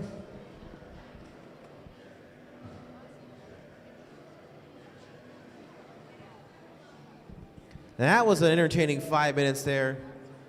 Kitten Mittens showing everyone why that weight bonus and extra power is worth everything. And kudos for Instigator for flexing on everybody with its strong liftability.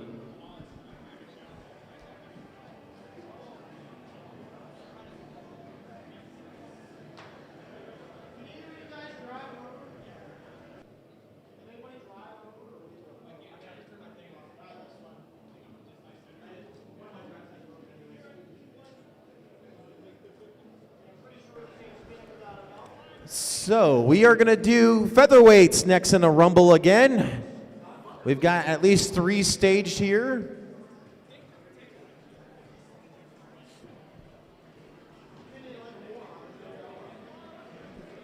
Calling all 30-pounders for a Rumble.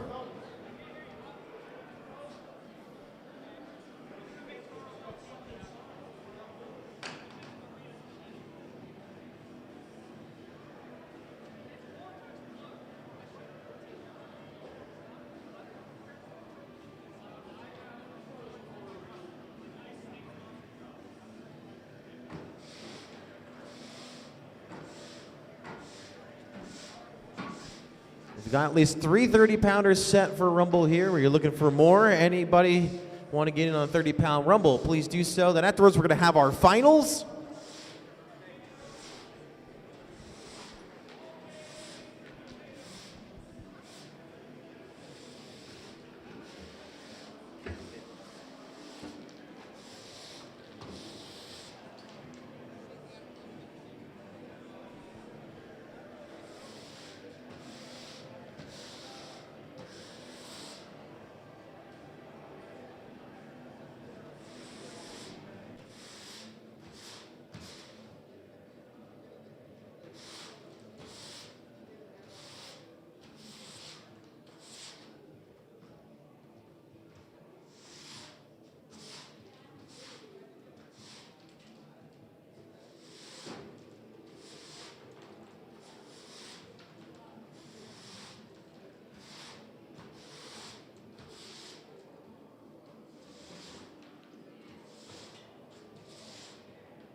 Once again, 30-pounders. We need you for a Rumble. Once Ed's done sweeping, we're clear to send. I'm just making sure we're gathering all the troops. I like as many as we can in here. I see 3 30-pounders, and I'm hoping for more. Ah, you're doing the Rumble even though you're in the finals? Full combat 30? Are you insane? I've known you for a long time, Chad. I know you're insane, but... All right. You like your chances. I gotcha.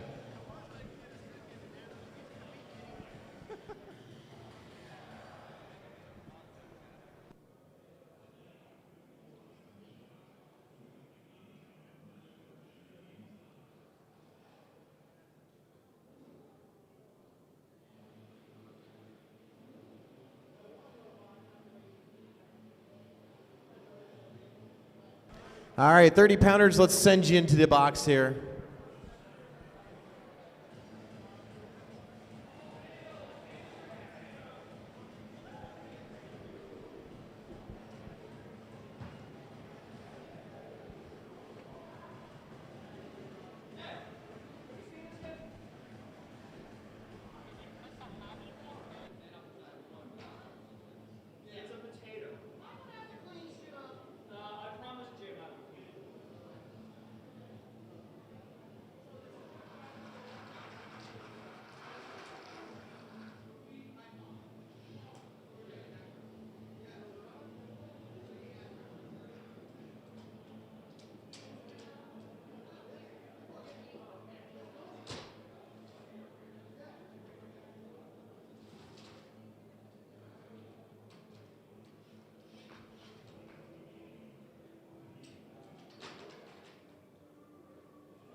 Okay, so we have 4 bots in here.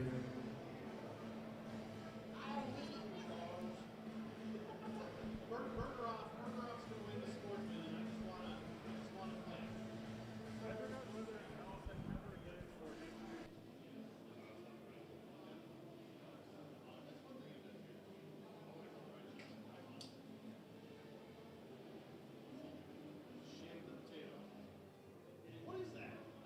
I don't know. He called it something. It's a potato.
Solom a bold move. Booster, who's a 30-pound sportsman, who's in the finals, is going to come in and say, yeah, why not do the Rumble too? It's a bold strategy, Cotton.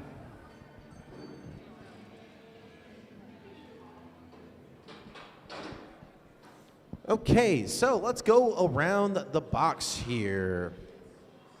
In the right square side, closest to the judges, is Pipe Bomb. In the red square side, closest to the audience, we have Pigeon. By the arena door, we have Booster. And in the blue square, the ever-controversial Susquehanna Boxcar, sporting a ham or a potato of some sort as a hammer. A caution taro. He's cleaning it up. That's all I'm saying. Drivers, are you ready? Red square, ready. Blue square, ready. Let's put 5 minutes on the clock for this Rumble. 3, 2, 1.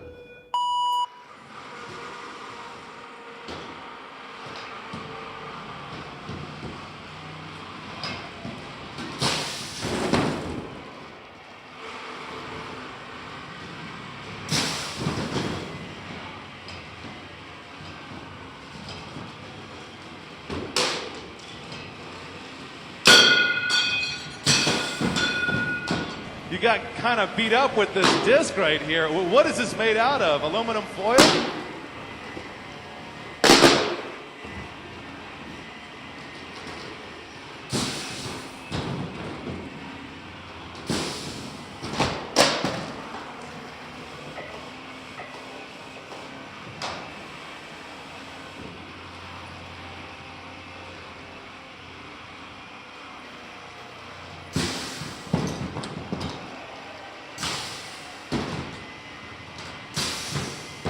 And there it goes.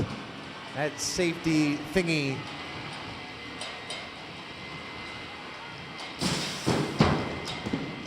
I think they're saying they want the boxcar to go in the Pipe Bomb.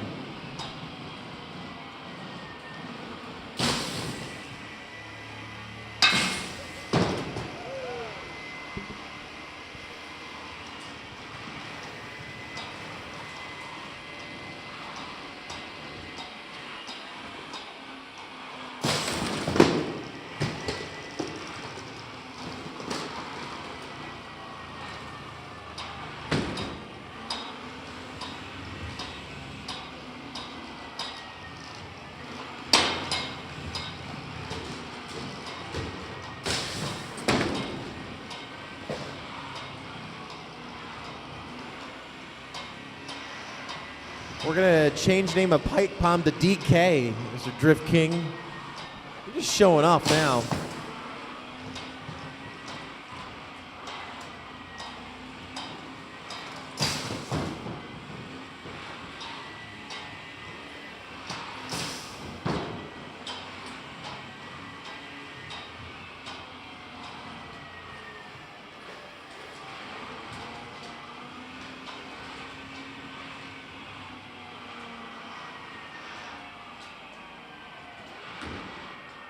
Rumble's essentially been 3 robots and Pipe Bomb doing drift thingies.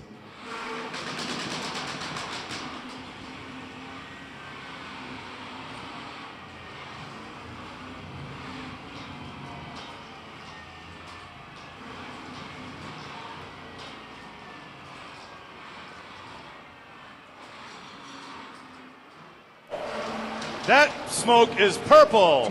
Purple smoke means speed controller. Shameless plug for Rage Bridge.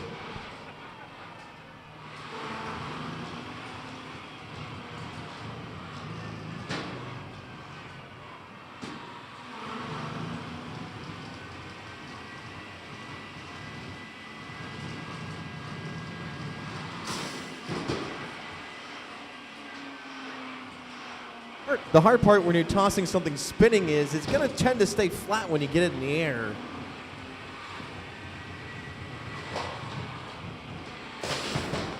Hey, got Pigeon back in. Boxcar's just going to be a pile of meh at this point.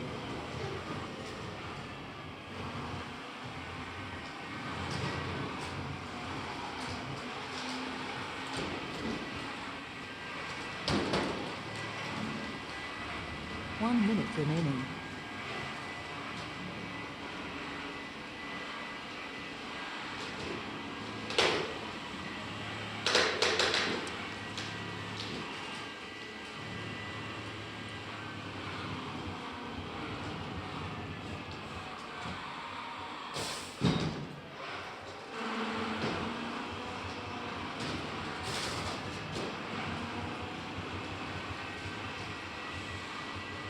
Yeah, send it.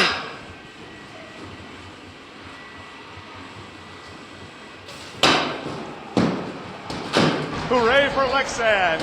Hooray for Lexan!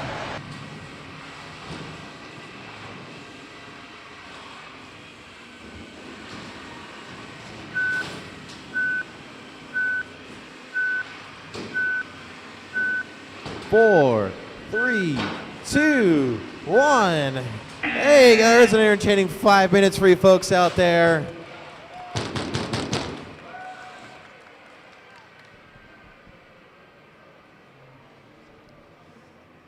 Bold strategy there by Booster, but looks like it's paid off. He had some fun. They'll be going in the last of the 3 finals that we have coming up for you guys.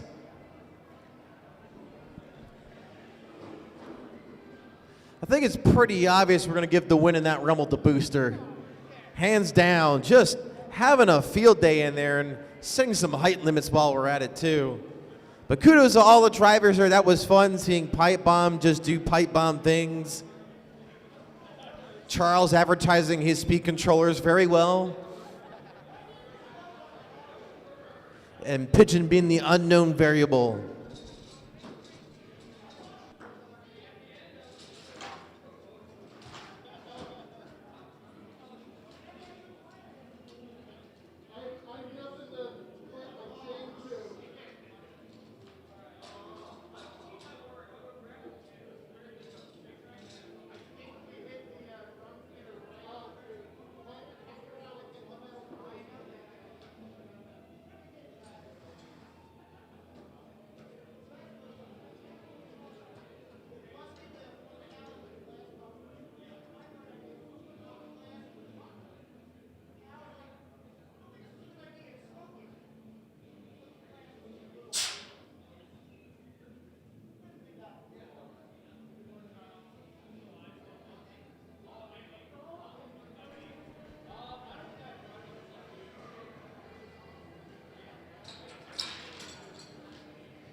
Okay, we're getting set for our 3 finals here. We're going to need Beam and Yahoo into the box first. Then we're going to have Disko and Minor Threat 5, and then Llama, Sheen, and Booster. These are your 3 weight class finals.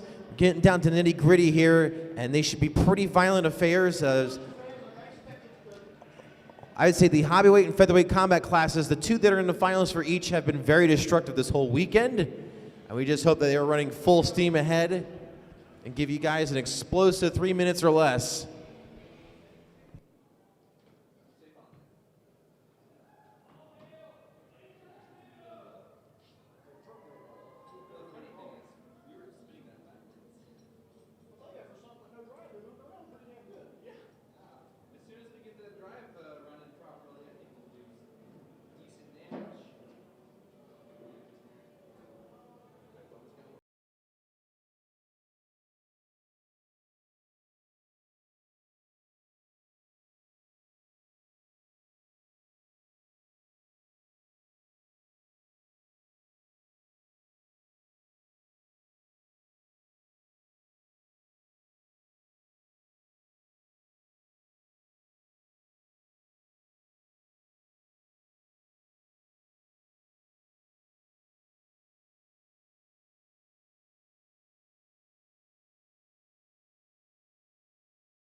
Okay, we're getting our 2 bots in here for our 30-pound combat class final. This should be an explosive affair.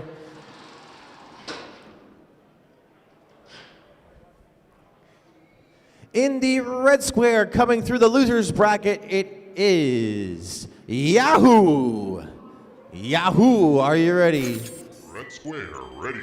In the blue square, coming through the winners bracket, we have Beam. Beam, are you ready? Blue square, ready. Here we go for all the marbles in the 30-pound featherweight category. 3 minutes on the clock. 3, 2, 1. And we begin.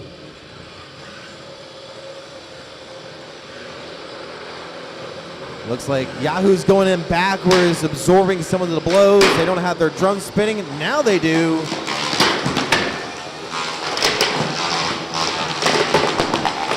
Figure plan A didn't quite work out so right, so they're going to come ahead and go with plan B.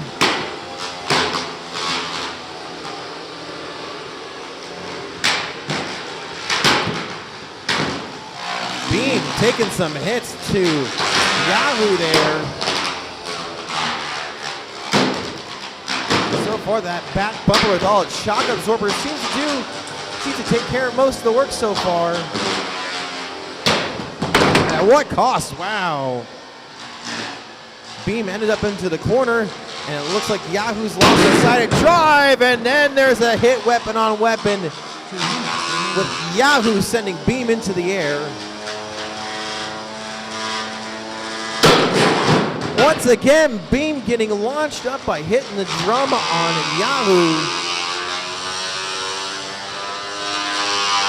Doesn't seem to phase Beam at all yet.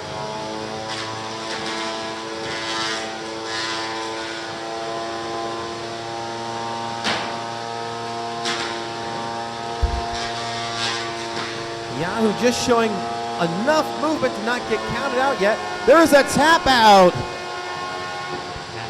Red square.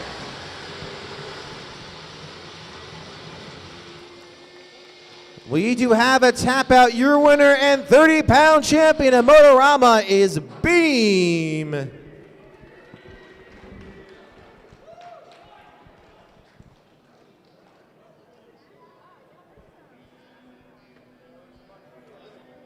There's plenty of juicy damage to be done there, but credit to Beam, old school technology is still reigning supreme in 2022.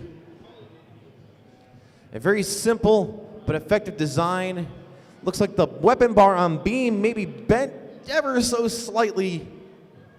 But Yahoo could not answer the call. He wanted to keep on going, but they knew that any further they'd be risking everything they had in that robot.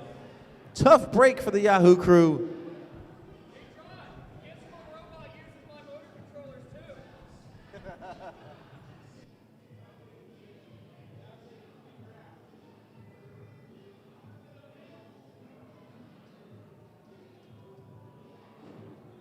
Charles wants to make it known that his Rage Bridge controller that failed in his own bot was in Beam.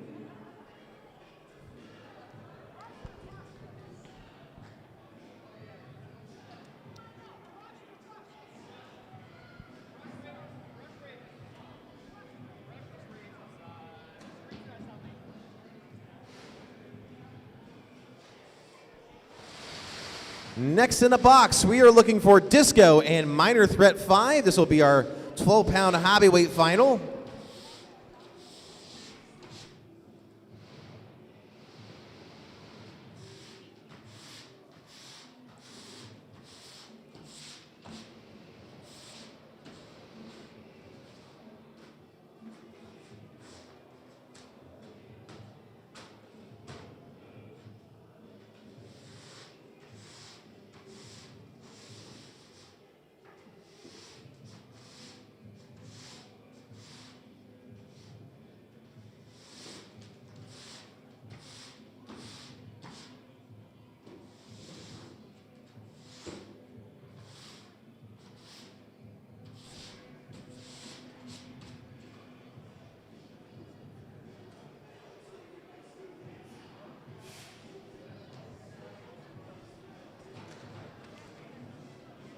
This upcoming final, Disko has made its way through unscathed in the winner's bracket.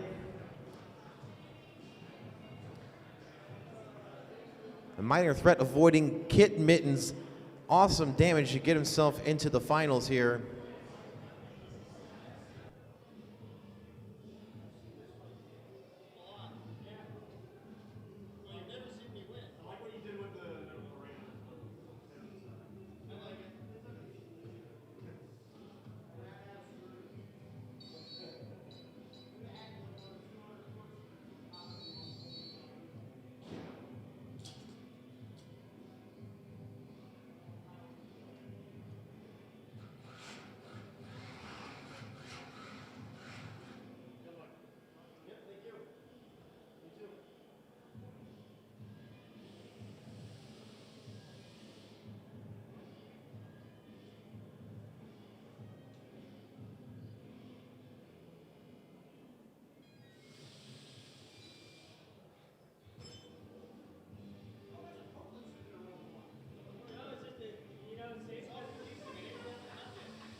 Okay, our door is locked. We are getting ready for our 12-pound Hobbyweight final here.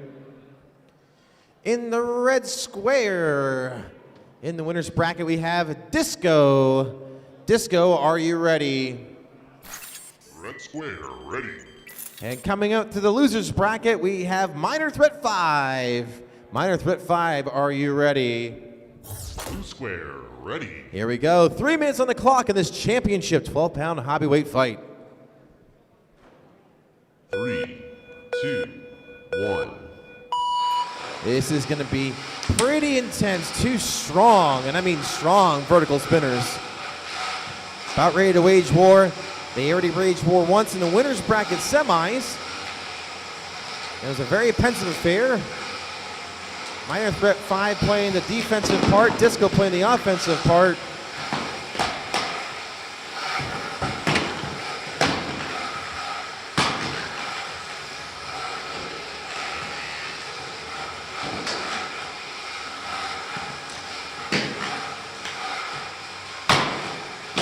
Couple exchanges, and Minor Threat gets sent into the corner. Oh man, nice shot sends Minor Threat into the air. And now Minor Threat careening across the box spastically. The bouncing just keeps on coming as Minor Threat's driver is not backing down on the throttle by any means. Disko is now nosedive into the floor. And we have some wood smoke, I think. There we go, he's freed.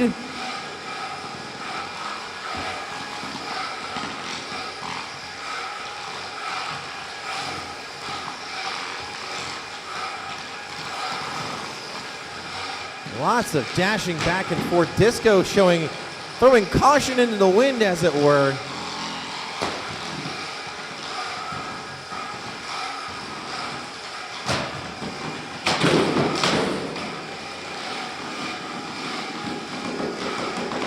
Minor Threat getting sent back into the corner again. It's able to drive out. Minor Threat getting angry and turning the throttle up.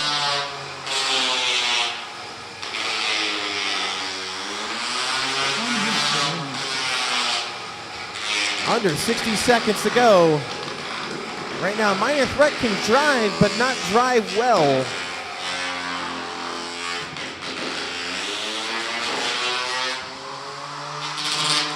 There we go.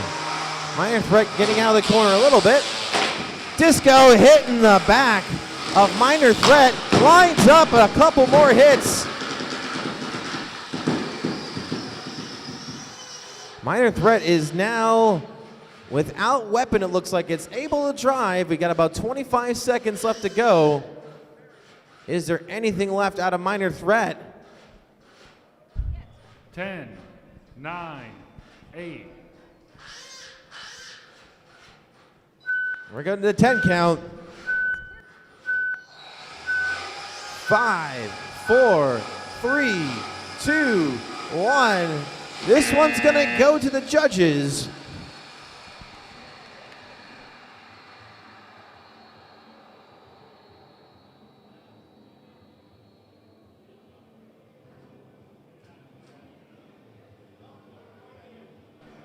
It looks like the top plate of Minor Threat 5 has come loose.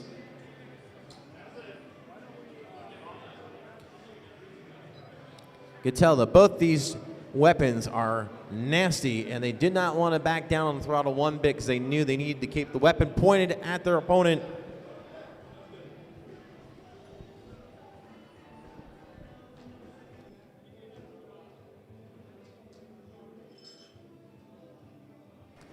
Judge's decision is in. Your winner and 12-pound Hobbyweight champion, Disko.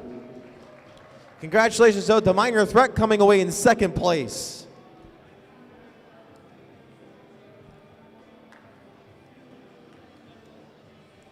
We are down to our last final. If there's more time that's needed, we do have a special grudge match that can happen here.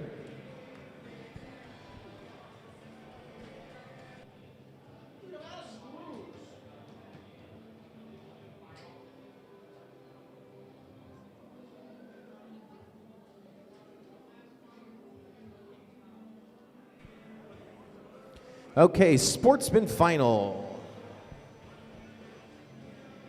Booster and Llama Sheen.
I'll take this opportunity to play one Royism for the arena floor. I think our internet fans will love it.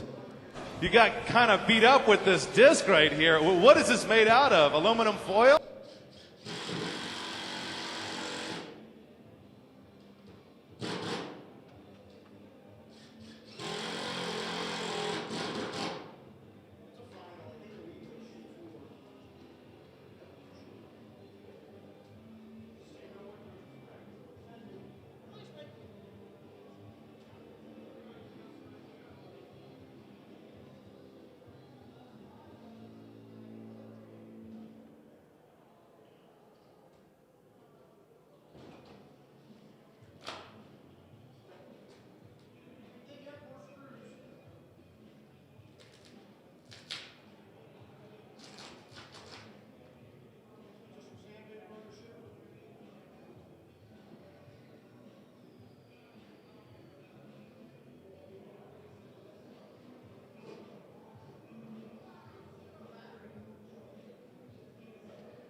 Is Jen nearby? We need our third judge for our sportsman final.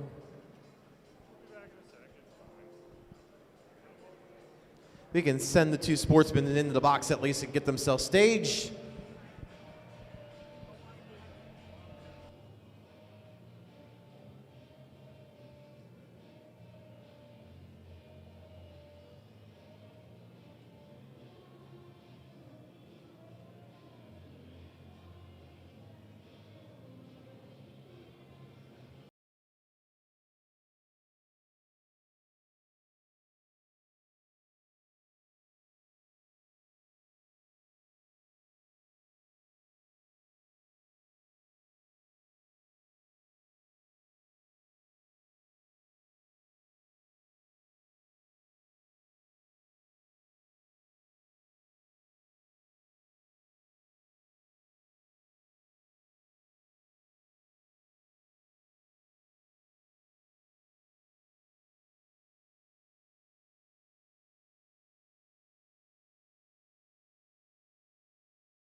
We're just waiting on our last judge to come back from break, and then we will have our sportsman final. A special exhibition match afterwards too, and then we'll have our awards ceremony to follow.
FYI, we're getting ready to do the Beetle Finals at the small arena.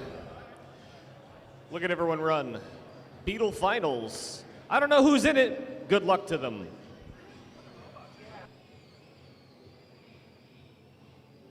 We're doing the Sportsman Finals here. 10 times the size.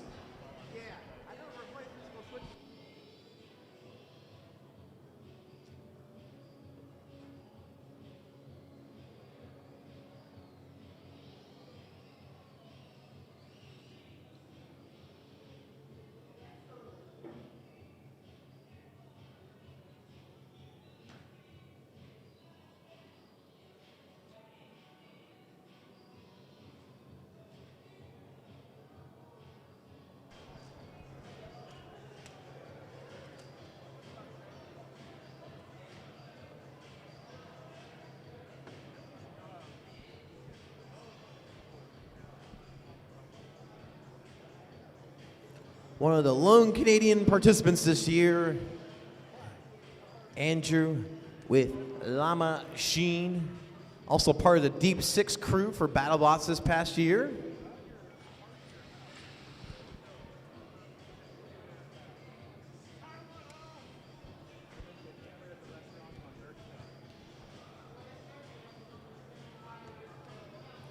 Two long tenured veterans of robot combat here.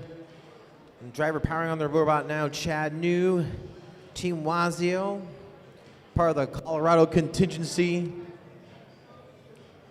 with their British commissioned full bottle pressure liquid nitrogen flipper, or liquid CO2, sorry, a booster.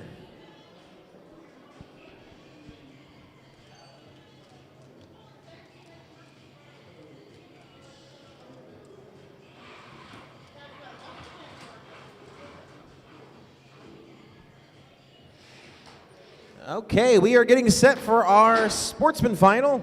Now, how this worked, it was a round-robin tournament. So each of the competitors got to face each other in group play. And it actually worked out that these two robots both came out with a 5-0 record in group play. So it is only fitting that both these undefeated robots made their way to the finals. In the blue square, in the blue square, Llama Sheen, are you ready? Blue square, ready. In the red square, Booster, are you ready? Red square, ready. Ready to go. 3 minutes on the clock in this final. 3, 2, 1. A very pensive start. There are a couple gaps in the floors, and these robots both have forky pokey bits. An immediate toss there by Llama, and then the Llama gets tossed by Booster, launching to get themselves back over again. They don't have a way to really regulate that down. It's kind of an all or nothing flip. And Llama right now getting the control and the suplex. Quite fitting since Brock Lesnar just won the title again yesterday. We're going back to Suplex City. Spoiler alert.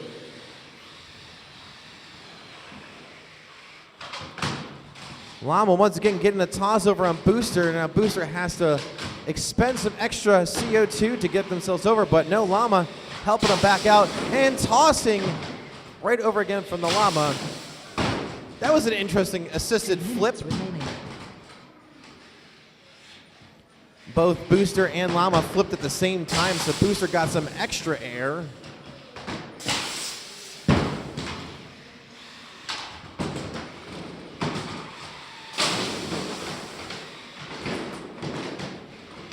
Tossing and slamming going around some more from Llama and Booster. Booster needs to get some control in there, see if he can send Llama into low Earth orbit.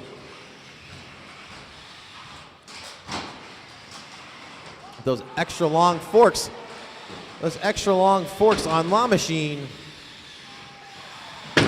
Oh my goodness. Llama lost its center forks. The lifting arm on Llama Machine is carbon fiber arms, and I think the carbon fiber has failed. This is Booster's opportunity here. They are ripe for the picking. 1 minute remaining.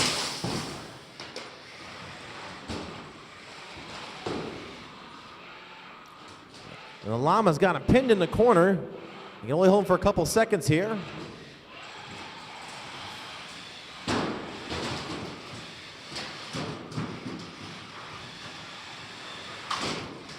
And slammed him right into his own weapon forks.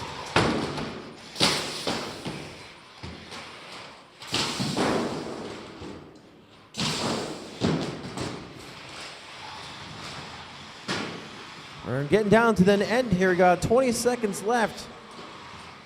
Can there be a knockout shot here from Booster?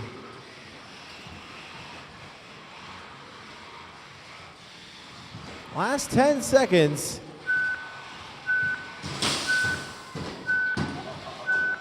Wow, lucky break there at the end. And this one's gonna go to the judges. A back and forth contest to say the least.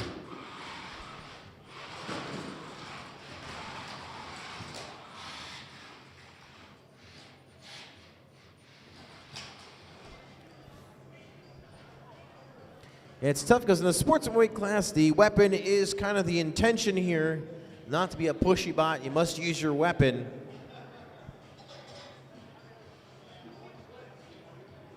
Yeah, looking at the close-up on the camera there, it's definitely some carbon fiber shearage. And that's like 1/4 inch, 3/8 inch carbon fiber.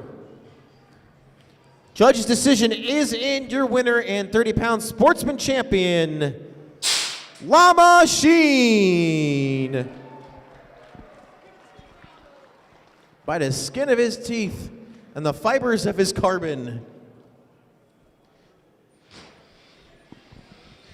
Congratulations out to the Booster Squad coming home in second place. Well done. You guys put on an entertaining final for us and sent some bots really high into the box. So that's going to do it for all of our official competition. We have one send-off fight for you. We're going to have an exhibition match from all the Georgia Tech Robo Jackets crew. They're going to send all their bots in for Smash Fest. And it looks like it's every weight class they brought with them. So they just do not care. This is a full send exercise, and I love it.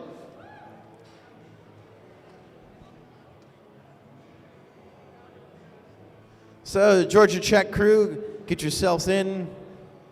We'll give you guys a send-off on our way out today with some extra smassage.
For those still watching online, we do have the Beetleweight tournament still going on. It looks like there's some fights going on in the box over there. Don't know if it's exhibition or not. Got to pay attention to the brackets, but there is some action going on our Twitch Robot Conflict 2 channel. We have been streaming live this weekend on both twitch.tv and at YouTube. For those watching at home and here in the audience, you're welcome to check out our archival videos up on youtube.com/robotconflict. We have events dating back to the first time we were here, Motorama 2003, and we're slowly working on uploading all of our videos over the coming months and years.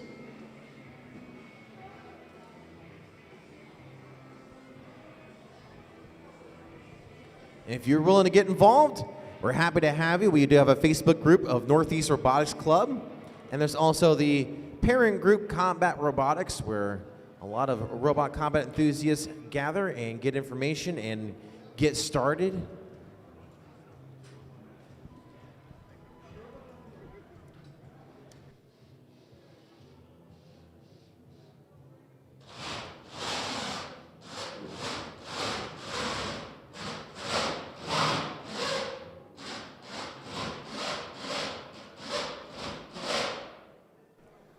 Okay. Last call for anybody else. Georgia Check, guys. That's everybody, right? Robo Jackets crew, you guys ready? Blue square, ready. Red square, ready. We're going to give you guys 5 minutes. Hold up here. Let's cancel that. We're going to hit start, but don't start here. Go ahead. I just muted the clock. Go ahead and hit start. Wait for it to go and hit stop then. Yep. All right. We'll reset the clock. Give it a few seconds here. Found something else we need to write in the code for next year. All right. Here we go, guys. 3, 2, 1.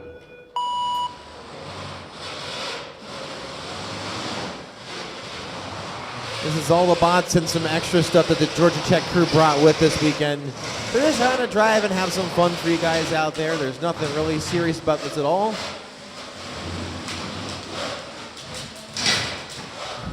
I expect the little bots to get just evaporated.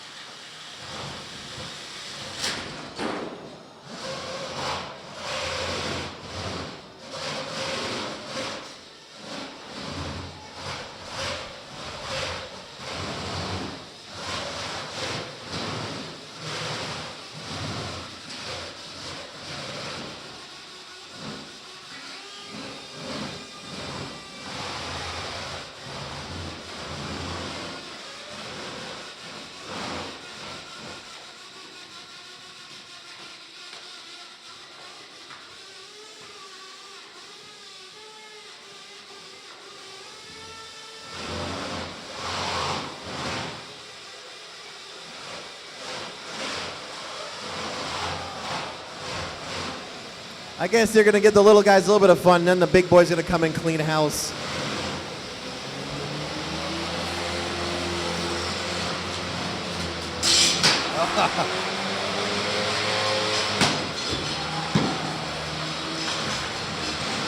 Wall Street Bets love that one because that went to the moon.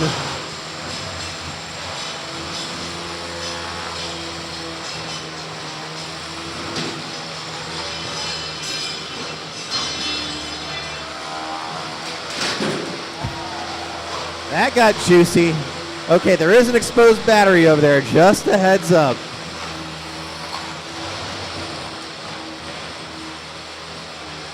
The car's up. Ah, there's the excitement.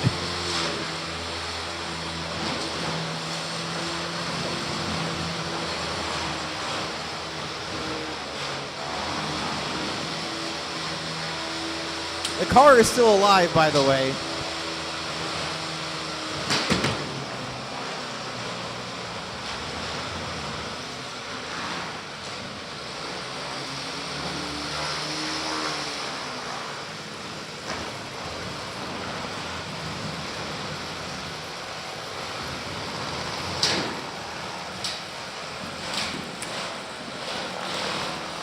The only thing I can think of that just helps them pack up easier to just sweep it all into a box and just pack it up, tape it up, and all right, throw it in the trunk. Just as long as there's no spicy pillows.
Got about 30 seconds of wounded robot action.